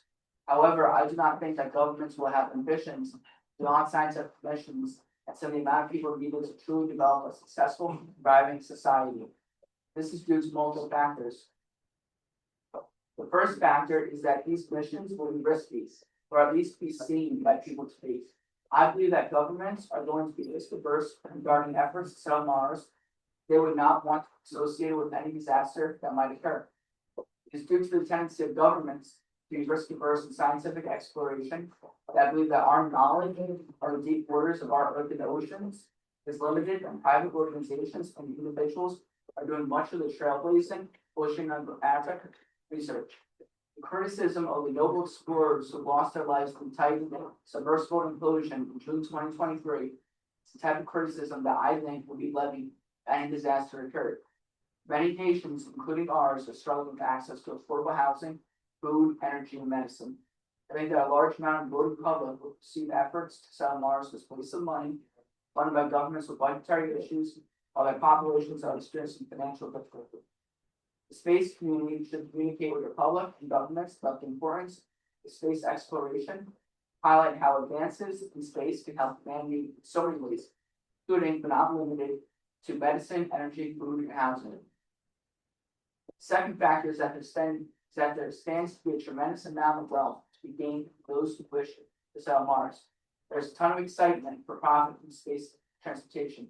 It is a lucrative industry. Profits, revenues, and valuations from the industry will climb upward exponentially and make its investors even wealthier. However, it is not the only industry that will benefit from mankind's settlement of space. Mars and other places in space will need healthcare networks, pharmaceuticals, housing, clothing, food, technology, and transportation. Martian settlers will make money by selling intellectual property to people on Mars as well as people on Earth. Cultures will develop and people will make money from entertainment. While all of these industries will have large and successful economies on Mars, it will take time for them to emerge. Investors that wish to recoup investments faster will look at mining and exporting resources from the planet. These resources can be used to develop new technologies on Earth. Backing provided by federal legislation, a sort of imprimatur or license for future land claims in space, could spur tremendous amounts of financial investments.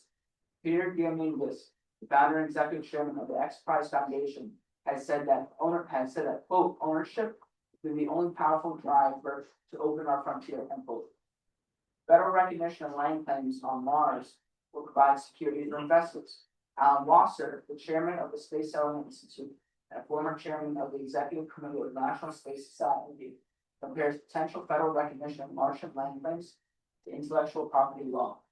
Industries rely on copyright and patent laws. These laws are fundamental to the success of many industries and provide creators and employees within them the ability to financially support themselves and their families. I believe that a Mars settlement company should work with the federal government to develop legislation that would support Martian land claims by private settlement companies. The Homestead Acts, including the Homestead Act of 1862, were instrumental in developing the American frontier and bringing the manifest destiny into fruition. Foundational concepts known as homesteading principles, which are based on thorough reflection on the nature of man, his labor, land, and the relations between them, undergirded these laws. John Locke's labor theory of property is commonly cited as justification for homesteading. Locke wrote in 2 treatises of government that, quote, though the earth and all inferior creatures be common to all men, yet every man has a property in his own person. This nobody has any right to but himself. The labor of his body and the work of his hands, we may say, are properly his. Whatsoever then he removes out of the state that nature hath provided and left it in, he hath mixed his labor with, and joined to it something that is his own, and thereby makes it his property. It being by him removed from the common state nature hath placed it in, it hath by this labor something annexed to it that excludes the common right from other men. For this labor being the unquestionable property of the laborer, no man but he can have a right to what this is once joined to, at least where there is enough and as really left in common for others. End quote. Cognizant of man's capacity for greed, he states, what has become known as the Lockean proviso, that an individual's enjoyment of natural resources is limited at the point where it begins to take away from the general community's enjoyment of this resource. Building off of these Lockean principles, I think that only self-sufficient, resourceful, industrious, and common goal-oriented people and companies should be allowed to actually be given rights to land settled by the company. It is likely that settlements will be confined to small areas initially, rather than being far-ranging or sprawling. The efficient use of every piece of land that the company has the ability to refine and rework to help realize its goals of settling it and developing a thriving community is of great importance. Only those capable of using the land in such a way should be given land titles. People that do not demonstrate an ability to do so, or fail to demonstrate a sincere commitment to the common goal of building a thriving society on Mars, and simply seek to strip mine for profit, should not be given land titles. Settled land will be limited early on, and land profit can only be given to the most deserving land title applicants. Land titles should be revocable or rescindable, and that those who do not harness the potential and power of their Martian land plots should have a deed transferred to someone who holds it. The ownership of land titles will be similar to that of ownership of a co-op. Only people with commitment to building a thriving civilization on Mars will be able to own land titles. They will have to go through a series of interviews in order to be eligible to purchase a title. Similarly to how people have to interview a co-op or before purchasing a co-op. Additionally, just as someone who owns a co-op does not necessarily own the property, but rather stock in the corporation that owns the building, people with land titles will own stock, but not land per se. However, in the same way that people can sell, rent, or sublease their co-op apartments, land title holders will be able to sell, rent, or sublease their land plots. I think that corporate bonds could be a valuable financial instrument for financing a Mars settlement. These bonds would offer opportunities for wealth generation for people who do not purchase land titles. However, it is not just wealth that will encourage people to purchase bonds. People will want to invest in bonds so that they can support humanity's great mission of civilizing Mars, mission that will produce innovations and inventions that serve Earth. They will benefit from these innovations and inventions. A wide range of people investing in the settlement fund will be similar to railroad pioneer Theodore Judah's concept of crowdsourcing for a transcontinental railroad via bonds. Judah's vision of a transcontinental railroad was one where people who use the railroad could also see economic gains from it. The railroad would lead to better financial futures. A Mars settlement company should do the same. Men and women of ordinary financial needs should be able to contribute to a great advancement in humanity and also create potential benefits. Also, I believe that convertible bonds could be utilized. Convertible bonds are commonly used by startups in their initial stages. These types of bonds allow investors to swap out the payment that they are due from the company for shares in the company as long as the bond is not yet matured. Outside of having a financial stake in the company, people could pay for transportation, housing, and food. Go to Mars as freelancing employees, or employees for a company, or as entrepreneurs trying to set something up while there. The pricing for this would be cheaper. However, in order for this to be possible economically, it would likely require initial waves of settlers, settlement for other settlers who go to Mars as company employees, freelancing employees, or entrepreneurs. I think that corporations could be a great source of funding for Martian settlement. They can pay for knowledgeable, trained employees of theirs to go there on their behalf. Additionally, corporations can make larger investments in settlement to increase and expedite the settlement success of their projects. The settlement company should also enter into contracts to allow for it to benefit from the patented inventions developed there or developed at work. Invention will be imperative to the success of the settlement. Invention will be necessary, but I believe that the settlement will serve as an incubator source for genius ideas to come to fruition. These inventions could be exported to Earth. Similar to how a co-op apartment building or a country club charges annual fees, the space settlement would also charge annual fees. Other mechanisms for funding the space settlement include, but are not limited to, futures and digital asset exchanges. I welcome collaboration and discussion about the space settlement fund. This concept is very embryonic. We have to talk with legal, securities, and financial experts in order to ensure full compliance with all governing laws. Thank you for your consideration of this idea. Thank you. Thank you. We've got some business later. We've got some serious business dealings. Yes. Okay, now we are Adriano and Mike Potter on screen. There's Mike. Mike, go on, Mike.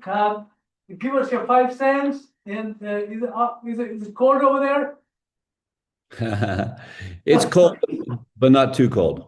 All right, good.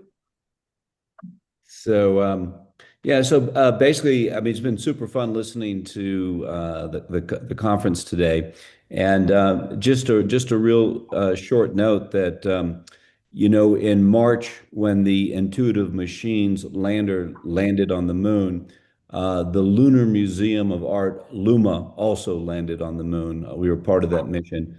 We were working together with Lone Star. Lone Star is the first private data server ever to land on the moon. And LUMA, the Lunar Museum of Art, is a digital layer on the server.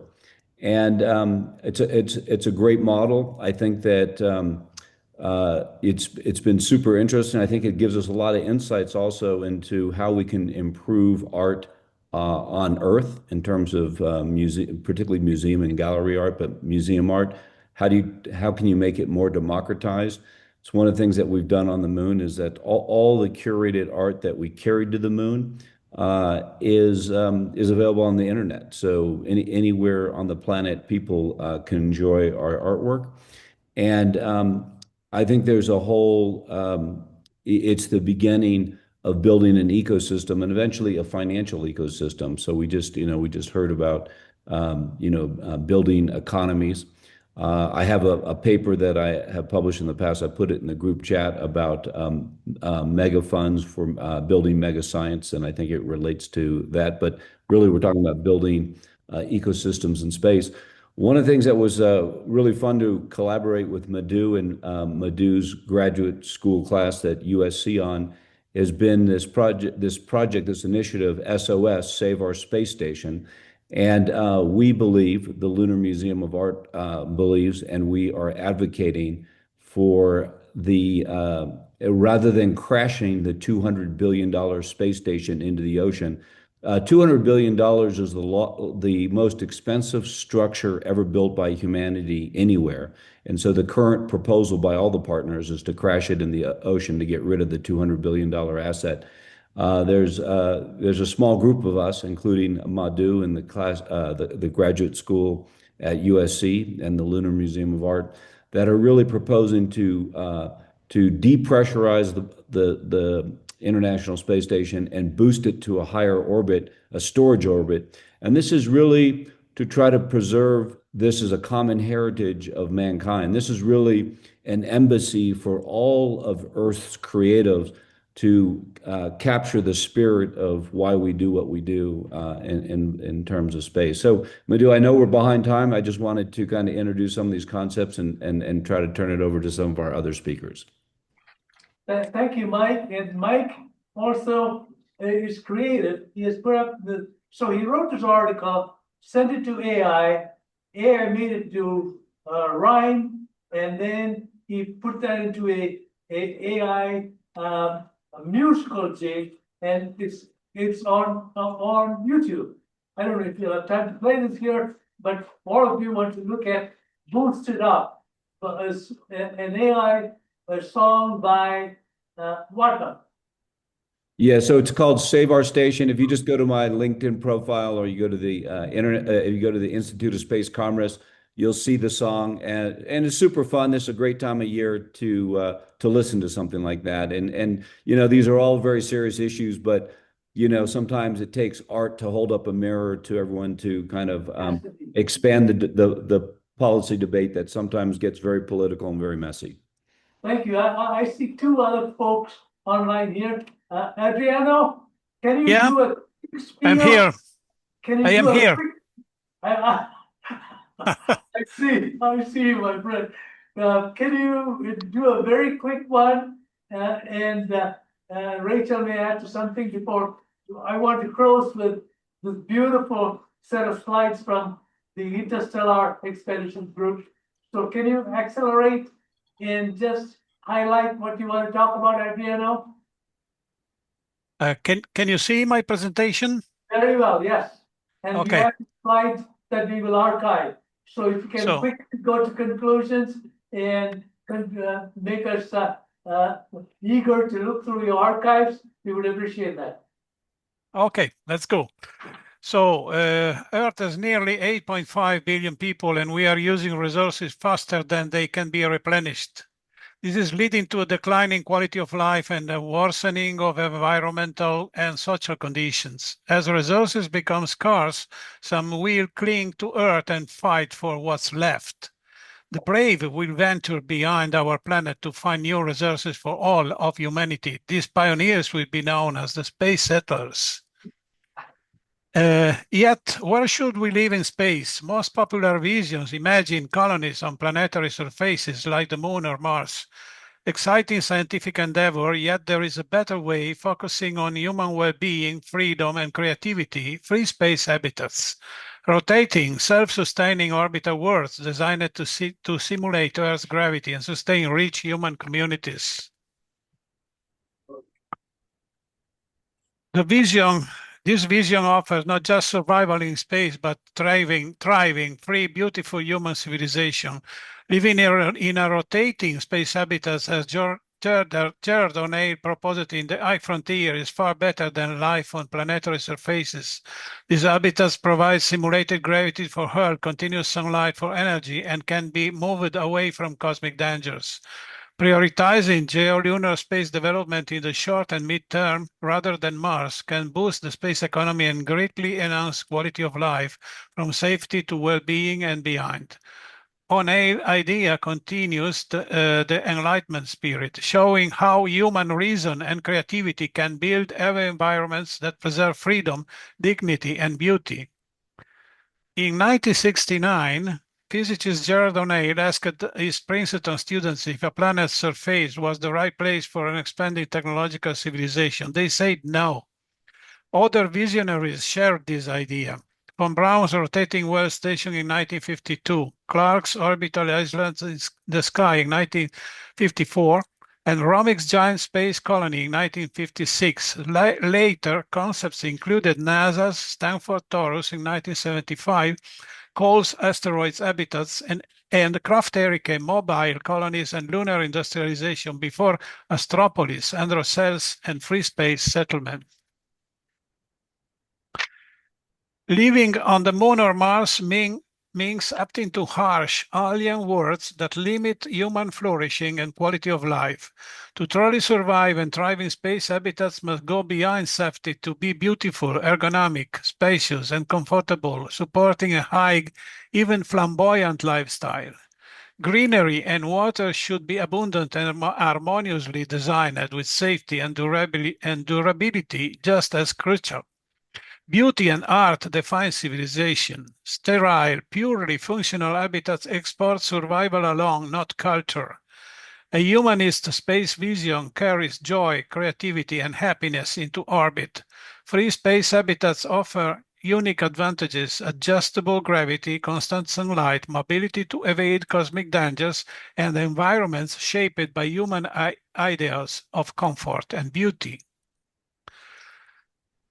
The debate between surface and free space approaches continues. Surface advocates not humans on the surface only get half the radiation they would get in free space habitats. Yet radiation on the moon or Mars is, however, deadly since neither has a magnetic field. Both planetary and free space habitats can protect using regolith, water shielding, or artificial magnetic fields. While the moon offers metals and water ice, asteroids provide vast similar resources. We might work shifts on planetary surfaces, but live comfortably in free-floating space habitats as 1G. Processing materials is more efficient in microgravity within rotating colonies. As to energy, critics argue fusion will replace solar power, but continuous solar energy in space is superior, especially inside the inner solar system.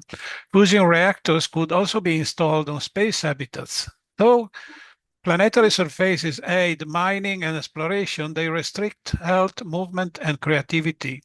On-air habitats offer the best path combining feasibility, economic growth, and freedom from a humanist perspective. People shall be free to choose living on the moon, Mars, or in artificial rotating worlds.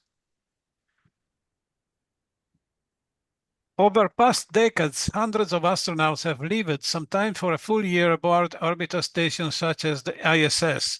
These missions have generated vast data on the effects of prolonged exposure to microgravity and radiation on human health.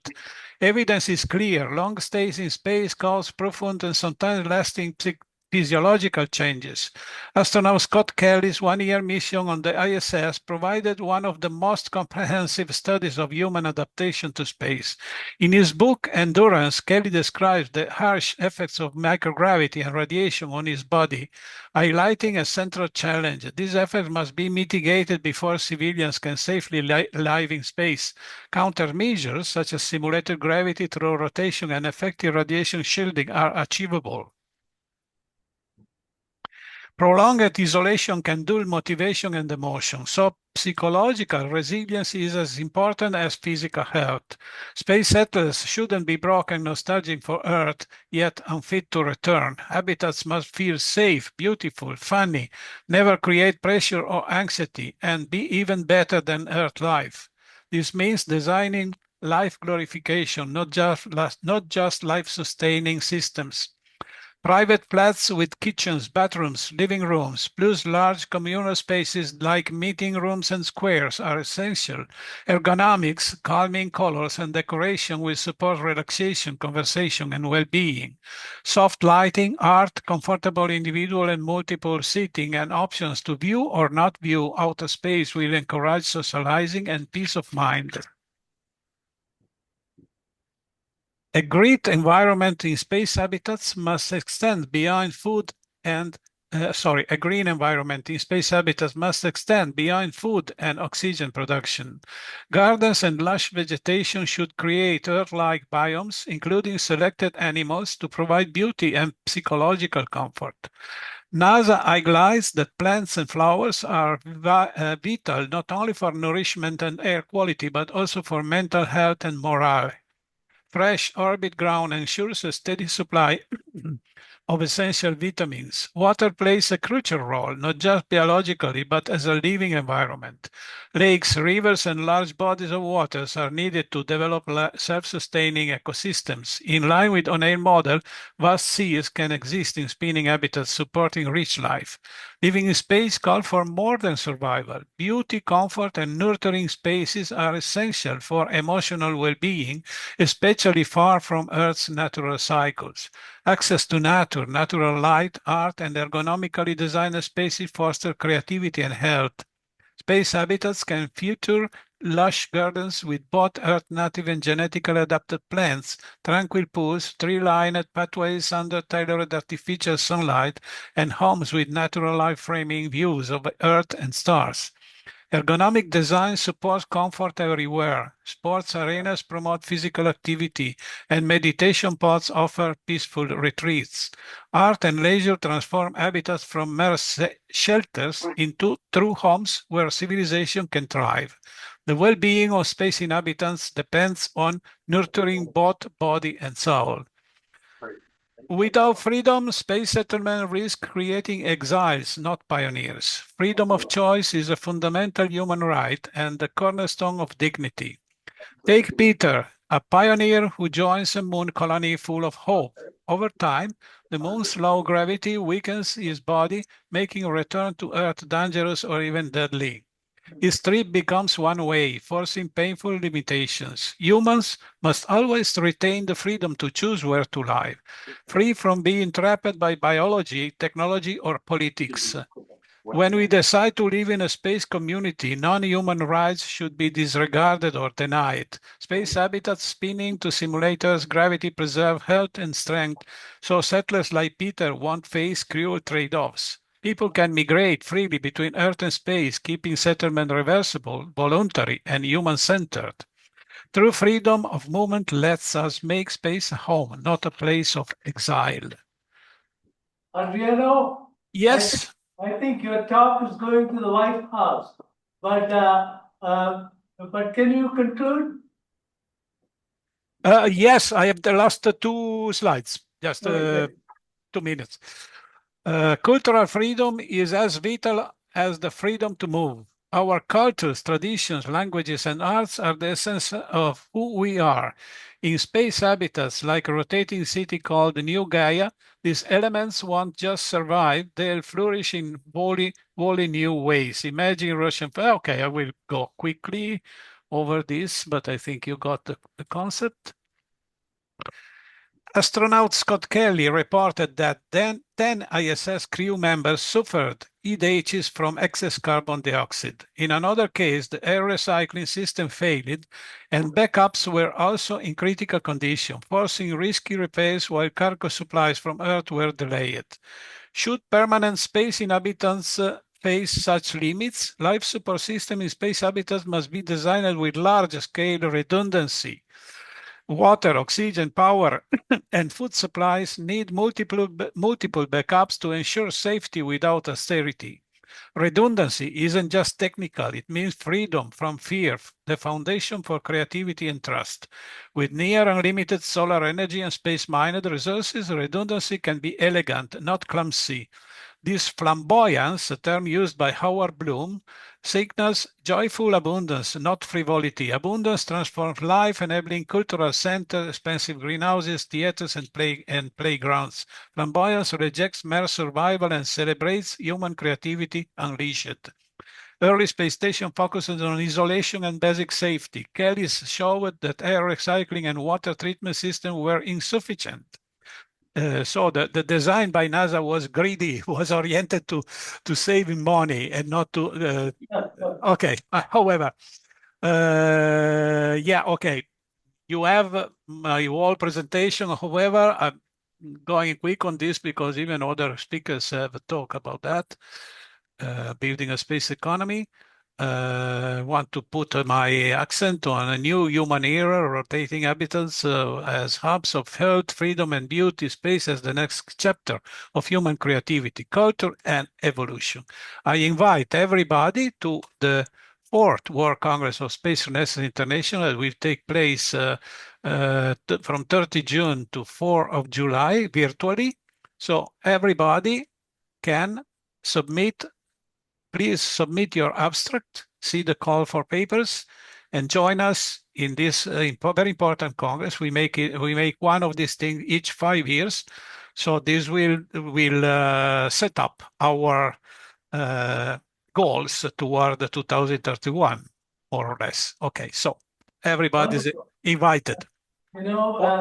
Adriano, you're coming to us from the heart of European society in Italy.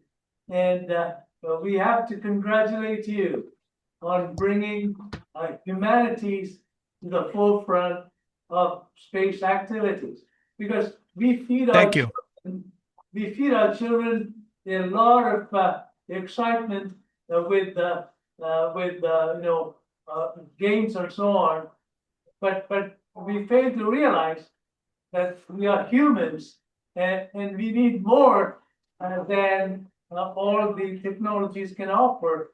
We need humanities, and that is why people like Michael Porter have put their song about saving the space station. I mean, if you go to Rome, how many times do you see Italians breaking down parts of the Vatican to build new No, I don't think so. do this. I mean, seriously, architects in architecture school here are taught the importance of rehabilitation and preservation, and we have to rub this off on our technologists. Thank you so much for your presentation, and Rachel, good to see you there. We are going directly to our next final session, and Les Johnson is waiting impatiently. Oh, there he is. Hi, Les. Please give us this ending idea about what humanity should be preparing for in the long run, because architects want to know what the end goal is, Les, and you're the best person we can find to give us that dose of it. Go for it. Yeah, can you see my slides? I'm presenting Oh, them. we can. Okay, excellent, great. Thanks for having me.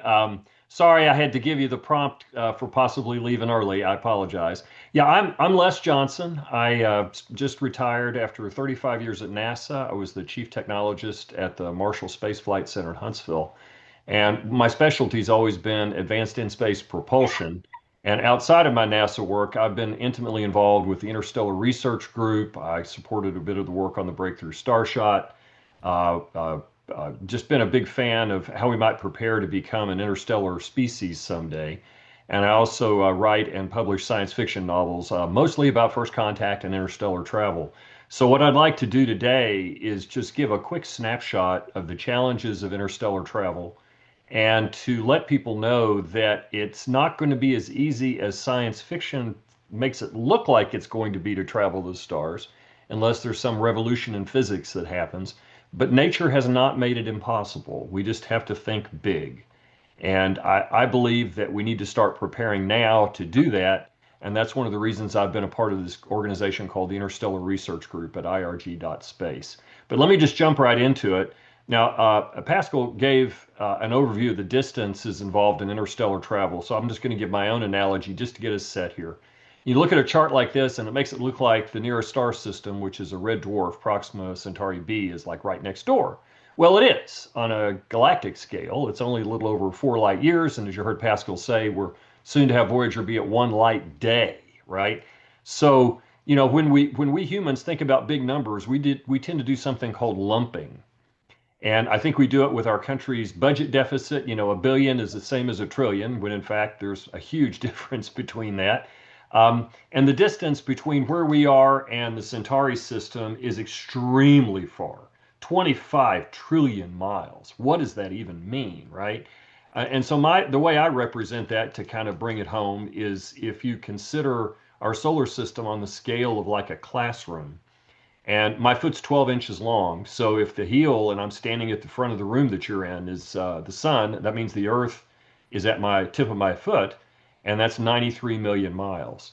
Well, on that scale, the distance to the furthest planet, Neptune, is about 30 of my feet. So it's about the back of a classroom away from the front. And that's the furthest planet in the solar system.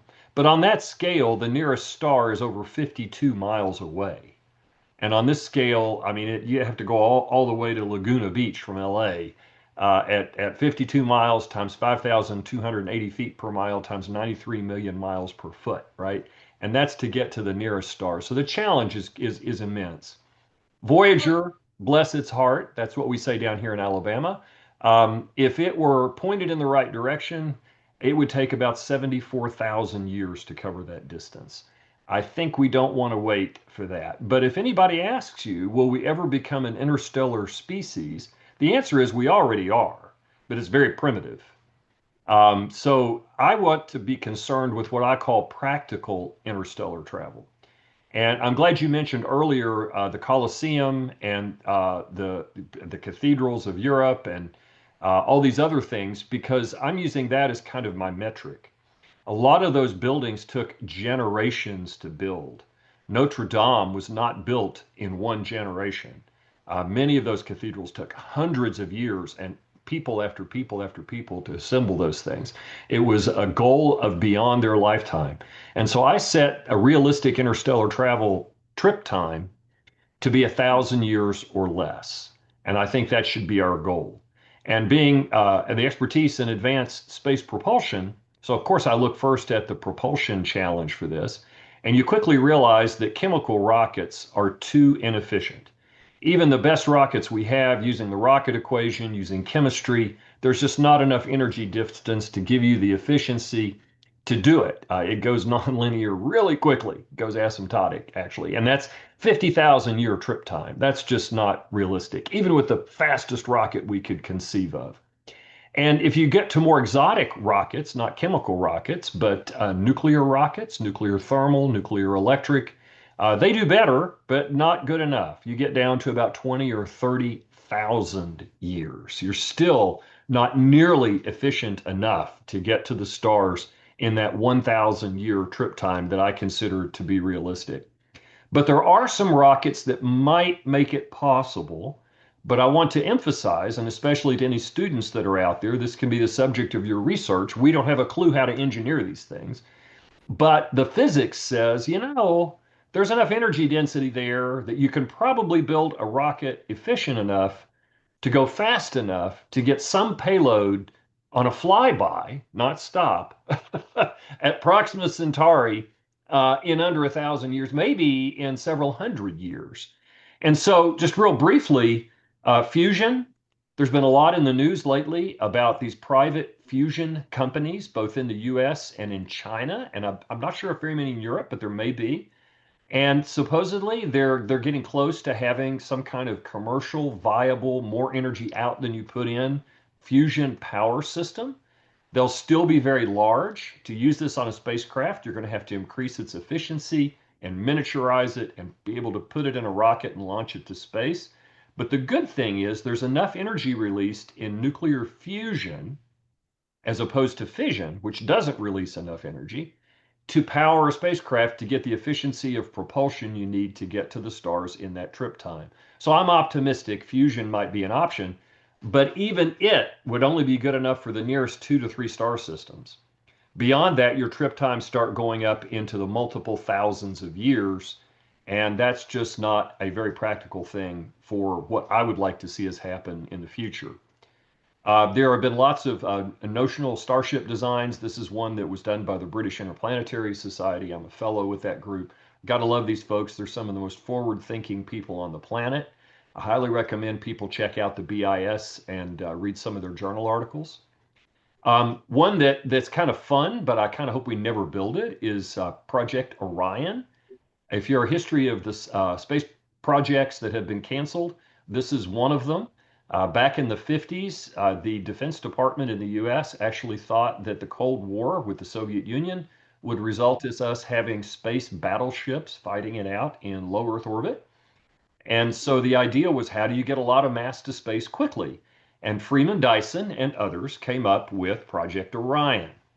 Now, Project Orion is essentially this: take a submarine or a battleship, seal it up for space, put an enormous steel plate under it. If you've ever been to Tokyo and visited the Tokyo Edo Museum, which is their history museum, it's a huge museum of the history of the city that's located on it's on a big plate on shock absorbers that connect it to the ground, so that when the next big one, earthquake, hits in Tokyo, it won't destroy their history museum. Well, while I was there, they had a fiberglass floor, and you look down at these shock absorbers, and they would be about the right scale for what you might need for this rocket. Because underneath that big plate, you're going to start setting off nuclear bombs once every 3 seconds to give it an impulsive burn to take it to space. And in theory, if you can carry enough miniature nukes, tactical nukes, you could probably get up to like 1% or so of the speed of light with something like this, which would make a multi-hundred-year voyage practical. Of course, you'd destroy the biosphere as you're launching it, but hey, you got to do your trade-offs somewhere. They did some non-nuclear testing of that. If I had more time, I'd go into some of the details. One of my favorites, being a Star Trek fan from way back, is don't wear a red shirt if you want to come back from the landing party. I think they almost always die. But the antimatter propulsion. Now, antimatter is real. It's produced daily in cosmic ray interactions with the upper atmosphere. I was recently at CERN, visited their antimatter factory, because when they're smashing those protons together at CERN, they not only get normal matter, they get antimatter, and they try to collect that to do experiments with it. But it is the most efficient battery we have, thanks to Mr. Einstein. All of that mass of a proton and antiproton, or an electron and a positron colliding, is turned into energy. And the key is finding a way to make that useful energy to drive a starship. But the energy density is there. The practical engineering about how you convert that into thrust is unknown.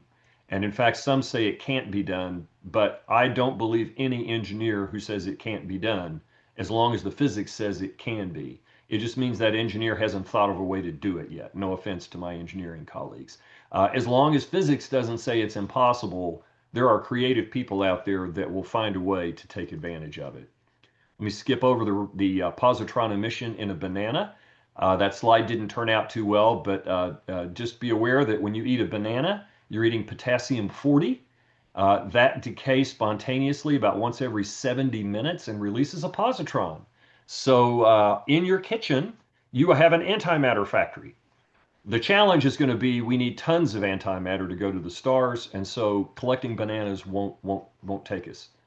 My pet favorite approach is what I spent a large part of my career working on, and I've been the lead for most of NASA Marshall Space Flight Center's solar sail technology projects and flight demos, is a solar sail, to use reflected sunlight from a large thin film to propel a spacecraft.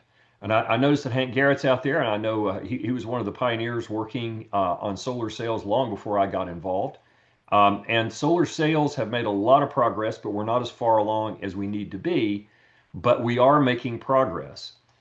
This next graphic shows the scale of sails that have been tested and developed on the ground. In the programs that I've managed, we started with a 400 square meter demonstrator in 2004. We flew a 10 square meter sail in Earth orbit in 2010. Currently in orbit is the Advanced Composite Sail System, which is about 80 square meters. That was from the Langley Research Center. Also in orbit is the Lisa T, which we did at Marshall. And for 2029, there's a project called S5, funded by NASA's Space Technology Mission Directorate. It'll fly in 2028 or 29. That is began as what I called Solar Cruiser, and it is over 17,000 square feet.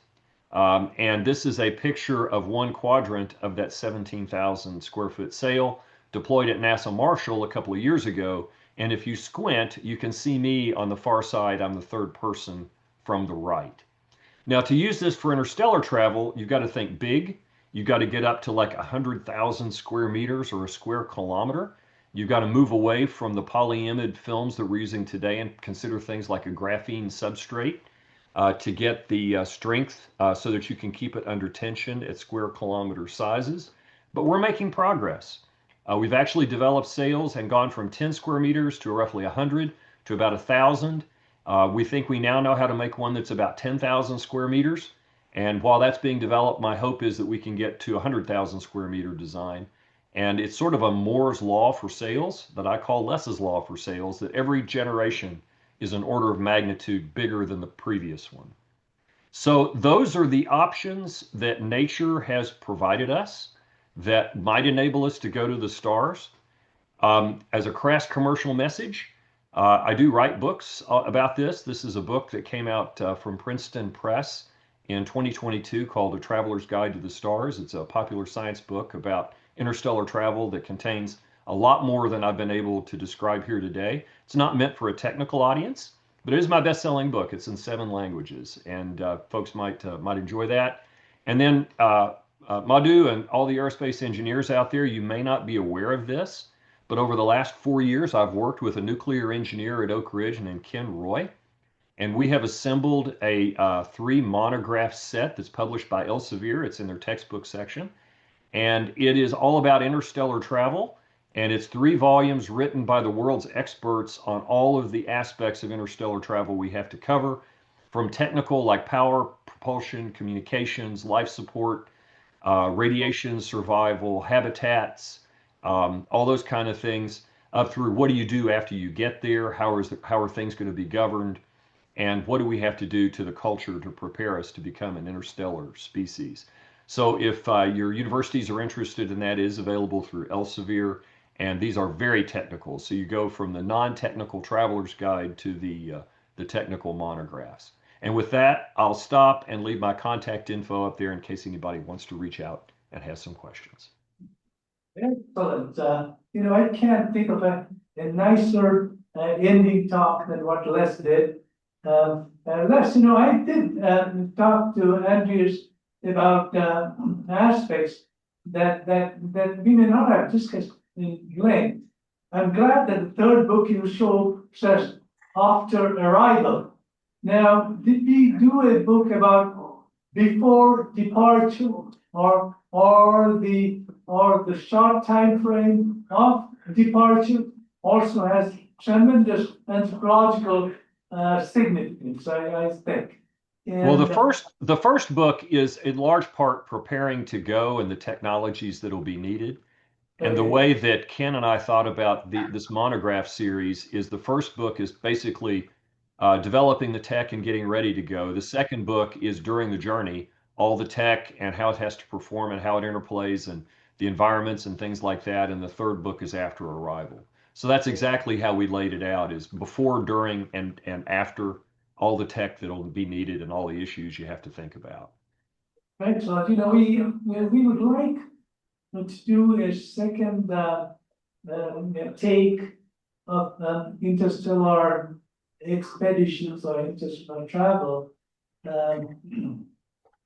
Maybe pitch it to the International Space University. I know you did one earlier, and maybe we should find other venues to discuss this. But I'm so glad that you've been traveling quite a bit and taking care of this need to know what we should be doing.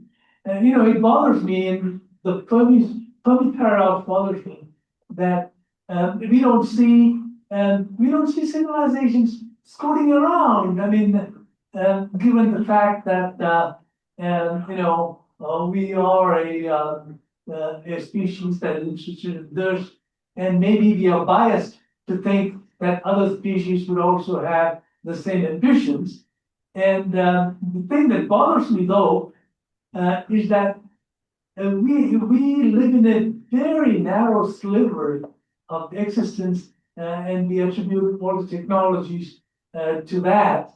I wouldn't be surprised if these intelligent beings are all over the cosmos right now in using different technologies, because you clearly tell us that these distances are vast with a capital V compared to anything we do.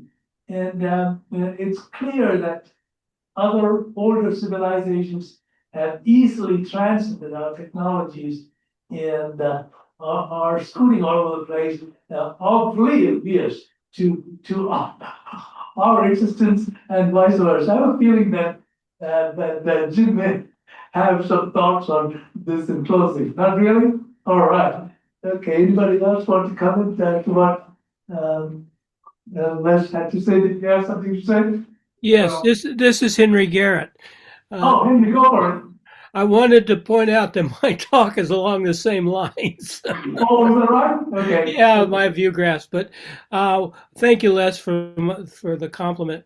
But what I wanted to point out to you is, do you know who holds the patent on the explosive propulsion system?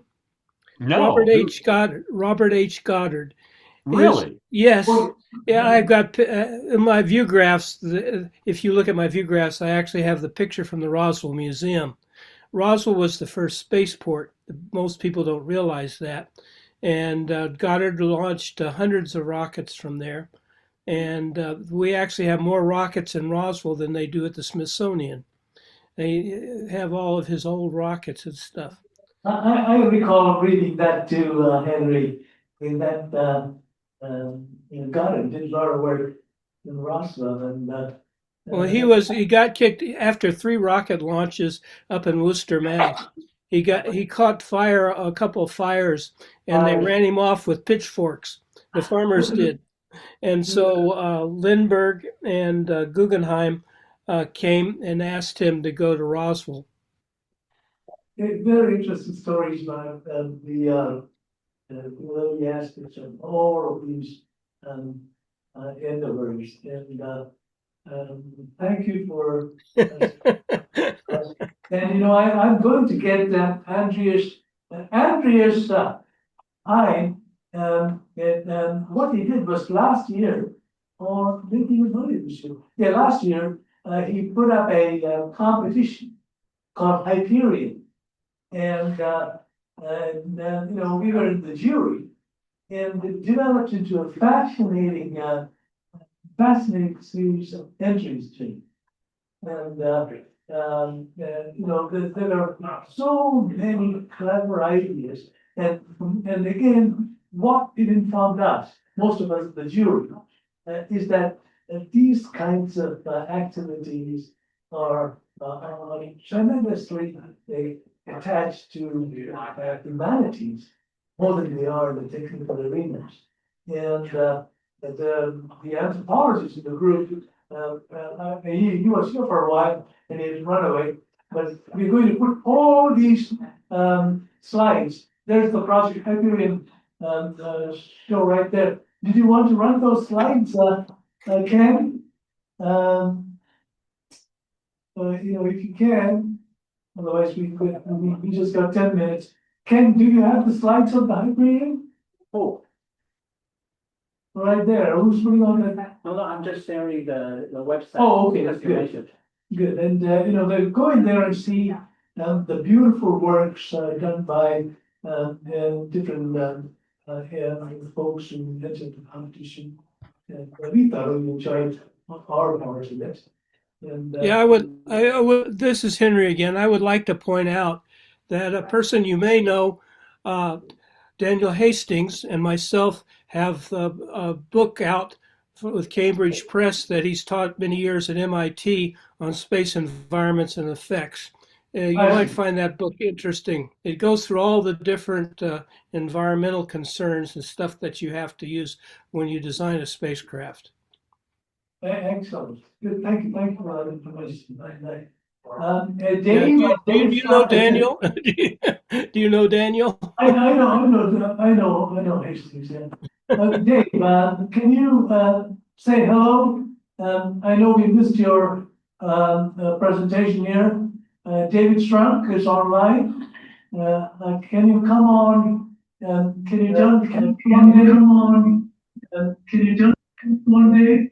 I'm here. Ken, how many are online right now? You want me to show some slides? How Or? many are online right now? Well, you're invited to. Can you hear me? You're invited to. Stars, and we are busy writing the third edition of our notorious moon book that has found favor with the National Space Society and a few other organizations who think like us. We have to think about permanence as opposed to all the other ideas that are proposed, which are short-term, programmatic, and don't lead to any place. It's on again, off again projects have to be replaced with philosophical, deep insight that addresses permanence. And what does it take to have permanent infrastructure in space? And it's in that respect that David Trunk and I have been talking about where would people live if we went to the moon.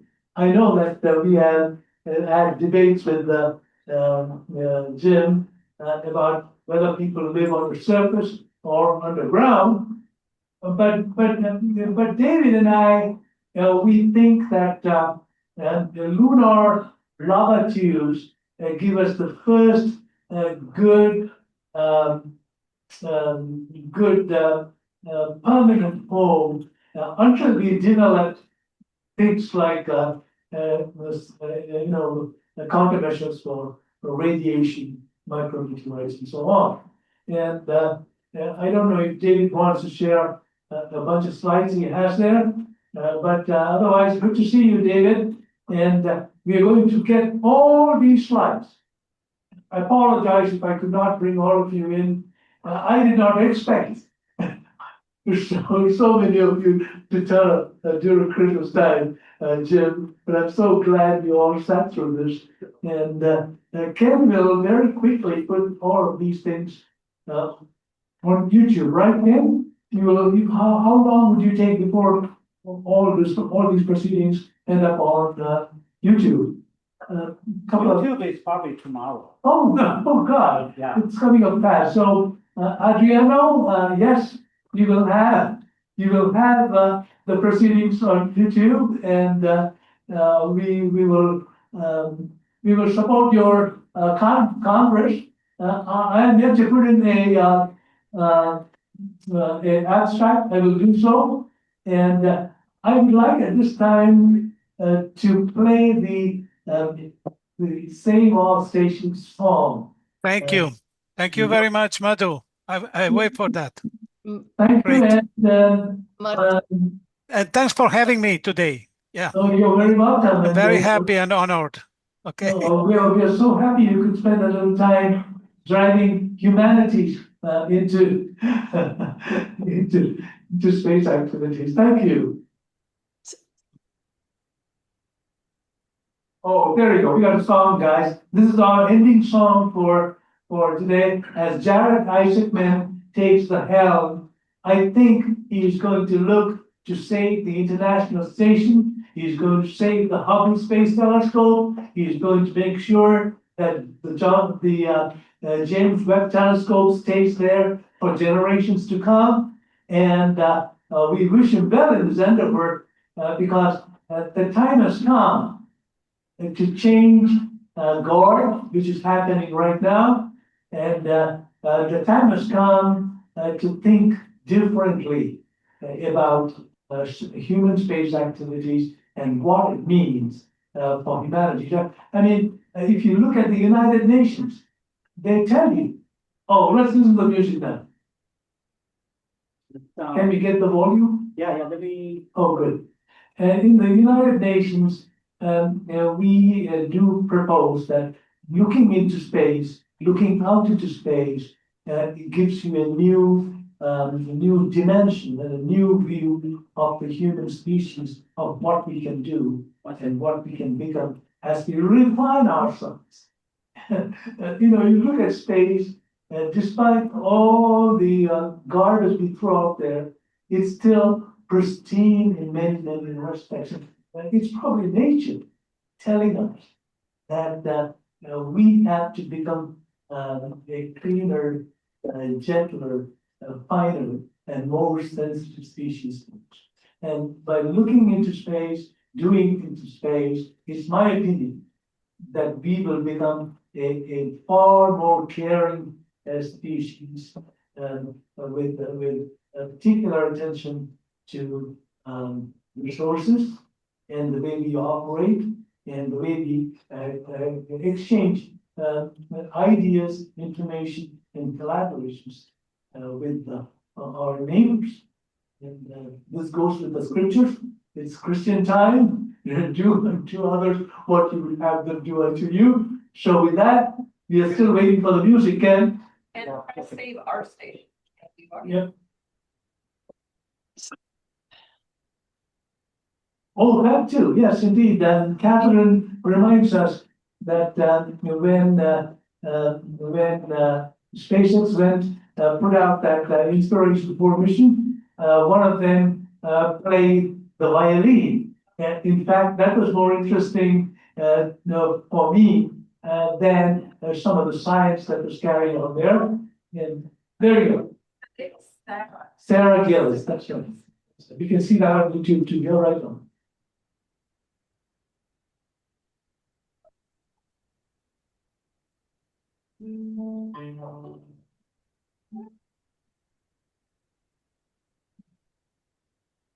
Goodbye, heroes in the sky. NASA, please tell me why. A billion to burn it down. NASA, don't make us proud. Boost it up. Boost it up. Spend the billion to save the station. Boost it up. They say it's time to bring it down and let it fade without a sound. But there's a crown of stars up high, still spinning quiet in the sky.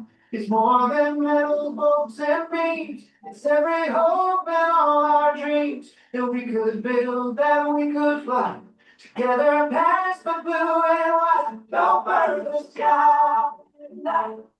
Let the lights keep shining bright. We built this home with human hands across the dark, across the lands. Don't burn the sky at night. Lift it high and keep it inside. A monument to what we've done. Don't let it fall. It's everyone. A billion hearts of fortunes to show what peace and purpose meant. A quiet home where nations met, a promise that we can't forget. If it's not safe for souls to stay, the siren drops and stars still play. To pressurize, don't vaporize. Let's let that dream just change its sky. Don't burn the sky in the night. But the lights keep shining bright. We built this home with human hands across the dark, across the lands. Don't burn the sky at night. Lift it high and keep it inside. A museum in the endless blue, a time capsule for me and you. It's not just steel, it's what we are. Our first small step beyond the scar. Don't throw away what time can teach. Just raise it higher. I'll breathe.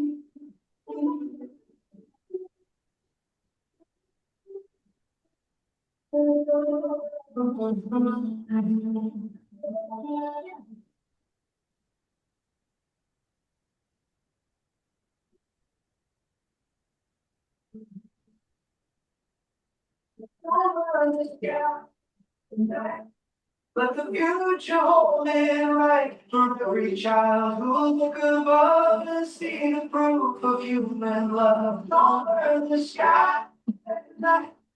Keep the dream and open its light. Let it drift and let it shine. A piece of earth, still yours and mine. Boost it up, boost it up. Save my space station tonight. That's a good one, guys. Yeah, yeah, Catherine. Yeah. Catherine asking to replay Sarah Gillis playing the violin on Inspiration 4. Okay. Is it- Do you have the video? Yeah. It's on YouTube.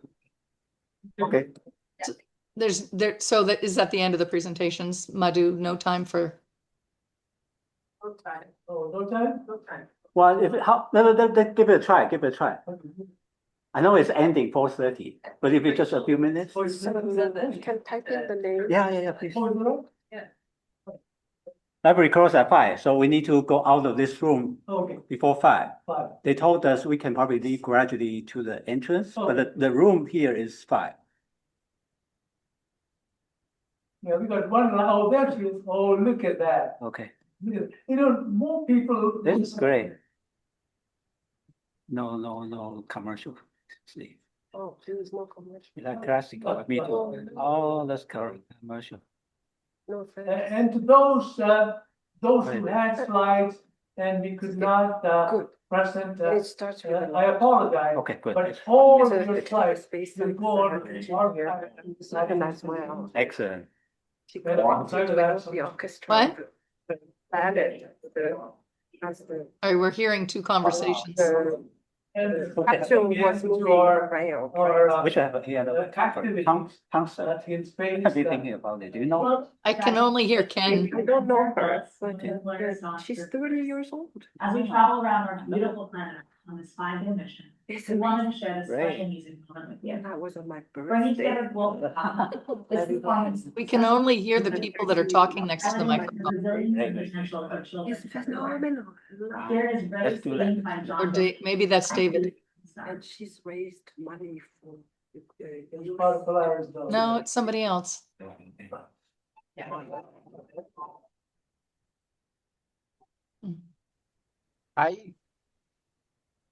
Gills, very good. Yes, that's true. It is. 1st January 1994. Yes, I know that because it's very close to Hey, our. Ken? Connects the whole world. Destiny. Ken.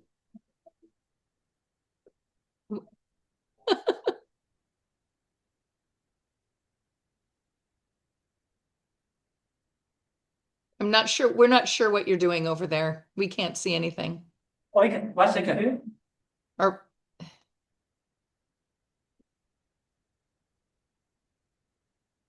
3, 2, I forgot. 1.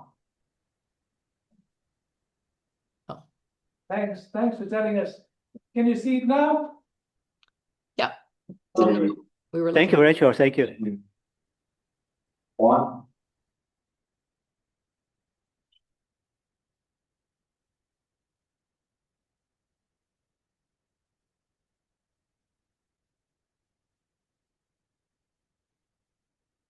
Welcome to Dragon Spacecraft. I'm Sarah Gillis, one of the Polaris Dawn group members. As we travel around our beautiful planet Earth on this 5-day mission, we wanted to share this special music moment with you. Bringing together global talent, this performance symbolizes unity and hope, highlighting the resilience and potential of children everywhere. Here is Ray's theme by John Williams, brought to you from the stars.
There is no audio.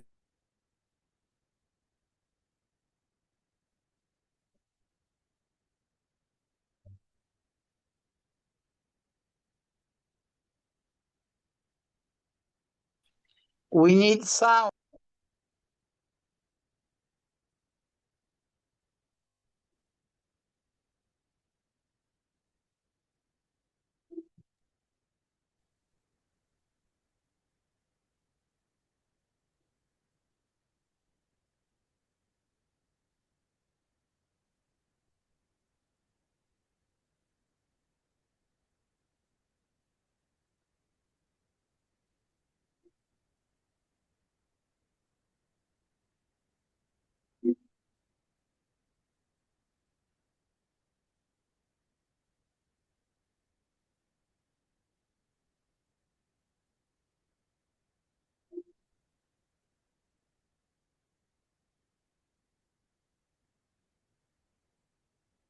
Can you guys hear it over there? Or we're just sitting here listening to nothing.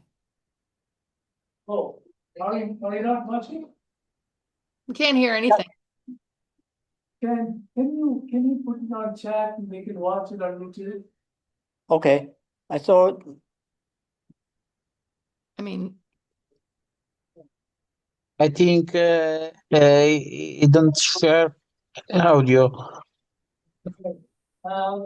Guys, so you know what human space flight is about? It's about returning humanity from space back to Earth, and I cannot think of a better. I think way you to end this haven't, program. connected your audio out, your sound out to the Zoom platform. So Ken is going or to we can post do the other presentation. Hey, you're very welcome. yeah, I post the link online. And in case you missed it, and you want to hear Yeah, it's something, we can assure you that next Christmas we will have carols being sung from Oregon. What do you think, Ken? You'll have a bunch of carols. All right, great. Yeah, it's strange, they didn't hear it. Can you hear now? It's online. It's online.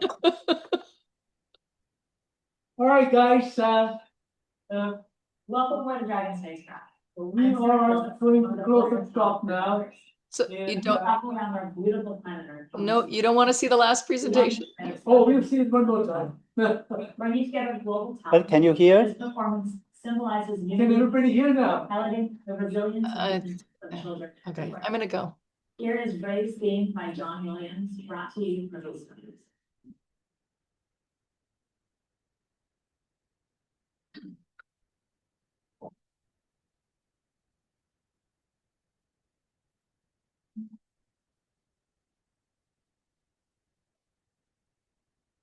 Still no sound.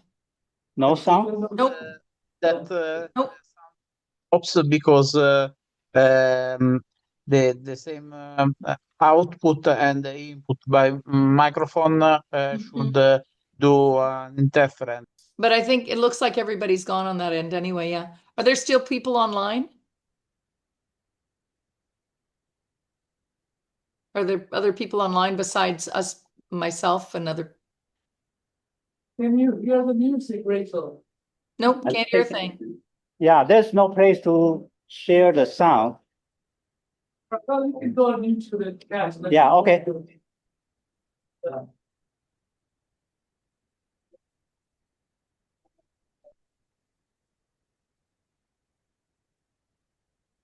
All right. Okay, good. Thank you all for the event. And can you come on camera? Because I want to say something about this gentleman who made it all happen. This is Dr. Ken Lee. He's a special applause for me, making this event happen. And I'm so happy all of you came to this group. Apologize for those who could not present. We did not expect so many people. I mean, this is just the Apollo's Place gathering here. And before you all leave, whoever is left, we want to take a group picture right here. So come on over, stand right then behind the other table, and then Ken will arrange the photograph. Good. I hope you all enjoyed this event. And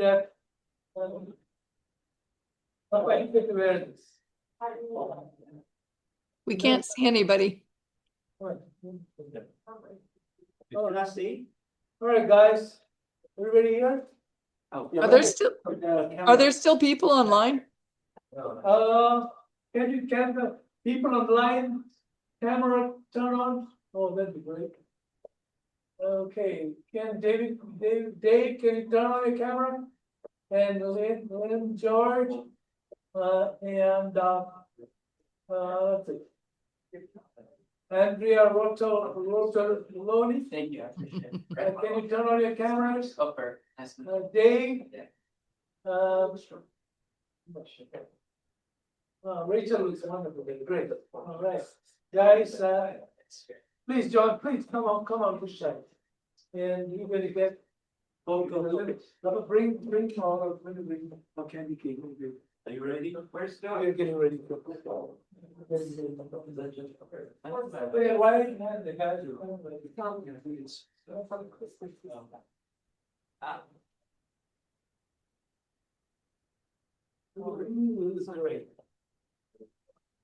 can you let the? Can you let that have? Can you let the cat? The ball coming through? Oh, that's the. Oh, take it first. So the light is on your face. Okay. Anybody, any other cameras coming on? Dave? Andrea?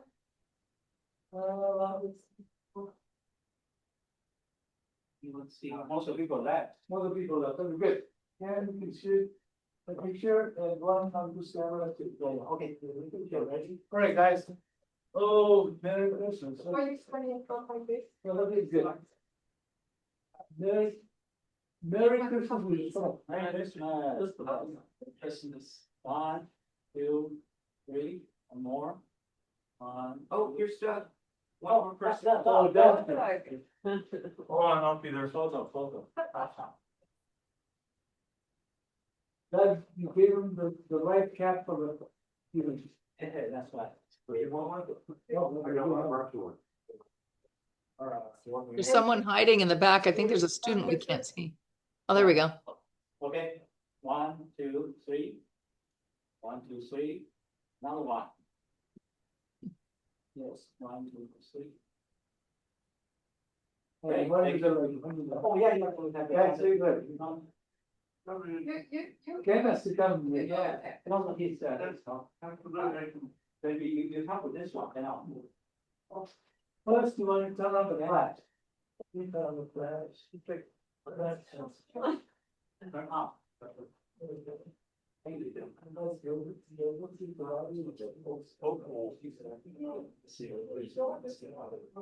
Yeah, I'll get one more shot. Okay, guys, go for it. Look. Alrighty, 1, 2, 3. 1, 2, 3 again. Thank you so much. And would you like? Oh, yeah, okay. Oh my God. Wait, oh. 1, 2, 3. 1, 2, 3 again. What am I covering somebody up? Any others? One more camera, one more picture. One more with my iPhone. Use that camera, use the other one. This one? Yeah. Oh, we've got 2 on here. Oh, no, We already got 2. We probably need to. no, Oh, yeah. Yeah, it's all going on in this, right there? Yes, that's very good. Ready?